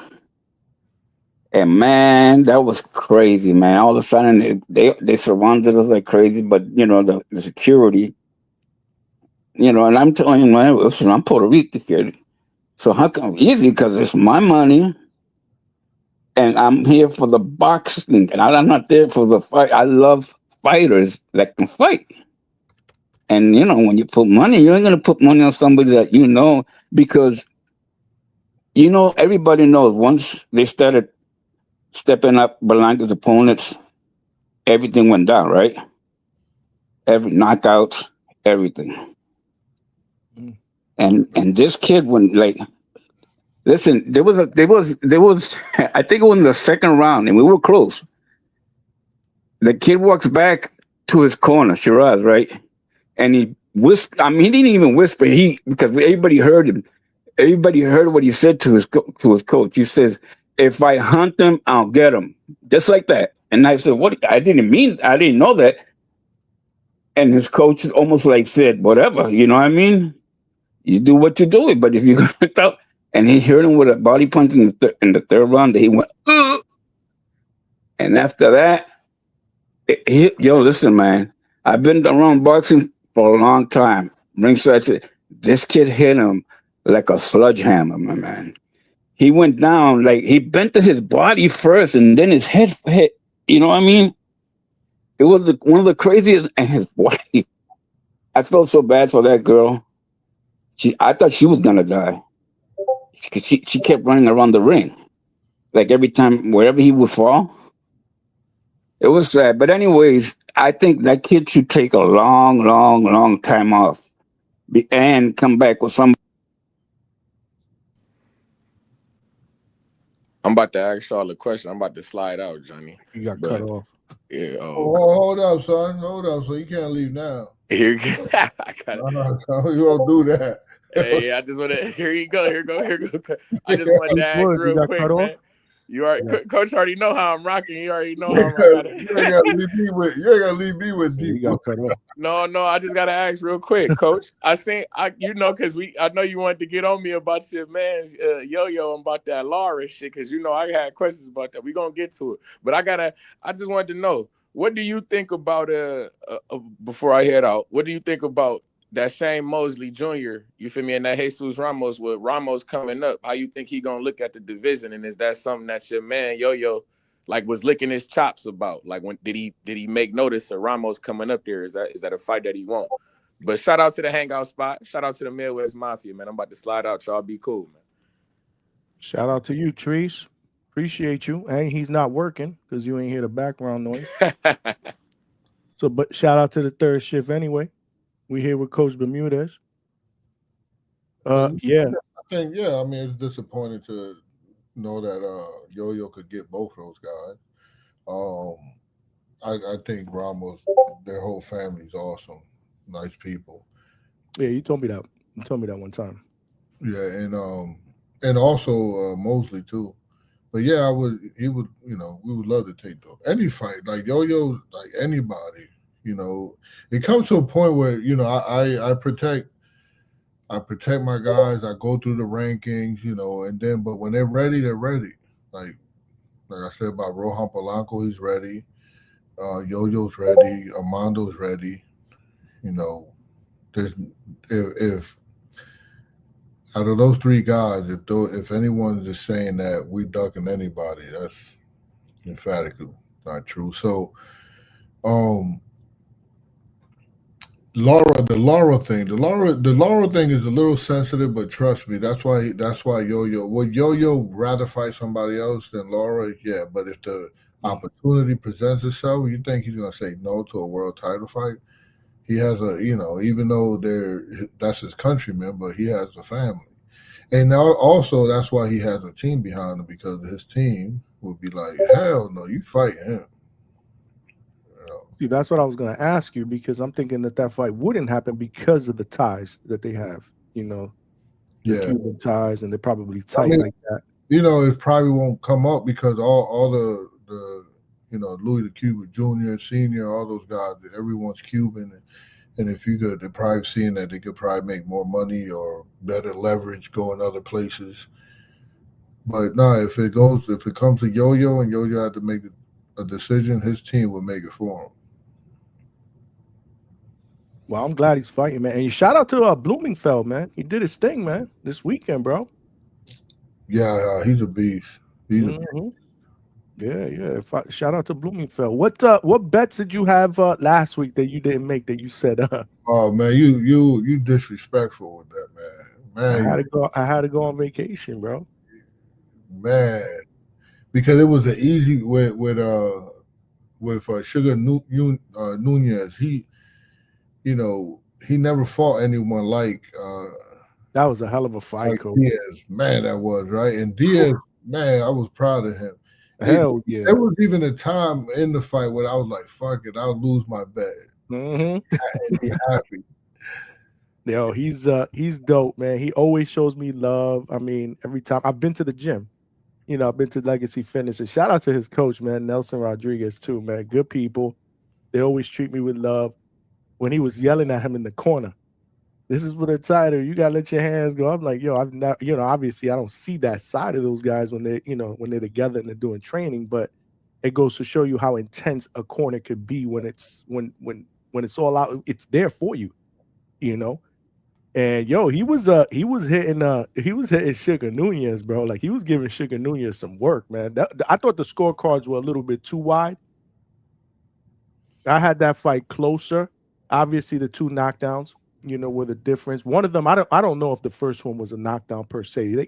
I don't know if you noticed in that fight, but he kept complaining about the center of the ring being slippery. Yeah. Even let's say it was slippery, but they're fighting, and there was a punch, and that punch caused him to go down. It's a knockdown. It's a knock. The second one was a knockdown. Yeah, so that's what I'm saying. I mean, I don't think he won it anyways. I thought he gave up too much early on. Yeah. But man, he closed up. He closed strong. And that last round was this is what it's all about, man. And this is why you can't sleep on people, especially like a lot of times when you get these veterans. A lot of times they don't get time. They don't get a full training camp. And to give Pitufo a whole solid training camp, he's gonna come ready. And that's what made me bet Sugar Nunez by decision. So you had Sugar Nunez. Was that your lock? Would that have been your lock? I mean, yeah, I would have liked that. And Sandy Ryan. So Sandy Ryan by decision. Girls ain't punching like that.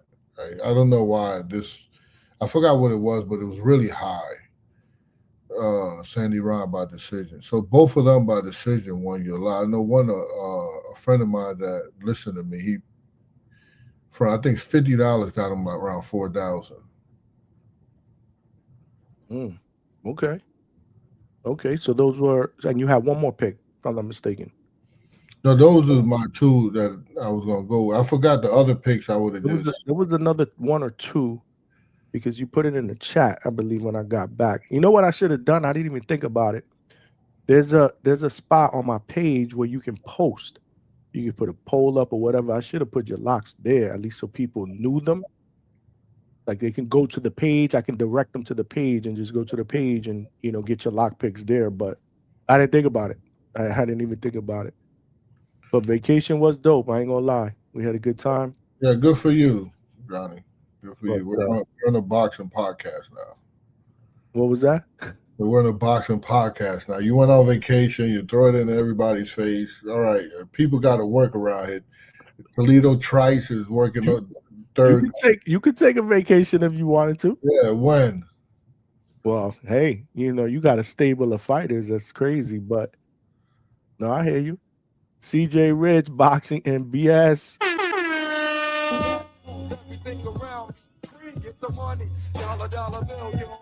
Appreciate you, brother, with the $5. He says, shout out to Coach for pulling up to my stream. Real, recognize real with the 100. Okay, so you pulled up to one of CJ shit? Yeah. I didn't go live because I was a little busy, but he could talk boxing. Yeah, CJ, I know you were back there. I had a bunch of people on here. If you want to jump on now, you can jump on now. I was a little surprised of how well he managed it for being like a newbie. He's a newbie, man. He's everybody's a newbie at one point. I was a newbie. I'm still a newbie. People in the chat want to talk about Rohan. I got other fighters like Yo-Yo fighting. I know it's crazy. It's crazy how everybody just said, Coach Bermudez, Rohan. It is crazy. I used to be like that, not anymore. But I used to be like that, like when I first met you and you first started jumping on here. And I remember you said the same shit to me. I got a lot of other fighters. You know that, right? Yeah, right. I'm really excited about Yo-Yo though, man. You gotta see. First of all, I took this fight for Blumenfeld because I thought it was going to be on DAZN, and they said it was going to be on DAZN, and then I don't know what happened, but it wasn't. But he looked really good. Yeah, he looked really, really good. I can't wait to get to the gym. We got to set that up, Coach, so I could get out there, man. Yeah, spend some time with the stable. You know what I mean? Birdman is asking Kurt Scooby fights next week, Birdman, on the 19th in Sony Hall. By the way, if you guys didn't see that interview in the chat, man, make sure y'all check it out at the Hangout spot. Smash the like button, man. We're not even nowhere near 100 likes. Like, really? Really, y'all? It's free, man. Let's get it popping, man. We nowhere near super chat going. Like, what's going on, man? Coach, you doing your picks today? Well, today's Monday. We got all week. I don't think you got all week. What you doing? Yeah, well, Friday, there's nothing going on Friday. Oh, Friday? I don't know if I'm going live. Those other belts, I mean, the other fights is not, I don't think they. I'm saying this fight's on, what you said, this fight's on Wednesday and Thursday, right? Yeah, but I don't see them in a betting sites. Well, that's probably because they just got announced. When did they get announced? Yeah, so I have to see like the bet because I like the Mbili fight. I don't know what. I wish Vega could come back on here because he'd be knowing shit. So you don't think I know shit? That's what it is. No, definitely not about betting. Oh yeah. Nah, I'm not a betting guy. I'm getting into it though. I'm easing into it. I ain't gonna lie. Yeah, you should. You should. No, I have to. I have to. And I actually, like I said, I'm a casual better. I used to bet, a lot on the when I lived in Pennsylvania on the DraftKings and the other one. There's another one, DraftKings, and there's another one. FanDuel. Yeah, but you can. But most of it was DraftKings. I used to use DraftKings the most. You can't use it here in Florida. But Vega, to his credit, he did send me something that I have not opened up yet. That Hollywood or Holly, what was it called, Vega? Something there that he sent me that I haven't even opened up yet and and created an account for. But yeah, here it is. Hard Rock. Hard Rock. You see, he knows because he sent me something. He's supposed to get a bonus as soon as I sign up. Yeah.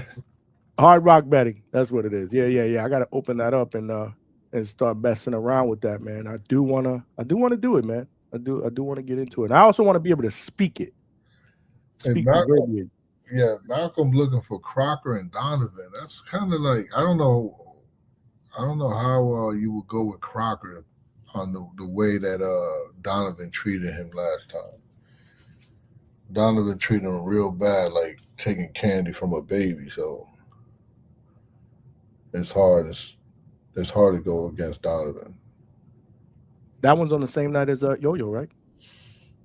I heard they. I don't know. I don't know if they moved it up. I don't know. Let me look at about that. Part 2 previews. Historical Irish IBF welterweight title rematch between Lewis Crocker and Patty Donovan.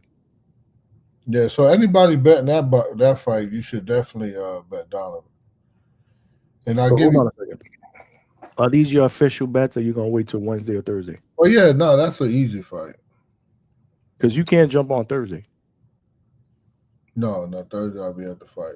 Yeah, you'll be at the fight, so you can't jump on Thursday. I'm not doing it live on Friday, the day before the Canelo fight. I may do it live on Friday, actually, because it's usually, me and the wife usually do something on Friday. But let's not forget, I'm doing a live fight chat Saturday. That will go beyond the fight when we're gonna keep the phone lines open, and get people to call in and give post-fight reactions. So that's gonna be a long-ass show for me. So that's Saturday night into Sunday morning. Well into Sunday morning.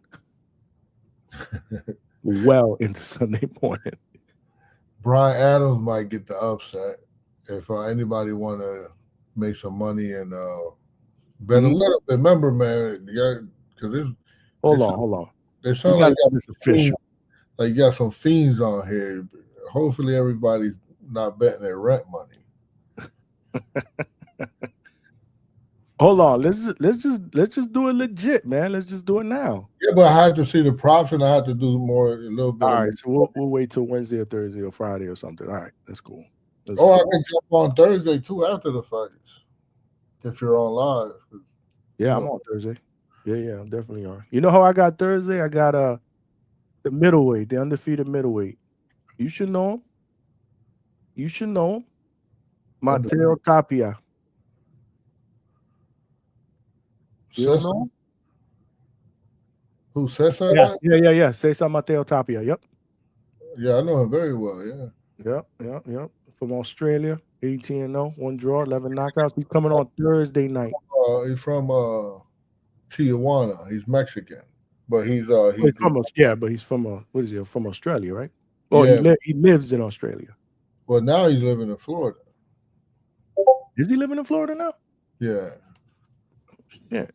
Because I've been trying to get an interview with him since the last time he fought, and we were always going back and forth because he was in Australia. Maybe he was just staying out there for a little bit. Yeah. Maybe he was staying out there. That was his last fight. That was actually a Caribbean. Yeah, so he came here and first started training with Pacquiao's trainer there, the strength and conditioning guy. I forgot his name. Pacquiao. Who's strength and conditioning? Pacquiao's? Yeah. What's Pacquiao? The old guy? The guy he was using back then? I don't know. Somebody in the chat will say it. You're not talking about Reza, right? No. The other now, the one that he's with now. Oh, I forgot his name. No, Alex Ariza. That was a long time ago. yeah, But that's what I'm saying. That was a long time ago. I don't even know whatever happened to that dude. yeah, he was hot for a second, and then He disappeared. Nah, Vega, I said the same thing. It's not a Reza. He's talking about somebody else. But honestly, that's another dude that's been on a milk carton. I haven't seen that dude in forever, bro. but he went for Fontanez, no. Funet, no, I forgot his name. But he started training with him, and that didn't work out. And then now he's training with some people in Florida. Thompson, the guy from Canada, Thompson, something like that. It's not the guy that Lucas Body trains with, right? No, he's trains with Stephen Bailey. No, yeah. Sarah Bailey's husband. Okay, no, I think you're talking about somebody else. Yeah, Justin. Yeah, that's Vega got it. Justin. Vega's using Coco, bro. No, but he got it. That's the guy that he wanted to train with. There's no way Vega knew that shit. He cheating, bro. He definitely Googled this shit, bro. Hey, what's wrong with Googling? I'm just saying, I think you give him too much credit for being smart. Nobody say no. You got to give the man credit. Man's Nah, fuck that. I gotta hate on him. He be hating on me. He hate on everybody. I gotta throw some hate at him because he be hating on me sometimes. He hates on what you have to like about him is that he's consistent with the hate. That is true. That is true, man. We got the coach in the building. If you guys want to call in, ask coach a question, now's the time. Oh shit, we got Cam. What's going on, Coach Cam? What's up, man? Good, man. What's going on with you? Good. Nothing much, man. Hanging in here. What's up, Mr. Bermudez? How you doing, Coach? What's good, Champ? How's your son doing? He's good, man. Just getting ready to make some moves on a few things and just working out some stuff and ready to get back in that ring. Anything you can tell us, or we got to keep it sealed? Nothing right now. Just we're just still working on a few things, and but as soon as we lock something in solid, man, we're gonna let you guys know because we ready though. We're ready to get back in the ring and ready to get busy. He has a manager. I manage him. Me and his 6-year-old brother. Well, that might be the problem. That might be the problem, Cam, because your son got talent, and he don't need his father to be managing. Yeah, you do. Who we need then? With his type of talent, he need a top.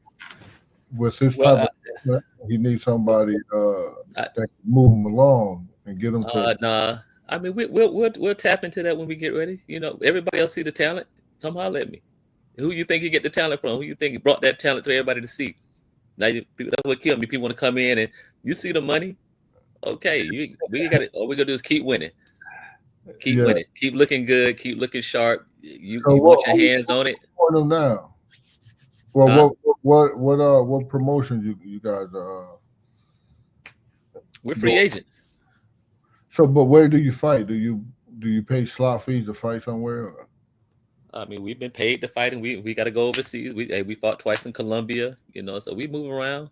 Yeah. So we make it happen. We just keep winning, keep shining, keep looking good. You can't deny talent. You got if you know talent, you got the eyeballs just like I got the eyeballs. Yeah, make it happen. You got to get them to somebody because it gets expensive. Well, that's why we make money. Talk it. That's why we make money. You know what's funny? I introduced him to Rob, to Big Rob. Yeah. And Big Rob knew him. He knew him from somewhere. Right in Florida, yeah. We get around, people know. It's just Big Rob knew him from somewhere. We know this game too. And when people see the talent, we understand they see the talent. And like I said, just keep winning. Nobody's coming along for free. You want to come in, if you're not going to deal with them unless you know you can make some money. Yeah. Exactly. Okay, then. So it's I've been in business for 20 plus years, man. When you be in business and work for yourself and understand, and you be around this boxing game, you learn from people that have advanced in it, and you learn from people that have made mistakes in it. We just hold it in the middle of the road, keep fighting, keep looking good, keep being smart, keep winning, How old and is they'll he? knock on the door. He's 25. I'm trying to make some moves, man. Hey, I pulled him out of the amateurs some years ago. Like I said, he went to school, he got his master's degree. He's 6-0, 6 knockouts. He looks good, he looks sharp, he's smart. So we good. He hadn't taken that damage. So at 25, he's mentally sharp. He's mentally in his mentals are strong. He's physically strong. Hadn't taken the damage like a lot of these guys, and he's still one of the top fighters. Prospects out here, hands where down. We're from Atlanta, but he's down in Miami now. And his name is Kamari or Kamarie Walker. Kamarie. Yeah. Good. Yeah, Vega, man. no more Black Prime, bro. No more BLK. BLK. You don't know when he fight next? No, we hadn't decided where he's fighting. We got a couple things on the table, and we're just gonna just sort through them and just decide where we're gonna go and who we're gonna move with. Yeah, we ended up we dropped the we didn't have a promotion. We had a what's the name deal with BLK Prime. We ended up just backing out of that, so we backed out of that real quick. And who's the decision making on his outfits? We design them. Cause he had like a bow tie thing, right? What's his name from what's the name of the horror movie? The guy that ride the little tricycle. That's who that was. Yeah, the horror movie just get. Yeah, what's the horror movie with the little thing that ride the Saw, isn't it Saw? Saw, yeah. So Saw, that's it. right? We had we fought before. We got the mask and everything. We had the mask and everything. We did that Halloween when we fought on Mike Williams Jr. card back in October. So we had that design. Had the mask on and everything. So yeah. That's I think that's Jigsaw, if I'm not mistaken. Jigsaw. So yeah. So we just I just let him free flow, come up with his ideas, and we just get us a good designer and go from there and put it on, have somebody design it for us and go from there and rock out. Good stuff. Yeah, man. But yeah, like I said, we just working, man. We're open to, hearing, like I said, we was in Orlando, we were down there and met with some people and things of that sort. So we're open and listening to offers, like I said, we're still building, so we're not in a rush to jump out here and just say, hey, just to be a part of something, to say somebody's this and that. We'll take our time. We okay. But if something comes along and the right offers on the table, we're good to go. Yeah, I think if Rob is interested, you should definitely. I got a couple guys from Rob.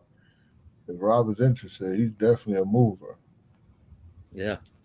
He got Yo-Yo, man. He pulled some strings. He got Yo-Yo on this week's card. Yeah, he wasn't on the card. He made Yo-Yo Hernandez. He got some people upset. He fight for his fighters. That's it. But, you just watch the game and stuff, and you just have to, it's Are you train him? Yeah, I train him and he's down with Glenn too, Glenn Johnson. Oh, Glenn, nice. Yeah. So, and then strength and conditioning, we got Joey Scott, which is Wilder's strength and conditioning coach. So he's been with him for about the last 6 years. So so we just, like I said, just keep winning, man, and keep doing what you do. And I understand the game as far as like the gatekeeping goes, like just in boxing, you got gatekeepers in boxing, you got gatekeepers in this so-called management promotion thing, how they move. Okay, they got this door, but they stand in front of the door and they want to hold your hand to get in the door. My thing is, like I said, we keep winning. Somebody gonna open that door. I might not have to hold in my hand to get in there because the person on the inside see the talent also. I don't have to have that middleman to come in here and got his hand out just to walk through that door. They already seeing him. They know who he is. So, but I understand that. We just keep shining, keep winning. And eventually, some of your guys inside that door, they're gonna have to see us somewhere along the lines, because we're gonna start getting ranked and things of that sort. You can't stop us from winning. And you say you're in Atlanta? Yeah. How's ticket sales there? I mean, when they have shows here, I mean, it's real good. That's where Jake Paul and Javante are coming here. They're doing it here at State Farm Arena. Shakur's fought here before, so I mean, we get good. We get OTX cards out there. OTX cards be out there. Yeah, OTH cards are here at right there at Atlantic Station. So yeah, so they started here, so we get great cards here. It's just like so my next move, like if anybody's, like I said, they're interested in things of that sort, we're looking on getting the card here in Atlanta, down in Miami where he is. So I mean, he's a seller though. That's the thing. Wherever he goes, he sells. Yeah, that's what I'm asking, because that's what will give him on the card when he's not signed to anyone. Yeah, so we're gonna, I've been looking at places and things and about renting out a spot here and putting on a card here. What here is in Atlanta? In Atlanta, also in Miami. So yeah, so we I'm got the means. confused. So is he in Miami or in Atlanta? He's in Miami. Just training, or yeah, he lives there. He lives there. Okay, where did he go to high school? Jacksonville. Oh, so he's a Florida boy then. He's been in Florida, yeah. But he grew up in Atlanta. That high school, right at the end of middle school, high school in Jacksonville. Then he went to college in Miami. So he's gonna sell more in Florida. No, more family stuff in Atlanta. In Atlanta, I'm a Georgia boy, so we got all that. We sold people in North Carolina. I sold people in Alabama. He's a seller. He has a very good following, very solid following, very loyal following. So he puts asses in coach. OTX is the way, man. I've been looking at that. Why is that the way? I just feel like it's a good fit. No.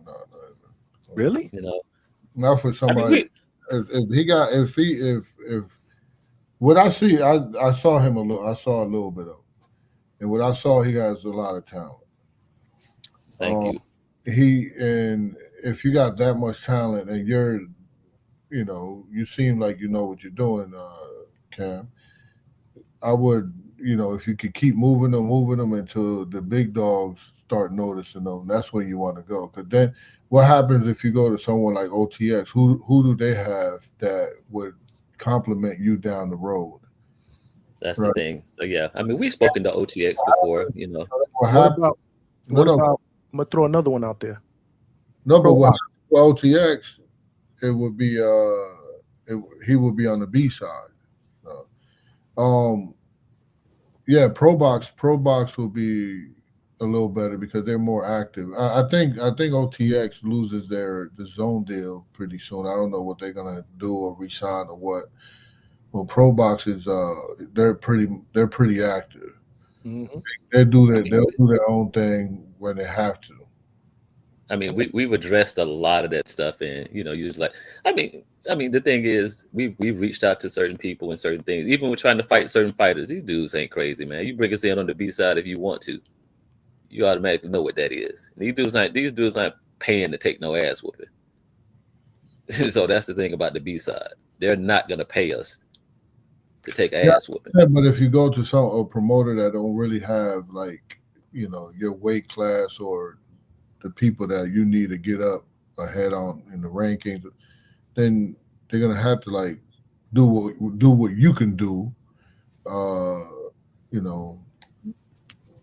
stuff like that. They can't do. They can't really do it. I don't think they can do it.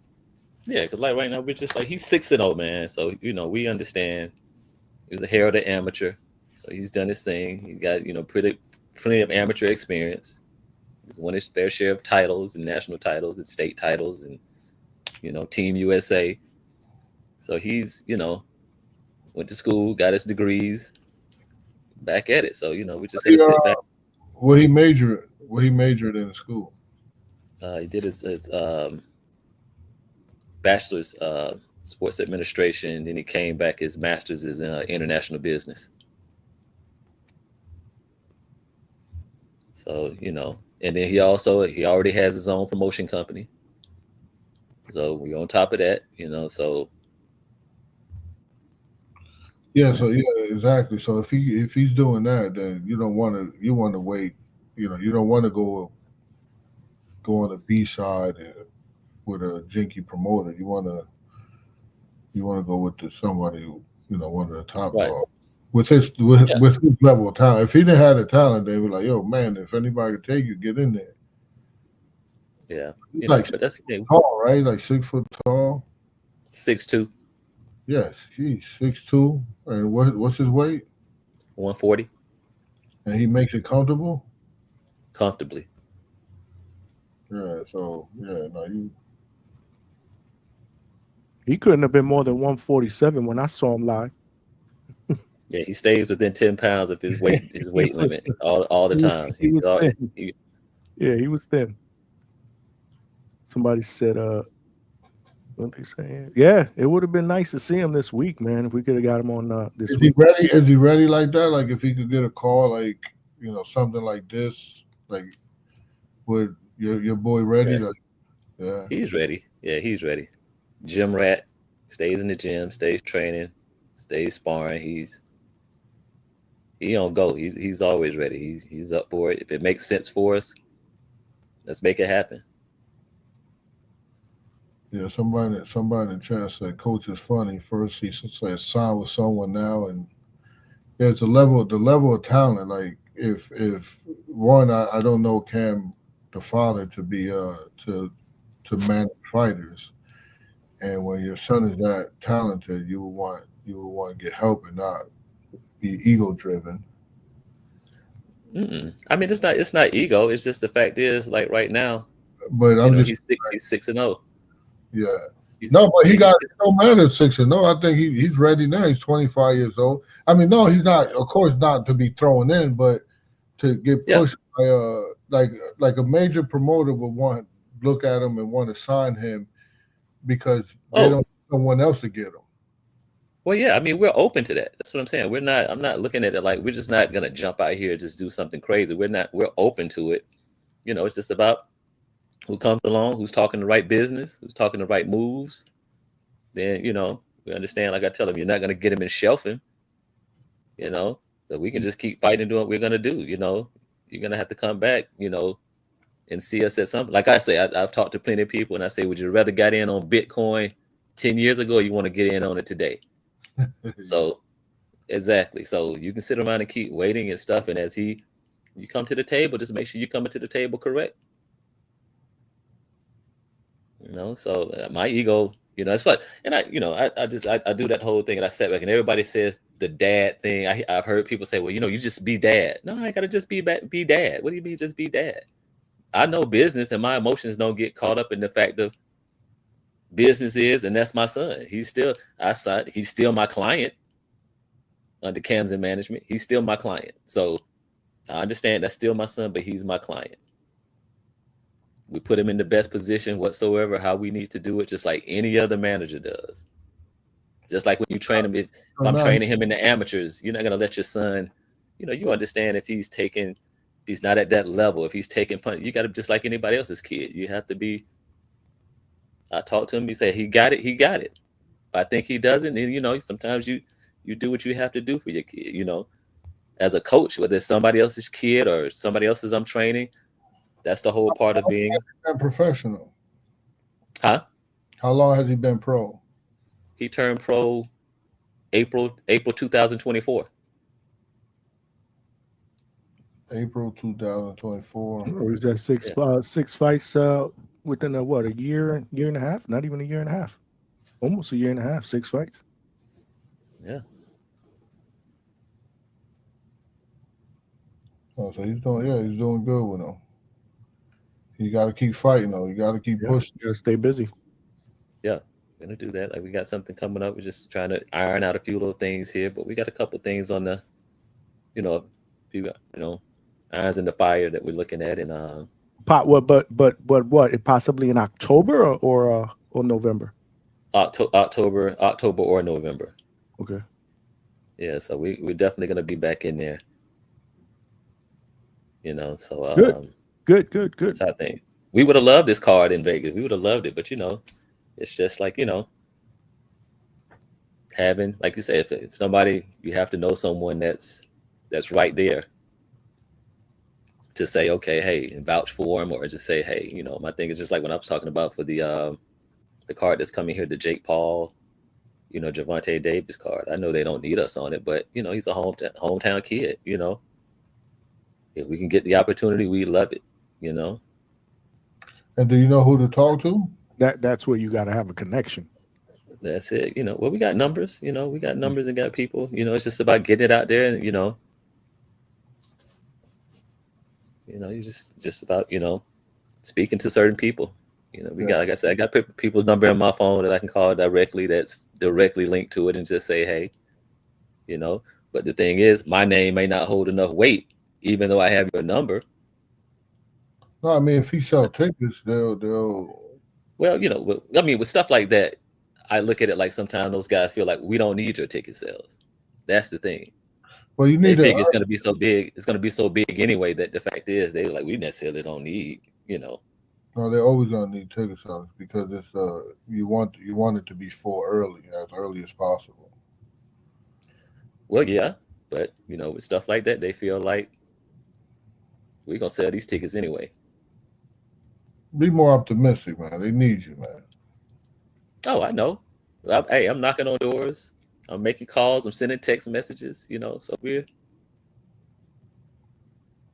Reach out to Rob if you need him, man. Rob extended. If you need him. Yeah. I text Rob. I think it was last week. Rob, good people, man.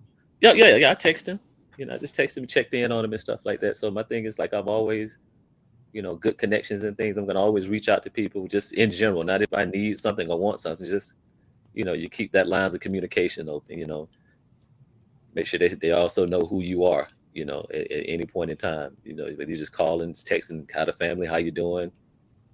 And that's it. But yeah, I know Rob's he's a good guy. Nah, for sure. Yeah, so like I said, we working it, man. I loved it. So I'll be out. I'm heading out to Vegas on Thursday. Oh, you going to the fight? Yeah. Oh, okay. That's what's up. Yeah, we heading out that way. Actually, I'll be going out there with Senior. Oh, Senior's going out there too? Yeah, we flying out Thursday. Is Cam going with y'all? Nah, Cam's not gonna go. That's what's up. That's cool. Enjoy it, man. So y'all going to the fight? Yeah. I'm thinking about just going. My thing is I'm just going to, network, man. Network, get a chance to, meet some people, shake some hands, Never a bad idea, man. Right. So that's what's up, man. Go get that work in, man. That is it's gonna be a big stage. Who people out there? Not a foot traffic. To see your son with, if you had like right now the landscape that's out there now, who would you like to see your son with? When you got let's say for example Top Rank, Matchroom, you got Queensberry, PBC. Who would you like to see your son with?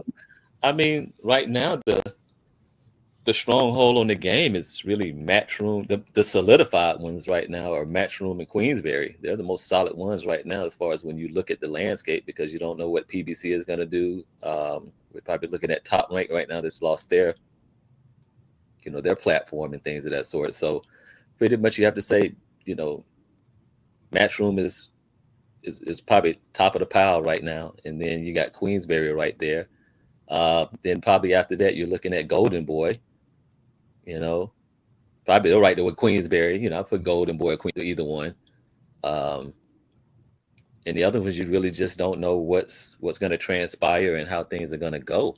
So it's kind of like, I still love, Top Rank, because I think Top Rank, for the most part, over the years have been, you've seen the ones that can grow the fighters, that really take their time and grow their fighters and put them in the right position. So out of all the ones that I've seen, that they've been the type of ones that could match their guys good, but also had the platform to have them noticed and have them seen on a stage where they could get the fans behind them. But they've lost that platform right now. But I think, I still believe in them as matchmakers and things. So, like I said, we're open, and whoever's, talking the right talk, we just want to go somewhere where it's a good fit, where he's a good fit, that's going to take advantage of everything that he brings to the platform. He's more than just a fighter. He's a hell of a fighter, but you got the only active fighter with a master's degree.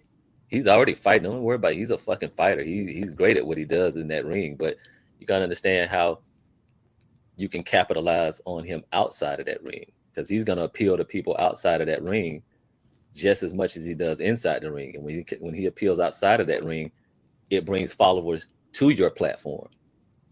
So, so we need, we're talking, that's why I've been working on with sponsorships and things of that sort. And whoever comes to the table, like, we're looking for somebody that's going to utilize him in a whole, because like I said, I want his name to ring bells just as much outside of the ring as it does inside the ring, because he's bigger than just a fighter. That's fair. No, that's fair. Yeah. That's fair. And they have to understand, he put that work in to make himself stand out outside of just fighting. And we want whoever signs him to understand that as well. That's a price that comes with that, because you're going to utilize it in your marketing. We know that. So we need that vision that, okay, he didn't go to school and get those degrees just for nothing. Utilize it. Build your platform off of it. Put him in position to win outside of the ring as well. Handsome kid too, Well, boxing promoters, they definitely play a crucial role in shaping the careers. So when you don't have a promoter right now, it should be as busy as possible, especially he's 25 years old. So you should be very busy. And it looks like you're on the right trajectory, since he's been pro for a year, a little bit over a year, right? 6 fights. Yeah. Mm-hmm. Someone like Matchroom would, they don't build fighters. They kind of, once they sign you, you're ready to be thrown in, and then they probably give you one fight, and then they're ready to throw you in the next one. Someone like Top Rank, they kind of build their fighters, they build their social media, they get them out there.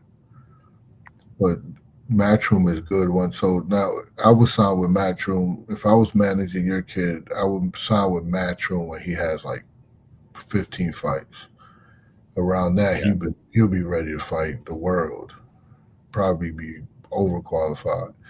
So then you would want to sign with Matchroom.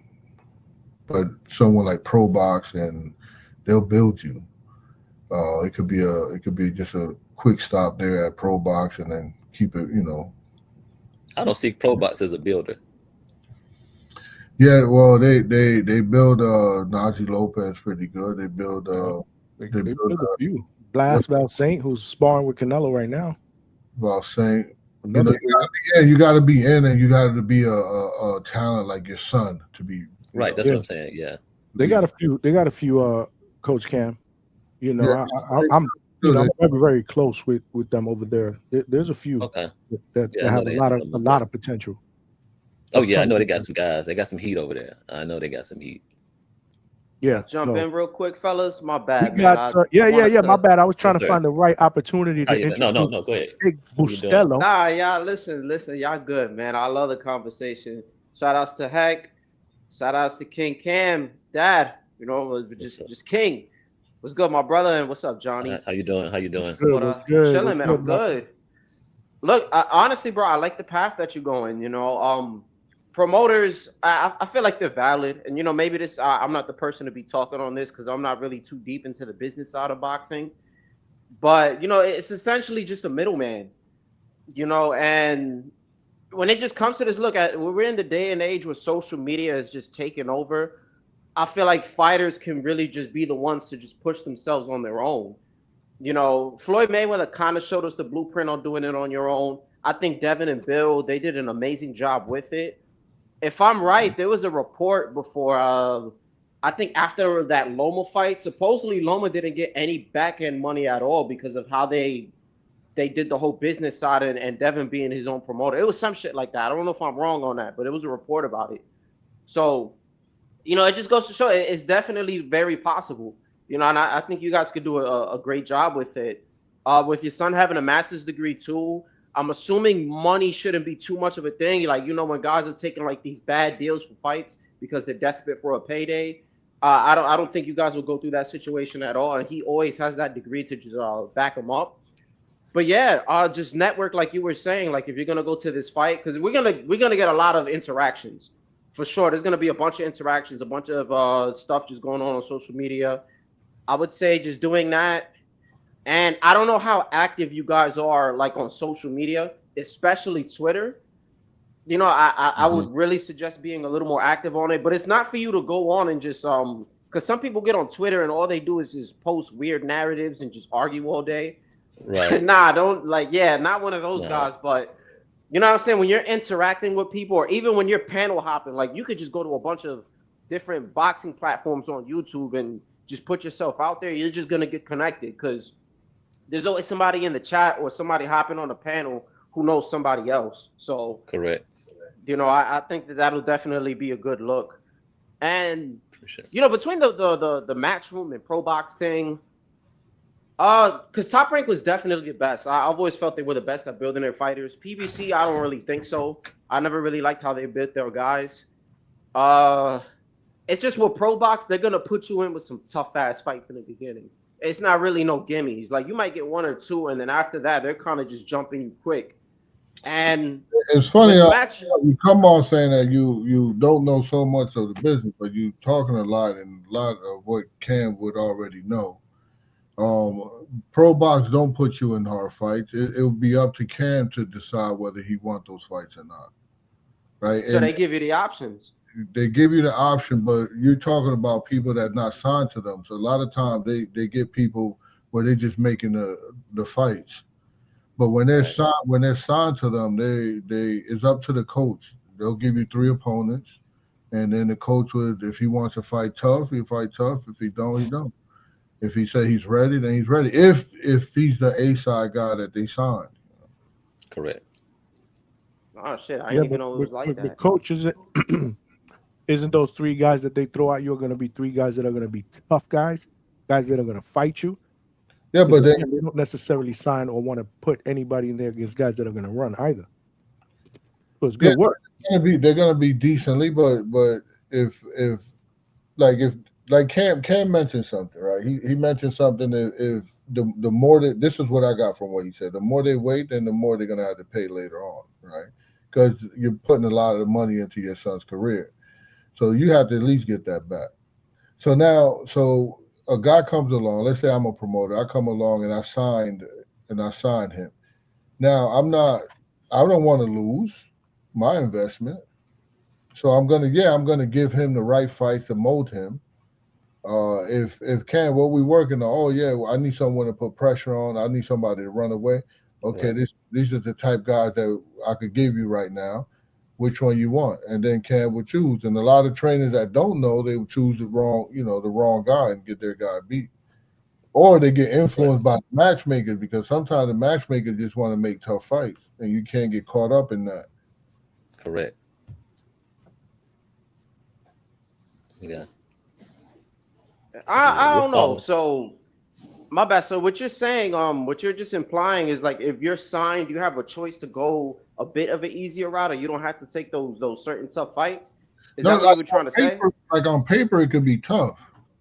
But the trainer knows, like we know who our guy could beat and who he gonna have a tough time with. What type of style? Style makes fights, right? You could agree on that, right? Style makes fights. So. Right. So if you give me three names and you get to pick, and it might this name might be tougher than the other guys, but it benefits my kid's style, so I will go with him. I get what you're saying, but yeah, I mean that just shows how good the fighter is. That's how I believe it. Like Najee got 14 fights, and I think he's already been in there with somebody. Was it hit? No. That's Val Saint, who's been in there with someone who's with Conor Ben. I'm trying to remember the common opponent he has. He's been dropped, and he's been in there with some guys. Train this kid. I kind of train. I don't even know if I train that. He comes to the gym here, and he's actually fighting tomorrow, and I'm gonna help him out. But he's one of the guys that he has a job, and he don't do this full time. And he took the Najee Lopez fight, and they paid him very well.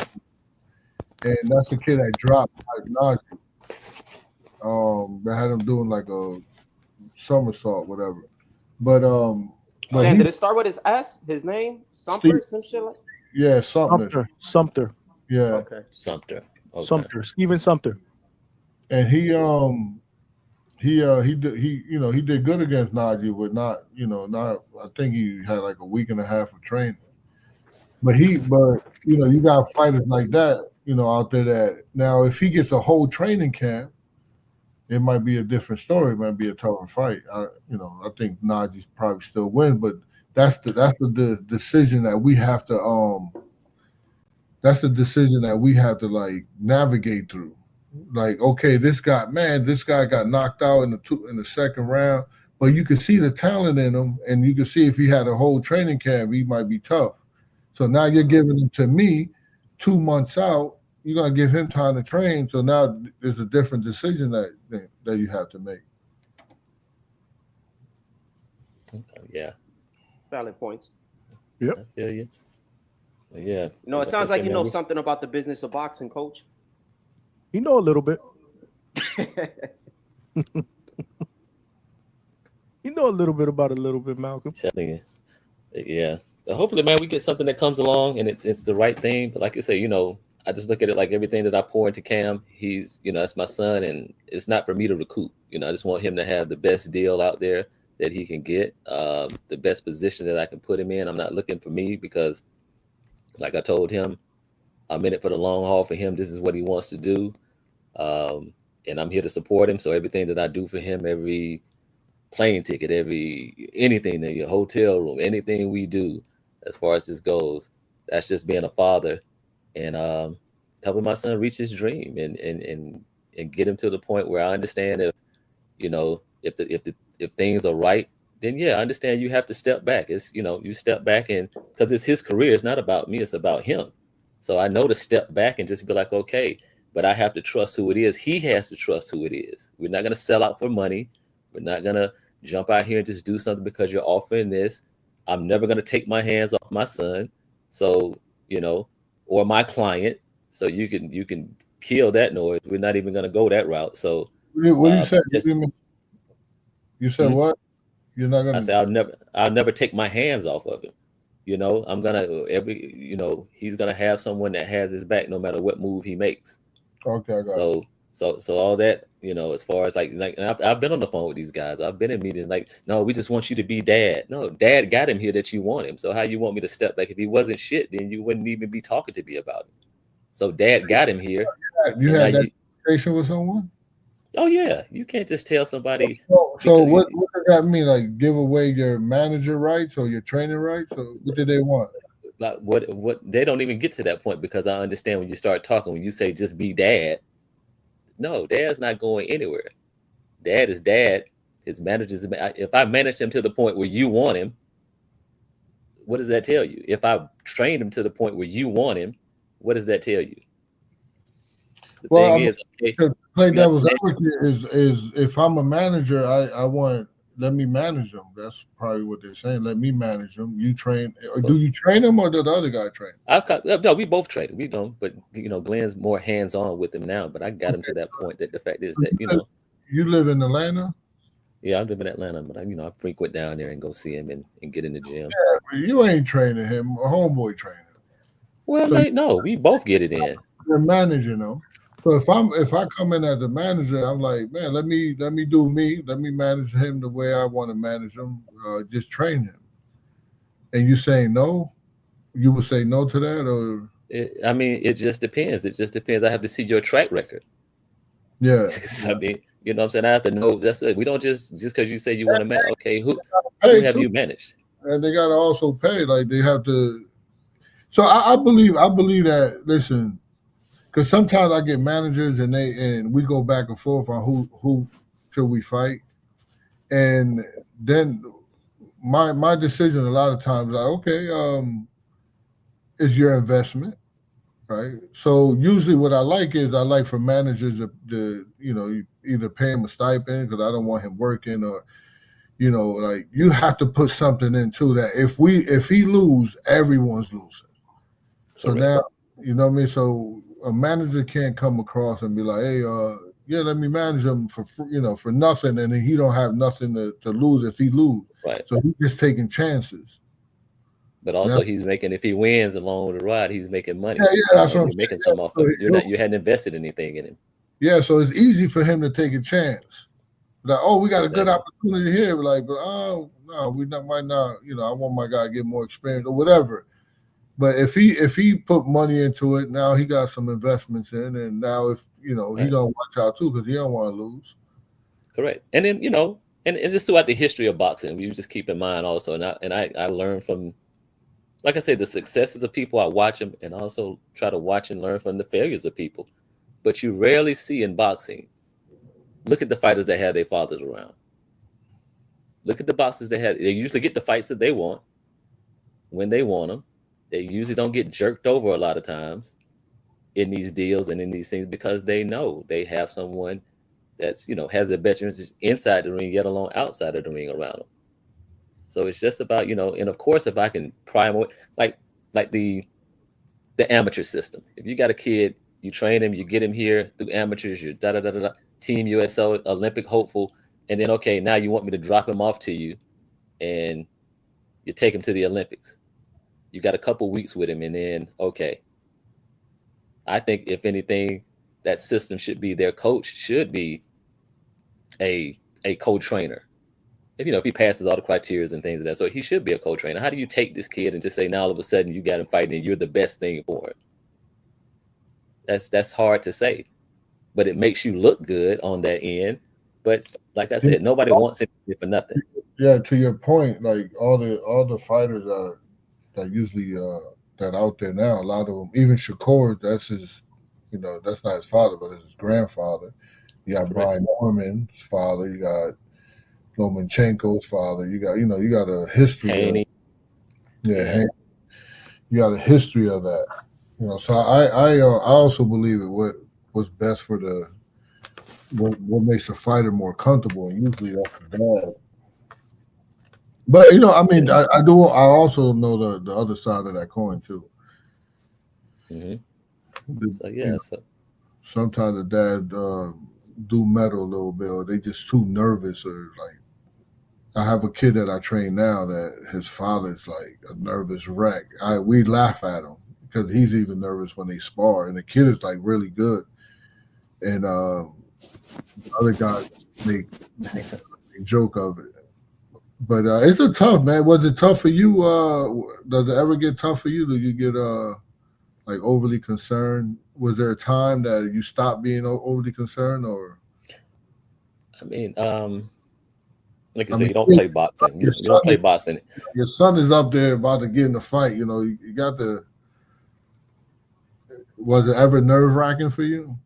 Because matter of fact, let me just say this: Brian Norman. I asked that question to Brian Norman Sr. And man, I felt him when he was like, "Yo, I was about to throw up." Remember that, Johnny? He did say something. Yeah, I felt like throwing up. I was like, I felt that, because that's your blood up there. Yeah, you do have a concern. Like I've had fights where I'm just like, okay, and even the nights before, like the night before, I don't really sleep the night before, and then the day after the fight, I really don't sleep because it's like you're coming off a high. I have to, it's just like you're so high strong, and I don't sleep the day before, the day after. I'm still coming down after, and he could have won and won convincingly, and I'm still like, ooh, okay, and I'm thinking, and I'm like, okay, it's over with. But yeah, you do. The third day out, you probably just go into a coma, huh? Hey, yeah, I do. I take 2 days, man, 2 days, and I don't do anything. I don't work. I don't do anything. I just take, and I'm just like, and okay, that's and now. I have to Wait till we see he gets to to the next, just Yeah, fighting the for next level. top contenders Yeah. and for Yeah. hopefully And for a it's like, title. bro, but it's that's one thing that I told him, and I preached to him, and I say, look, this isn't about me.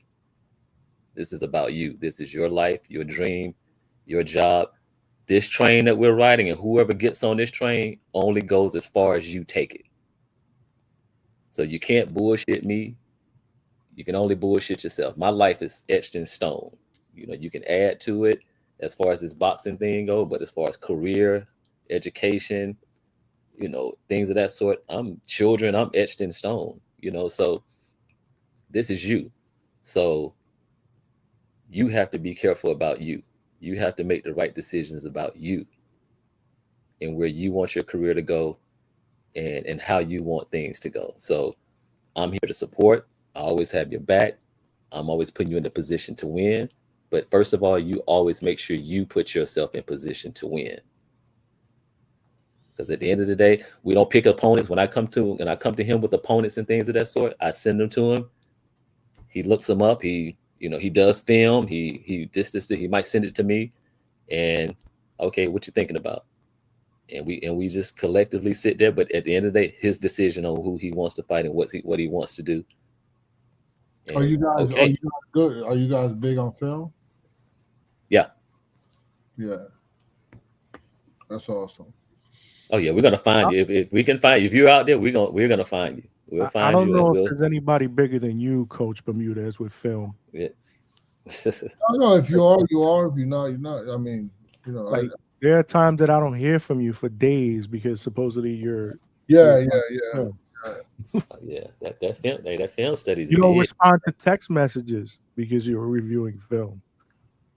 Yeah, and I hate the fighters always they're always posting that shit. They always get me doing the film study, and they always do it behind my back because they know I wouldn't want them to post nothing like that. Everybody want to be on social media doing something different. They want to market themselves. Yeah, right? so no, but there's something interesting that with where Vega at? What's up? We got Malcolm in here. Malcolm, jump in here, man. And Malcolm, I got you. The trainer from New York, Buddy McGirt. So Buddy McGirt went on record not too long ago saying that he don't study the fighters at all. Yeah, he don't the opponents. Yeah, he don't film study at all. Yeah. I don't know. I feel like there's a time and a place for it. Like obviously, film studying, you're gonna pick up certain habits for fighters. You know what I'm saying? And you're gonna see certain like technical abilities, but it just depends how long ago it's been. It's kind of like if you're gonna film study how Brian Norman Jr. right now is a good example, how he fought against somebody like Quentin Randall, and that was some years back, and we don't know if he's gotten any better. But at the same time, he hasn't fought that style in a while, because sometimes fighters will change up and then they improve. So it's kind of it is a hit and miss at times, but I do think it has its place. There's a reason why all the old school fighters and the old school coaches used to look at film study, but to not really study it. I mean, if that's Buddy McGirt's thing, then that's his thing. But I think if it has its own role in boxing. Yeah, there's a thing. I don't really agree. I don't know. He kind of went pretty hard on Buddy McGirt. Boxing Gems did a video, and in the video, Buddy McGirt was saying he don't study fighters, and they do the same tendencies. Oh, I don't know. I don't know what he said. He said a lot though. I can't say verbatim. But then Boxing Gems put it together where he showed the tendencies of the fighter, and if you would have, and what it, to sum it up is that if he would have studied film, he would have seen this, and his fighter wouldn't have got knocked out in the first round. But he went a little hard on Buddy. I do think there's a benefit to it, but to your point, Malcolm, what you're talking about is more recent film study, like maybe the last 2 fights, possibly 3 fights, and not. I'll tell you this. I'll tell you when Rohan Polanco fought Cesar Francis, right? When we was film studying him, we saw that he can't go. He only go a couple steps going to his right, and then he feels uncomfortable punching or fighting going to his right. So he always goes to his left. Anytime he goes to the right is the L step, is the feint step, and then he goes back to his left. It's only to create room. So we saw that. Yeah, we saw that. We're like, oh, he can't at all. He can't go to his right. And if he goes to the right, you cut him off, he'll fight you. So when he goes to the right, you don't have to cut him off because he's going to come back to you because he hasn't drilled enough going to his right. But to his left, he feels comfortable all day. So we have that. We go with that. We go with that. That's our game plan. When he goes to the right, we're not going to cut him off because he's going to come back. Or if we cut him off, be ready to fight because he's like a corner cat, right? And then once the fight starts, the man start going to his right, and he's fighting to his right, and that's all he's doing. And we was so that's to his point. Sometimes you film study people can work on their faults. Yeah, I think Rayo's a good example of that. We didn't expect for him to box the way he was gonna box when he fought.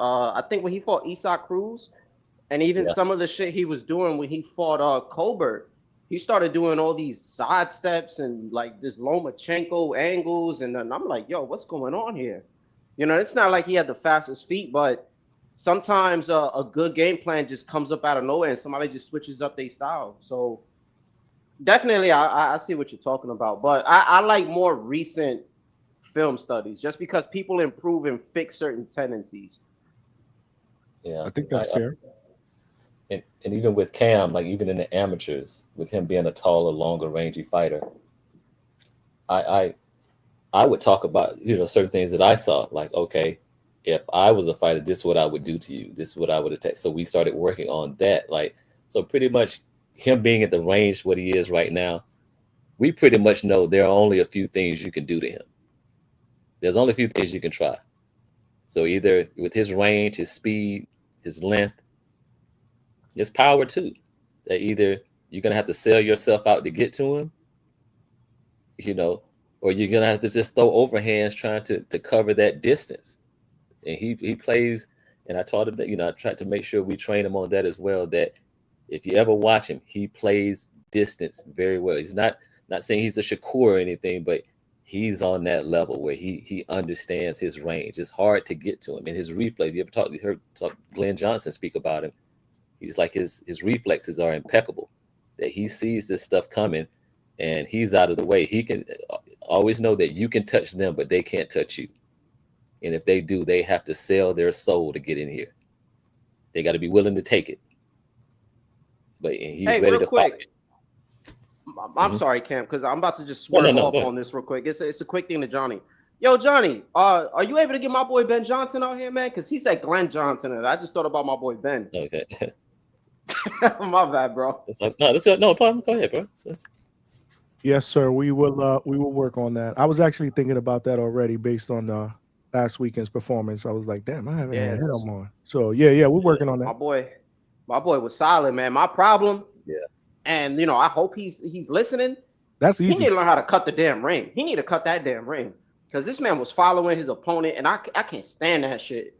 I can't stand not seeing people cut off the ring and throw He's young.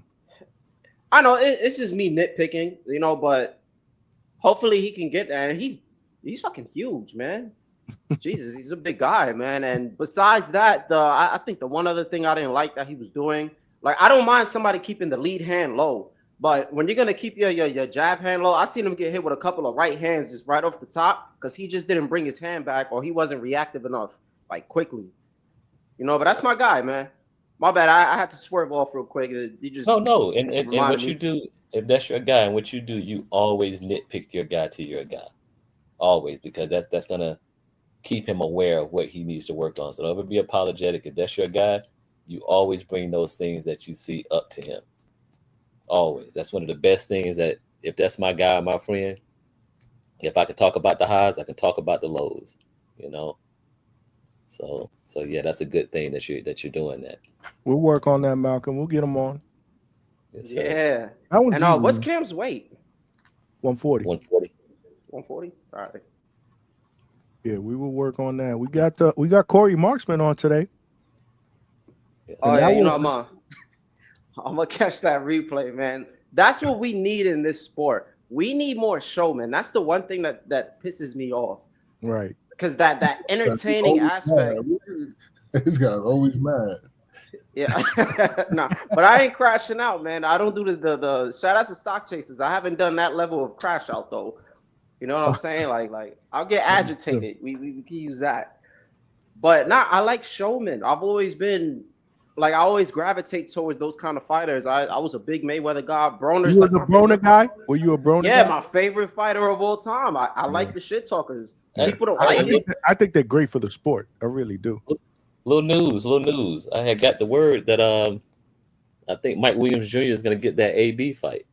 They called, and I think they're supposed to be setting that fight with Broner. Well, again, after everything went to shits before. So if that happens, shout out to Mike Williams Jr. and Senior and AB for getting back in the ring and getting back in there. So hopefully they can That's an interview. That's an interview that I want. That's on my hit list. My most wanted hit list. Yes. Yes. You want AB? Hell yeah, absolutely. Let me see what I can do. We need to make that happen because that would be a dope interview. Because like you, Malcolm, I love those type of personalities. I think they're good for the sport. You got to have those guys, those showmen. And that would be one that I would enjoy. That's on my hit list. Okay. The only downside is if you lose, you're going to have to hear it. But you need those kind of people. Somebody got to get hated. Hey. You know, and to be honest, I just want him to retire, man. I love him, but I don't want to see him fight, man. Like when he lost to Cobbs, my brother was sending me videos of him getting his tooth knocked out. I'm like, yo, chill. Because he just knows I'm a fan. Like, he know I'm a fan of Broner, and he just kept, like, bugging me about this shit. And I had to ignore him. Yeah, man. He getting in there. Definitely his best days are behind him, but he was fun to watch. He was fun to watch. I thought he was really, really fun to watch. He was always one of my favorites as well. But we got to get it. We got to get that one. We got to get that one. I might try to pull some on that. We got to get that one. Close. What network is that going to be under? Like, what promotional company? Somebody just brought it up in the chat. Who's that? He's not with Don King? He was Don King. He was Don King, yeah. Yeah, he's with Don King. Oh, man, he's still locked in. He's on a death row still. You know how that works. He say he's down with death row. Yeah, damn. But that's why I'm pulling for Corey, man. He had a great performance. He started doing emotes in the ring. I said, you know what? I like this guy. Once I seen him come out with the shades and the fur, I said, I'm fucking with this guy now. He did a post-fight interview with the shades and the fur with me. Yeah, didn't you? Yeah, you interviewed him. You see? He had the shades on today. He actually did an interview in a studio. You got to check it out, Malcolm. It was a good interview. Yeah, I'm gonna check it, man. You know, I always hop on late. Like, I never catch like the first hour or two. So whenever the show's done, I'll catch it. But Coach Bermudez, you saw the interview, right? Because you sent the chat in. Yeah, definitely. Yeah, you were active. He called out your boy. I thought you were gonna try to come on and ambush me. No. Hey, Coach, he didn't call out your boy. He said when I mentioned that you train Scooby, he was like, "Yeah, that's a fight that I want right there." I'm like, "Oh Lord." What's Coach? What's your prediction for this weekend? What are you thinking about the Canelo Bud fight? Damn, I was gonna wait later in the week, but you could do that. You could do that. Okay, I respect that. No, he said it's too early. And people gonna have to super chat when I give. I'm studying. I'm doing my homework. Yeah, that's like high level shit. Like people gotta start hooking brothers up. Hey, I got my locks already, man. I already put my bread up. Yeah. You ain't waiting for coach. See, this is where you fuck up, Malcolm. Nah, cause look, all right, look. When it come to coach, I'm 1 for 1.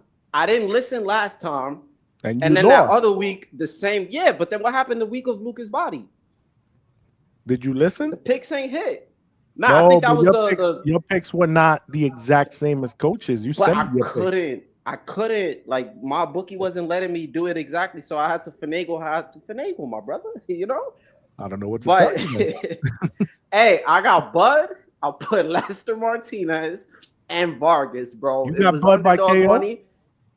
Nah, I just money lined it, bro. I'm not gonna lie. I was thinking about KO, and I said, you know what? Let me not be a dumbass.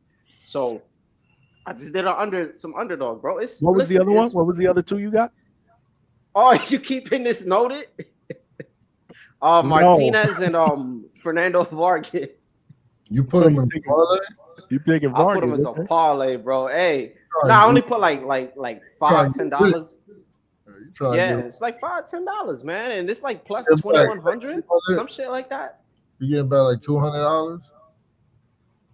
Nah, I ain't gonna put up no 200. No, Listen, no. I don't even. No, no. If you win, he's talking about. Oh yeah, like win like 200 and some change. Yeah. Off of I mean, $5, if you put $10. $10, you win $200. That's not bad. Yeah, this is gonna Yeah, be. but Yeah, but when you're saying that Martinez is gonna win, you're saying that Vargas is gonna win. That's Well, those guys are both underdogs, right? yeah, it's all underdogs. I'm banking on Lester not really being injured and coming up with all this propaganda just so he can get the fight. That's what I'm banking on. Well, that's But a I bet mean, we in don't- itself. That's actually a bet in itself if he makes it to the fight, right? Yeah, so if you look at it, it's a 4-leg parlay, really. It's 3 fights, but it's kind of a 4-leg. But again, like I said this before, if I lose it, then I'm chilling because all that money that I started with in my account was off of free play. So I don't really look at it like I worked and put money into the account. So I'm not really, you know what I'm saying? Coach, King KO said there's nothing to study. The fight is a mismatch. Canelo by domination.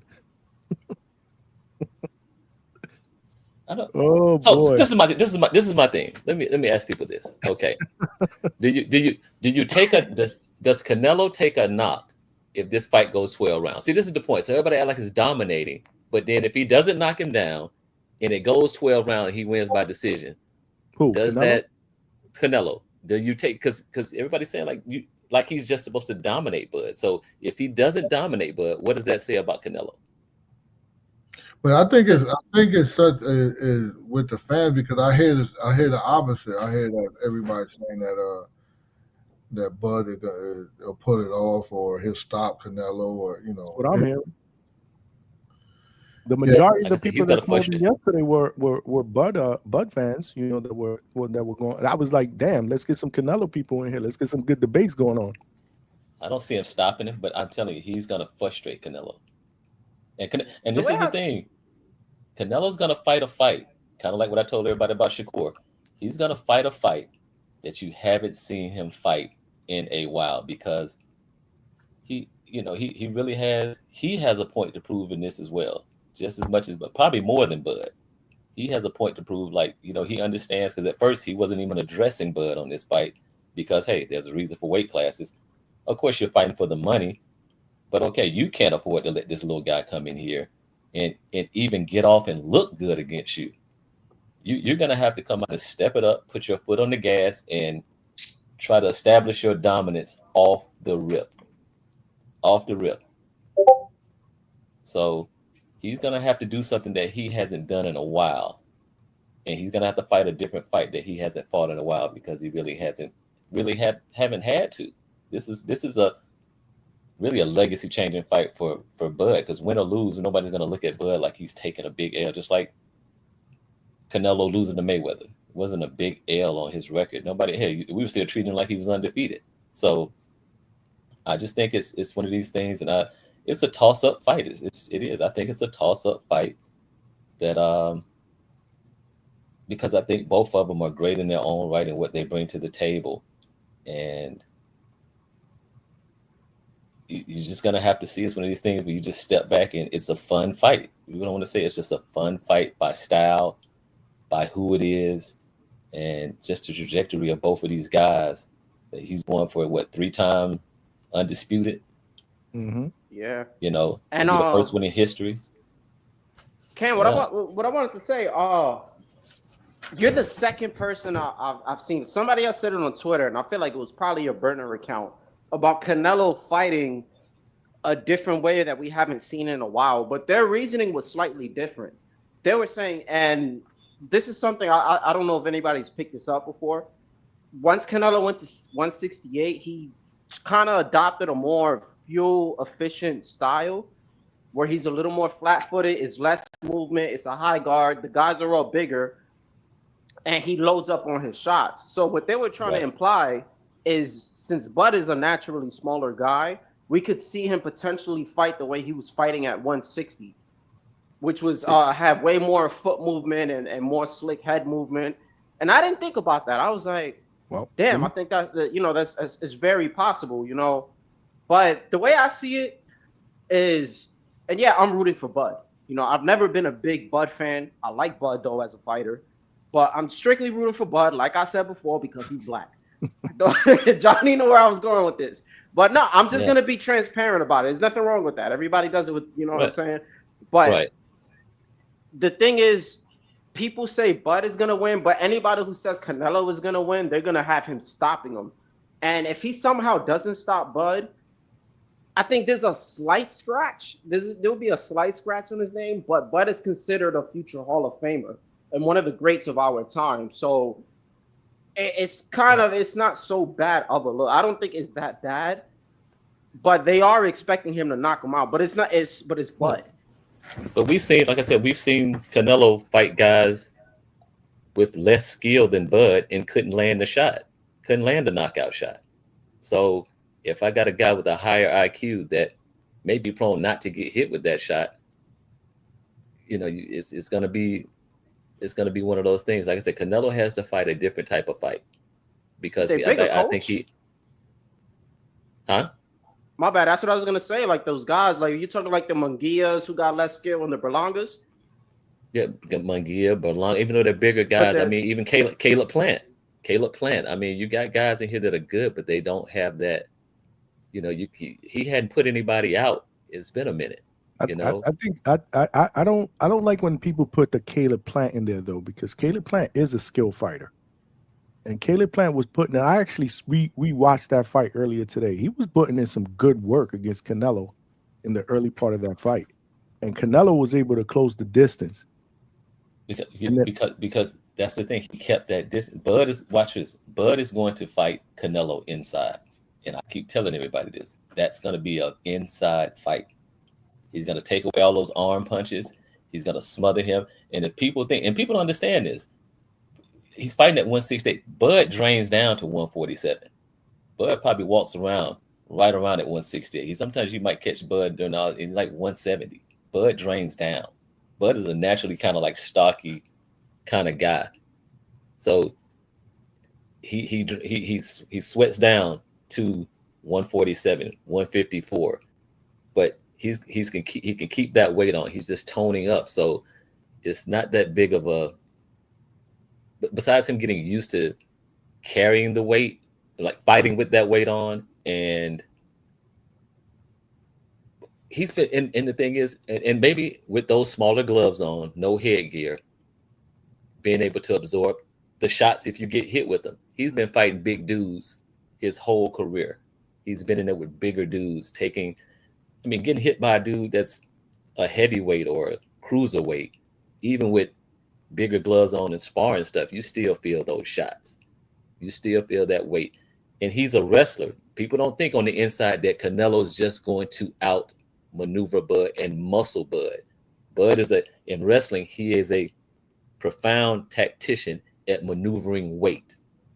And people have to keep the intangibles of other things that he brings to the table as well. He's going to fight Canelo on the inside and take away a lot of things that Canelo wants to do. And I think those sneaky shots that he catch Canelo with are going to bother him. Not saying it's going to knock him out or anything. He may not even daze him. But we've seen guys hit Canelo with shots and get his attention. He got an iron chin, got a big neck, good shoulders. He's a stocky, sturdy guy. But we've all seen him get hit and people get his attention. And I just think it's going to be that kind of fight. And I don't see him knock it. He's going to have to go for the gusto in order to knock Bud out. Can you guys see my screen? Yeah, that's the poll. That's the poll that I put out yesterday. Right. I'm saying over 120 some odd votes, which we need more votes. And I'm also going to put some on the live shows this week as well. But look at this, 30% smack even, bro. I told you. Because Canelo he's by going to knockout. Yep. Or Bud stop by it. decision. or Bud by decision? Damn, He's that's gonna have to great. dedicate. He's gonna have to fight like he wants to knock Bud out. See, that's the thing. He's gonna have to fight like he wants to knock him out. 25% got it. Canelo by decision, and only 15% Bud stopping Canelo, which I So believe is 55-45. what was that? Damn, that's close. The percentages I in tell- general is 55. That's what I'm saying. That's what I'm That's telling what I'm people. trying to tell you. You know, it's crazy how this is so close. You know, as far as the fans are concerned, you know, the closest to a 50-50 fight. Yeah, I keep telling people it's Which is why I'm it'll not be- going to accept people coming on here if Canelo wins, diminishing that victory. Oh, listen, wait. What? If I call in, Johnny, and I'm No, off a couple you're beers, you're gonna call in with that bullshit, that Fuck. oh, he's the bigger guy, blah blah blah. Meanwhile, look at what Like- everybody else is thinking, that this is a 50-50 fight. Then you got to give him Right. credit for getting the victory. nah, for like, Hopefully. listen, for You like won't. 10 seconds, for like 10, 15 seconds, I might be hating. I'm not I'm gonna sure lie. you are. I'm gonna let But- you burn. I'm gonna let you burn for like 30 seconds. Then I'm gonna have to cut you off. Be like, cut the Oh, he gonna bullshit. bang it on me.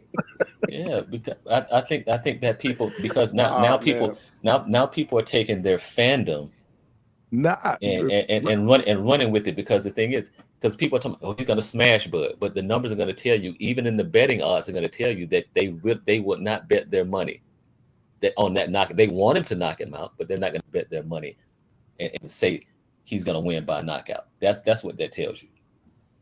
Nah, I'm gonna give him his credit, man. I'll give Canelo his credit. I No, wouldn't you want ain't. to, but I am. Yeah, I will, man. I don't like discrediting guys' wins. You know, because they'll do it with your favorite fighter. They'll do it with my favorite fighter. It's like if you beat them, you beat them. Y'all agree there, to fight. there will be people. There will be people that call in and discredit that victory So, if you do. and that's why I made that statement of saying, okay, if he doesn't knock him out, if he doesn't dominate him, then okay, then what does that mean then? If you're talking like he's just going to come in and rip this guy apart, what if he doesn't? Then what? I'm not that guy. I think it's going to be a good fight, a competitive That's what fight. I'm saying. So if Canelo beats him by decision 7-5, I got to give him credit. Oh yeah. You know, if My thing is- Canelo beats him, you know, whatever, or vice versa, you know, either or, they get credit. Oh yeah. Hey, I'm not gonna lie.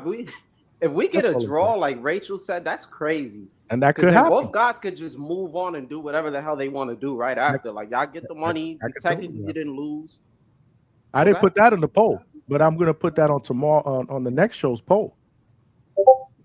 How many Rachel people brought picked it draw? up, and I'm like, How many people pick draw? Because there are some people that have left comments on some of the shows that we've done, you know, talking about this stuff, saying I think it's going to be a draw. And I'm like, damn, really?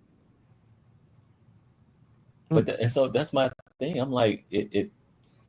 That's why I say people. It's just who you like and who you want to go for, and that's understandable. Who you like, and you What might if put you a little like bit them more both? sauce on it. What if you like them both? Then I think if you like them both, I still think the reality is I would go with the bigger guy that's used to fighting in that division.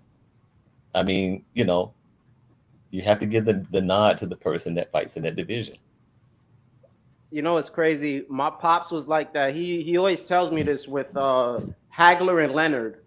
He loved both of them as fighters, and when they fought, So he did was I. pissed off. So did I. Yeah, he told like he. I don't even think he likes to watch the fight, but it was just bad. Like he's happy. He's like, yeah, like my guy is gonna win, but at the same time, one of my other guys is gonna lose. But that's the beauty of it, you know. Sometimes you need your two favorite people to fight. Yeah, man. Yeah. It's gonna be interesting. So, Coach Bermudez, when you breaking that fight down? Thursday. Are you gonna be able to jump on Thursday though? Because remember, you got to fight. Fights is early, especially out here. It's early out here. Oh, they're early out there. Yeah.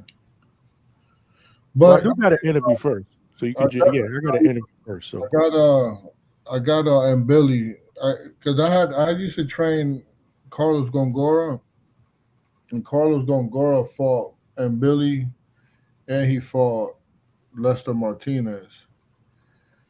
So when he fought and Billy, he had a good training camp. We was really surprised of how small the ring was. extremely, extremely small, and we wasn't ready for that type of pressure.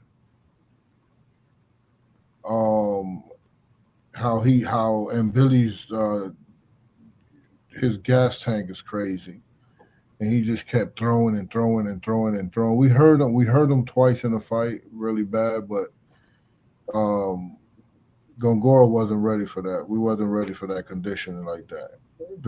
We was ready to box, but when the ring was that small, we had to fight the whole time. So then he goes back home, and later on he gets a call to fight Lester, and he didn't train at all, and he went the distance with Lester, and they went back and forth. So off of that, that's what would make me pick Billy. And Billy definitely got a lot. He got a really, really good pressure. He got a huge gas tank. And I just don't know, because there was talks of it going from 10 to 12. I don't know what. Can someone tell me if it's a 10-rounder or a 12-rounder? Hold on, I'll tell you. Damn, doesn't that count as 12 for an interim? That will be a 10-rounder. That's what BoxRec has it at. And again, BoxRec. I think every fight here is a 10-rounder except for the main event. Yeah, they got Boyacek against Brandon, 10 rounds. That's what it says here, Malcolm. I can't, but again, I wouldn't hang my head on BoxRec, man. I'll find out. I'll find out, obviously, before the next show, so that we're 100% they're accurate. saying 12 in the chat. They're Alberto's saying 12. I'm only reading what BoxRec says. I could pull up BoxRec right now, and that's what it's saying. It's a final. But I'll double check. Yeah, we'll double check. We'll get that right. We'll get that right. So yeah, I think if it's a 12, definitely and Billy probably be too much. And I'm thinking how much attention did someone like Lester Martinez and the Stone Cold guy. What do you mean Stone Cold? What's the other fighter there? Stevie Nelson? Yeah. Don't he call himself Stone Cold? Yeah. Yeah, his nickname. So how much attention do they get this training camp when the team is surrounded, around Crawford? Hey, sorry, Hack, my bad. On Tapology, it's saying that it's 12-minute rounds, and you see the Callum Watch fight is 10 minutes. But I mean, my bad, 10 rounds. But the Billy joint is 12. Okay. So it's like it's kind of split. This is why I don't hang my head on BoxRec. Yeah, because at first it was 12, and then I heard they changed it. So is it 10 or 12? No, I heard they changed it to, but I don't, BoxRec says 10, but they probably never switched it. BoxRec has it at 10. Every fight other than Reitu Tsumi and Sultan, I don't know this name. Yeah. And the main event. That's obviously 12 rounds. So, yeah. But you again, you could be right, Malcolm. You probably are right. I don't even know at this point because it's just. But I think that Billy would be a little too much for him. Okay. But do you think he can stop him? Well, if I was to bet, I would probably just bet. I don't get greedy. But I think it's a possibility, but I don't get greedy. I don't want to be like my man here and bet all underdog. Yeah. I'm going to be a bad bettor when I start to bet because I'm going to bet stop. I would have bet stoppage on that. Nah, just bet $5. That's all you got to do. $2 and do a nice parlay, and you're good. $20 is the magic number for me. But I think it goes to decision. And my main reason for that is just these Argentinians, like they too tough. Most of the time, like 9 times out of 10, they too tough. So I see it going the distance. And it's not like he ain't punching himself.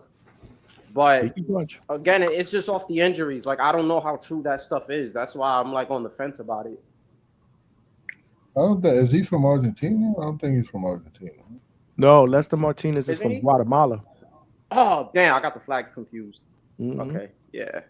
They both got that little blue. Yeah, he's from Guatemala.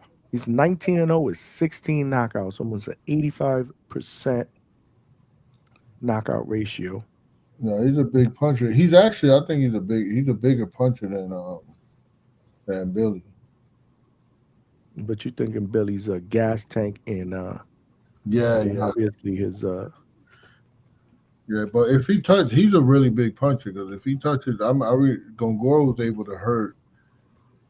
I mean, Gongora could crack a little bit, but I think Lester's a bigger puncher, and he was able to hurt Billy a couple times.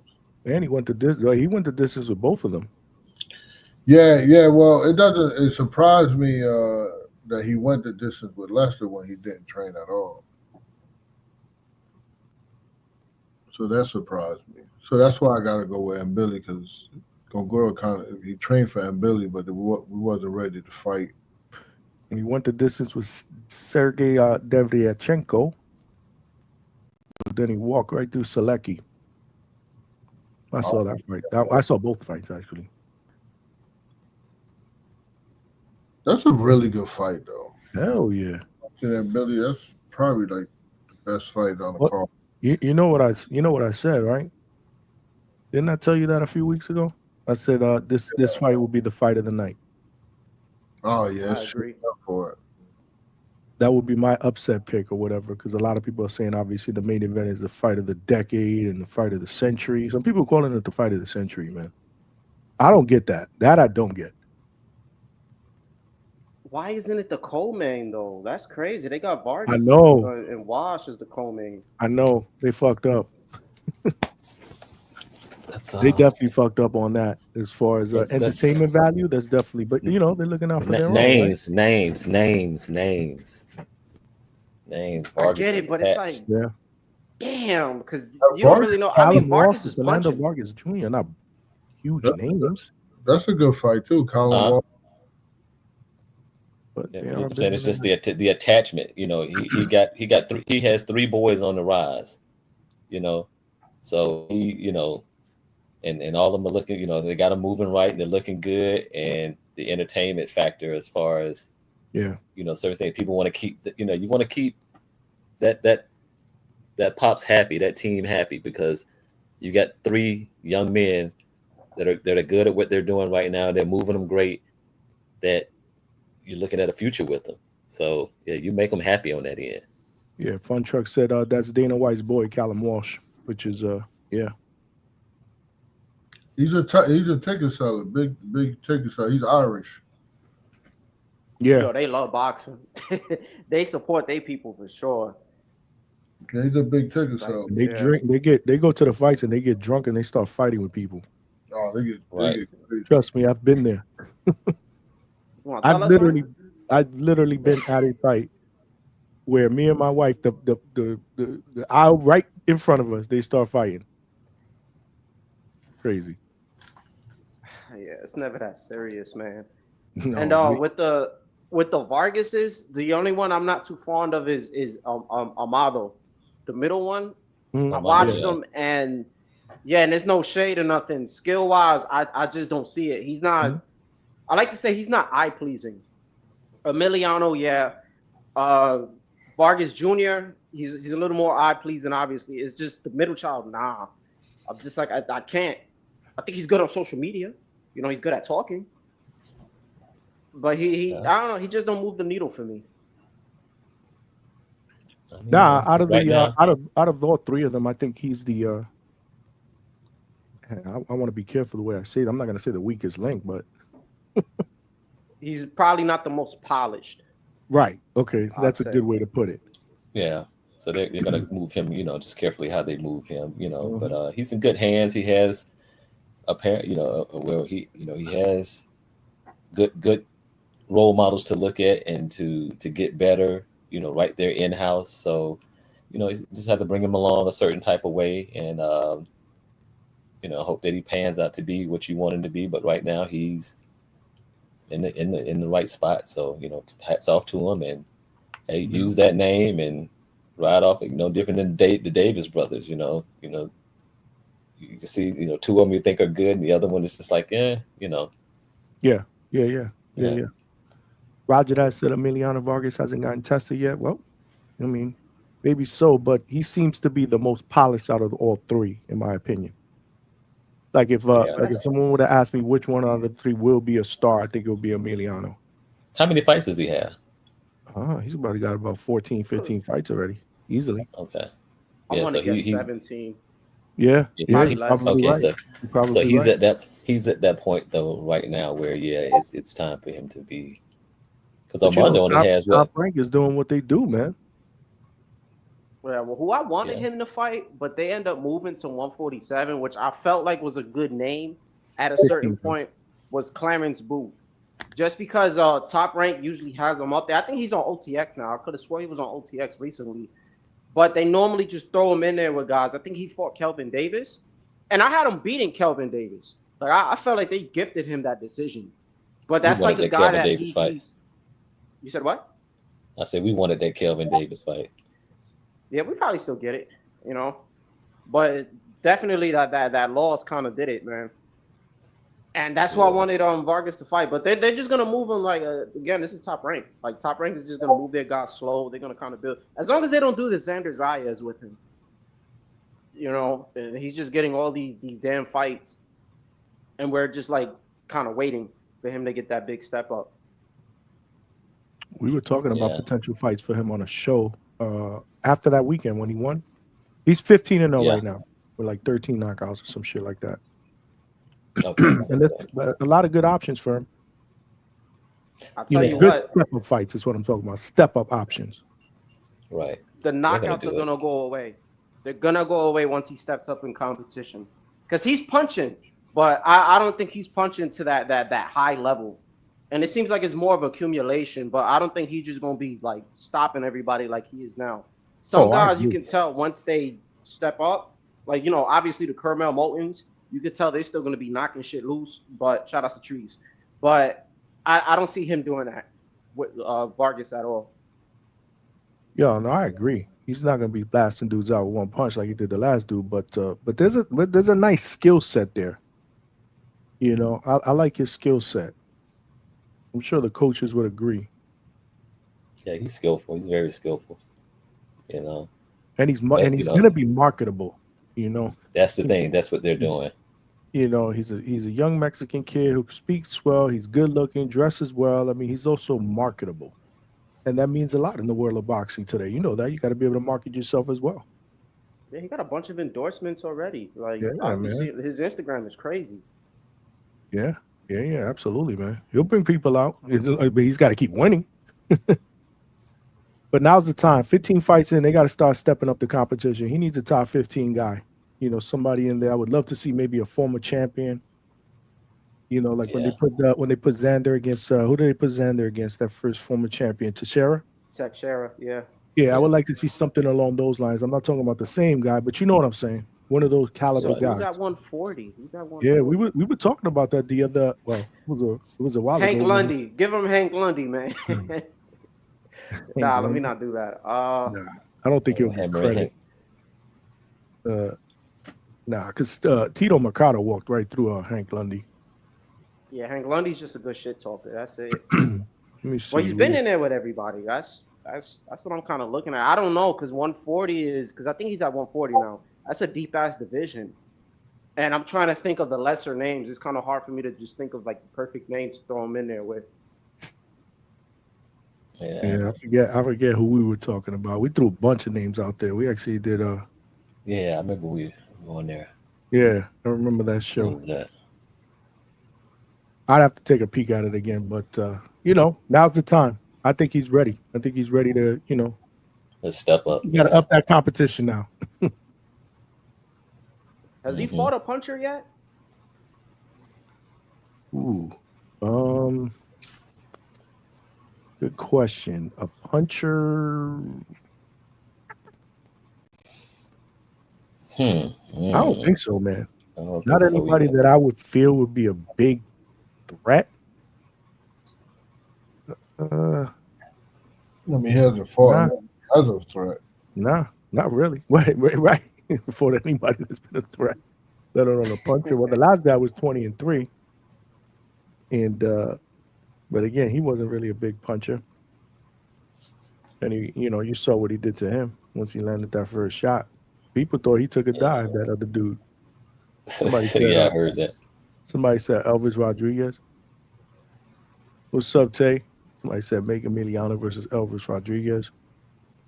That wasn't the one. Man. There was one fucking guy I remember that I threw out there that we were like, yeah, that would be a good one. And I don't remember who it was, but as it gets closer. You think Sparrow's a good name? Price Sparrow? I don't think he's. No, Avery Sparrow. He hasn't fought since I think Tevin Farmer. Avery Sparrow. Oh. Yeah, somebody. Good name for him. Yeah, somebody in the chat said Jose Cepeda. I didn't think of that one. That's Chon, right? Chon Cepeda? That's probably a little too much right now for him. What about a guy like Antonio Moran? He gave yeah, he's tough too. It's a tough dude. That might be a good step up. Who else? Beat by Quan Williams, man. Antonio Moran, wasn't that the dude that Haney knocked out? Oh, so that was a while back. And I think he also hurt Andy Cruz. Isn't that the same guy? I think he just beat Marquand Williams. He just upset somebody. Shit. So maybe that's not the right way. Hold on, let me see. Actually, no, I do think that's the right way. Why not? Why not? Because you got, like we was talking about with Ken, like you got all your money invested in them. You want to throw them in there with. Here we go with the business. I know what you're saying, Coach. It just frustrates me, the business of boxing. That's all. Yo, what about? I'm venting to myself, not you. I know. Pedro Campa. What about him? Is that too many fights? Who? Campa. Campa. How do you say his name? The dude that T.O. beat? Did T.O. beat him? You talking about Pedro Campa, right? Yeah, I was gonna. Cause I'm definitely not gonna say Montana Love, even though he inactive. But that's way too much of an experience gap. Yeah. Pedro Campa, yeah, I think Tio beat him in his first fight at 140, if I'm not mistaken. Yeah, you're right. How about a guy like Steve Claggett, even though he was supposed to fight Ortiz, but he pulled out for injury? What about a guy like Steve Claggett? Claggett would be a good one. That's actually good. Pressure fighter. Put him in with Sandor Martin, man. Fuck it. Nah. I'm not. I'm wilding. Yeah, I'm just wilding. That's somebody in the chat or you? No, that's just me chatting. I'm just talking shit. No, I wouldn't do that. Somebody said Gustavo Limos. What? Isn't that the dude that Keyshawn walked all over? Yeah, it depends which one. Yeah. The one that fought Hitchison would be tough. The one that fought. The one that got ran over by Keyshawn after the Hitchison fight, right? If that one comes in, it's a good fight. But if the one that came that fought Hitchison, that's a tough kid, man. Yo, I'm disgusted in Hitchens right now, complete, and I'm a fan. I am disgusted in that man. I hate how he move. I hate how he moves when it comes to Matias. Even though Matias got his own thing, I think he's dealing with a mandatory, but. The way he's moving with that, and he don't want to fight Gary Antoine, but then you want to fight Devin, and then you calling up other dudes that you're willing to fight. Didn't he say he's willing to fight Lamont Roach? He wants a payday. Yeah, it's just hard. I just want him to fight Matias. Just right that wrong. Like you said it on the interview, like, oh, why would I fight you when you have the advantage with a hydration clause? Like, and I'm like, what? Nah, man, like that shit pisses me off, and I'm ashamed that we're both from New York. Like it makes me just want to claim Arizona whenever he just starts talking like that. I don't know, man. It's very frustrating. I hate hearing fighters just talk like fucking ducks. Hey Cam, are you working with anybody else now? Huh? Are you working with any other fighters now? No, not right now. I got a couple that I'm looking at that probably bringing on and managing. No. Yeah, so we just, some up and coming guys. That's awesome. I'm gonna go Yeah. check So out it's the slow motion. Slow motion, man. We just slow motion over here, and like I said, we're open to, like I said, anyone we're able to talk and just come with a game plan, and we're willing to open up and see what moves best for us, and go from there. You know, like I say, he's just 6-0. You know, and but like I said, like when people look at him, I know I trained him. I brought him up. I know what I have my hands on. I know exactly what I got my hands on. So, All right, fellas, I'm gonna hop off, man. Yeah, we about to wrap Shout this outs up. to all right. shout outs to both of y'all. check on I'm check on my fight over here. Cam, good talking to you, man. Yes, sir. Yes, sir. Appreciate John, you, brother. talk to you. Coach, I'll text you. All Okay. right. Tell my All boy right. Yo, I said what up. Indeed. When's the next show? Wednesday. All right, best. Yeah, I'll catch y'all on Wednesday, man. I'll catch the replay too. Shout outs to the Hangout spot. Yes, Shout outs sir. to Hangout. both coaches. The Yes, undefeated hairline. I'll see y'all, man. All right. Blessings. All right. Good Y'all have a good night, on the fellas. building, man. Appreciate you. Yeah, man. I'm gonna cut it short. Coach, thank you for jumping on. Appreciate all of y'all, man. Great show. If you guys are tuning in, or if you guys tuned in late, make sure you guys go back and check out that interview I did with Corey, Smooth Marksman, undefeated lightweight, 12-0. 1 draw, 9 big wins via night. Great interview. He did it in a studio, bro. That shit was dope. Great sound, great background. He's a flashy young man. You know, he likes to dress. If you've ever seen him fight, he comes out with the drip. The last fight he had the North Carolina color the North Carolina blue colored robe with the fur. I mean, with the shades, you know, he's flashy outside the ring. He's flashy in the ring, man. Does a lot of good things, man. Goes from Southpaw to Orthodox. He can box. He's coming into his own, man. You know, 3 of his last 4 wins have been via stoppage, man. Great interview. So if you guys missed that, make sure you check it out. Check out the playback like Malcolm. Be a part of the playback crew. And when you're there, make sure you like and you subscribe if you haven't done that. More importantly, if you have subscribed, tell a friend, man. Text somebody, be like, yo, Johnny's doing this thing over there, man. Johnny trying to get to that next goal, man. We're trying to get to 3K, man. We getting closer, man. And we've only been doing boxing content for what? Almost 17 months.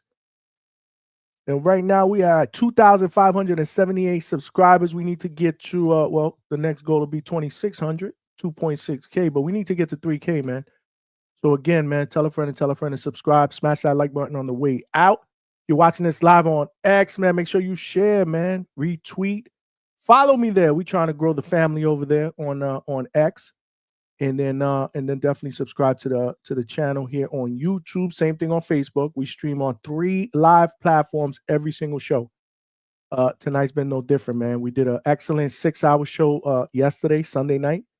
We did another 4.5 hours tonight with a great interview.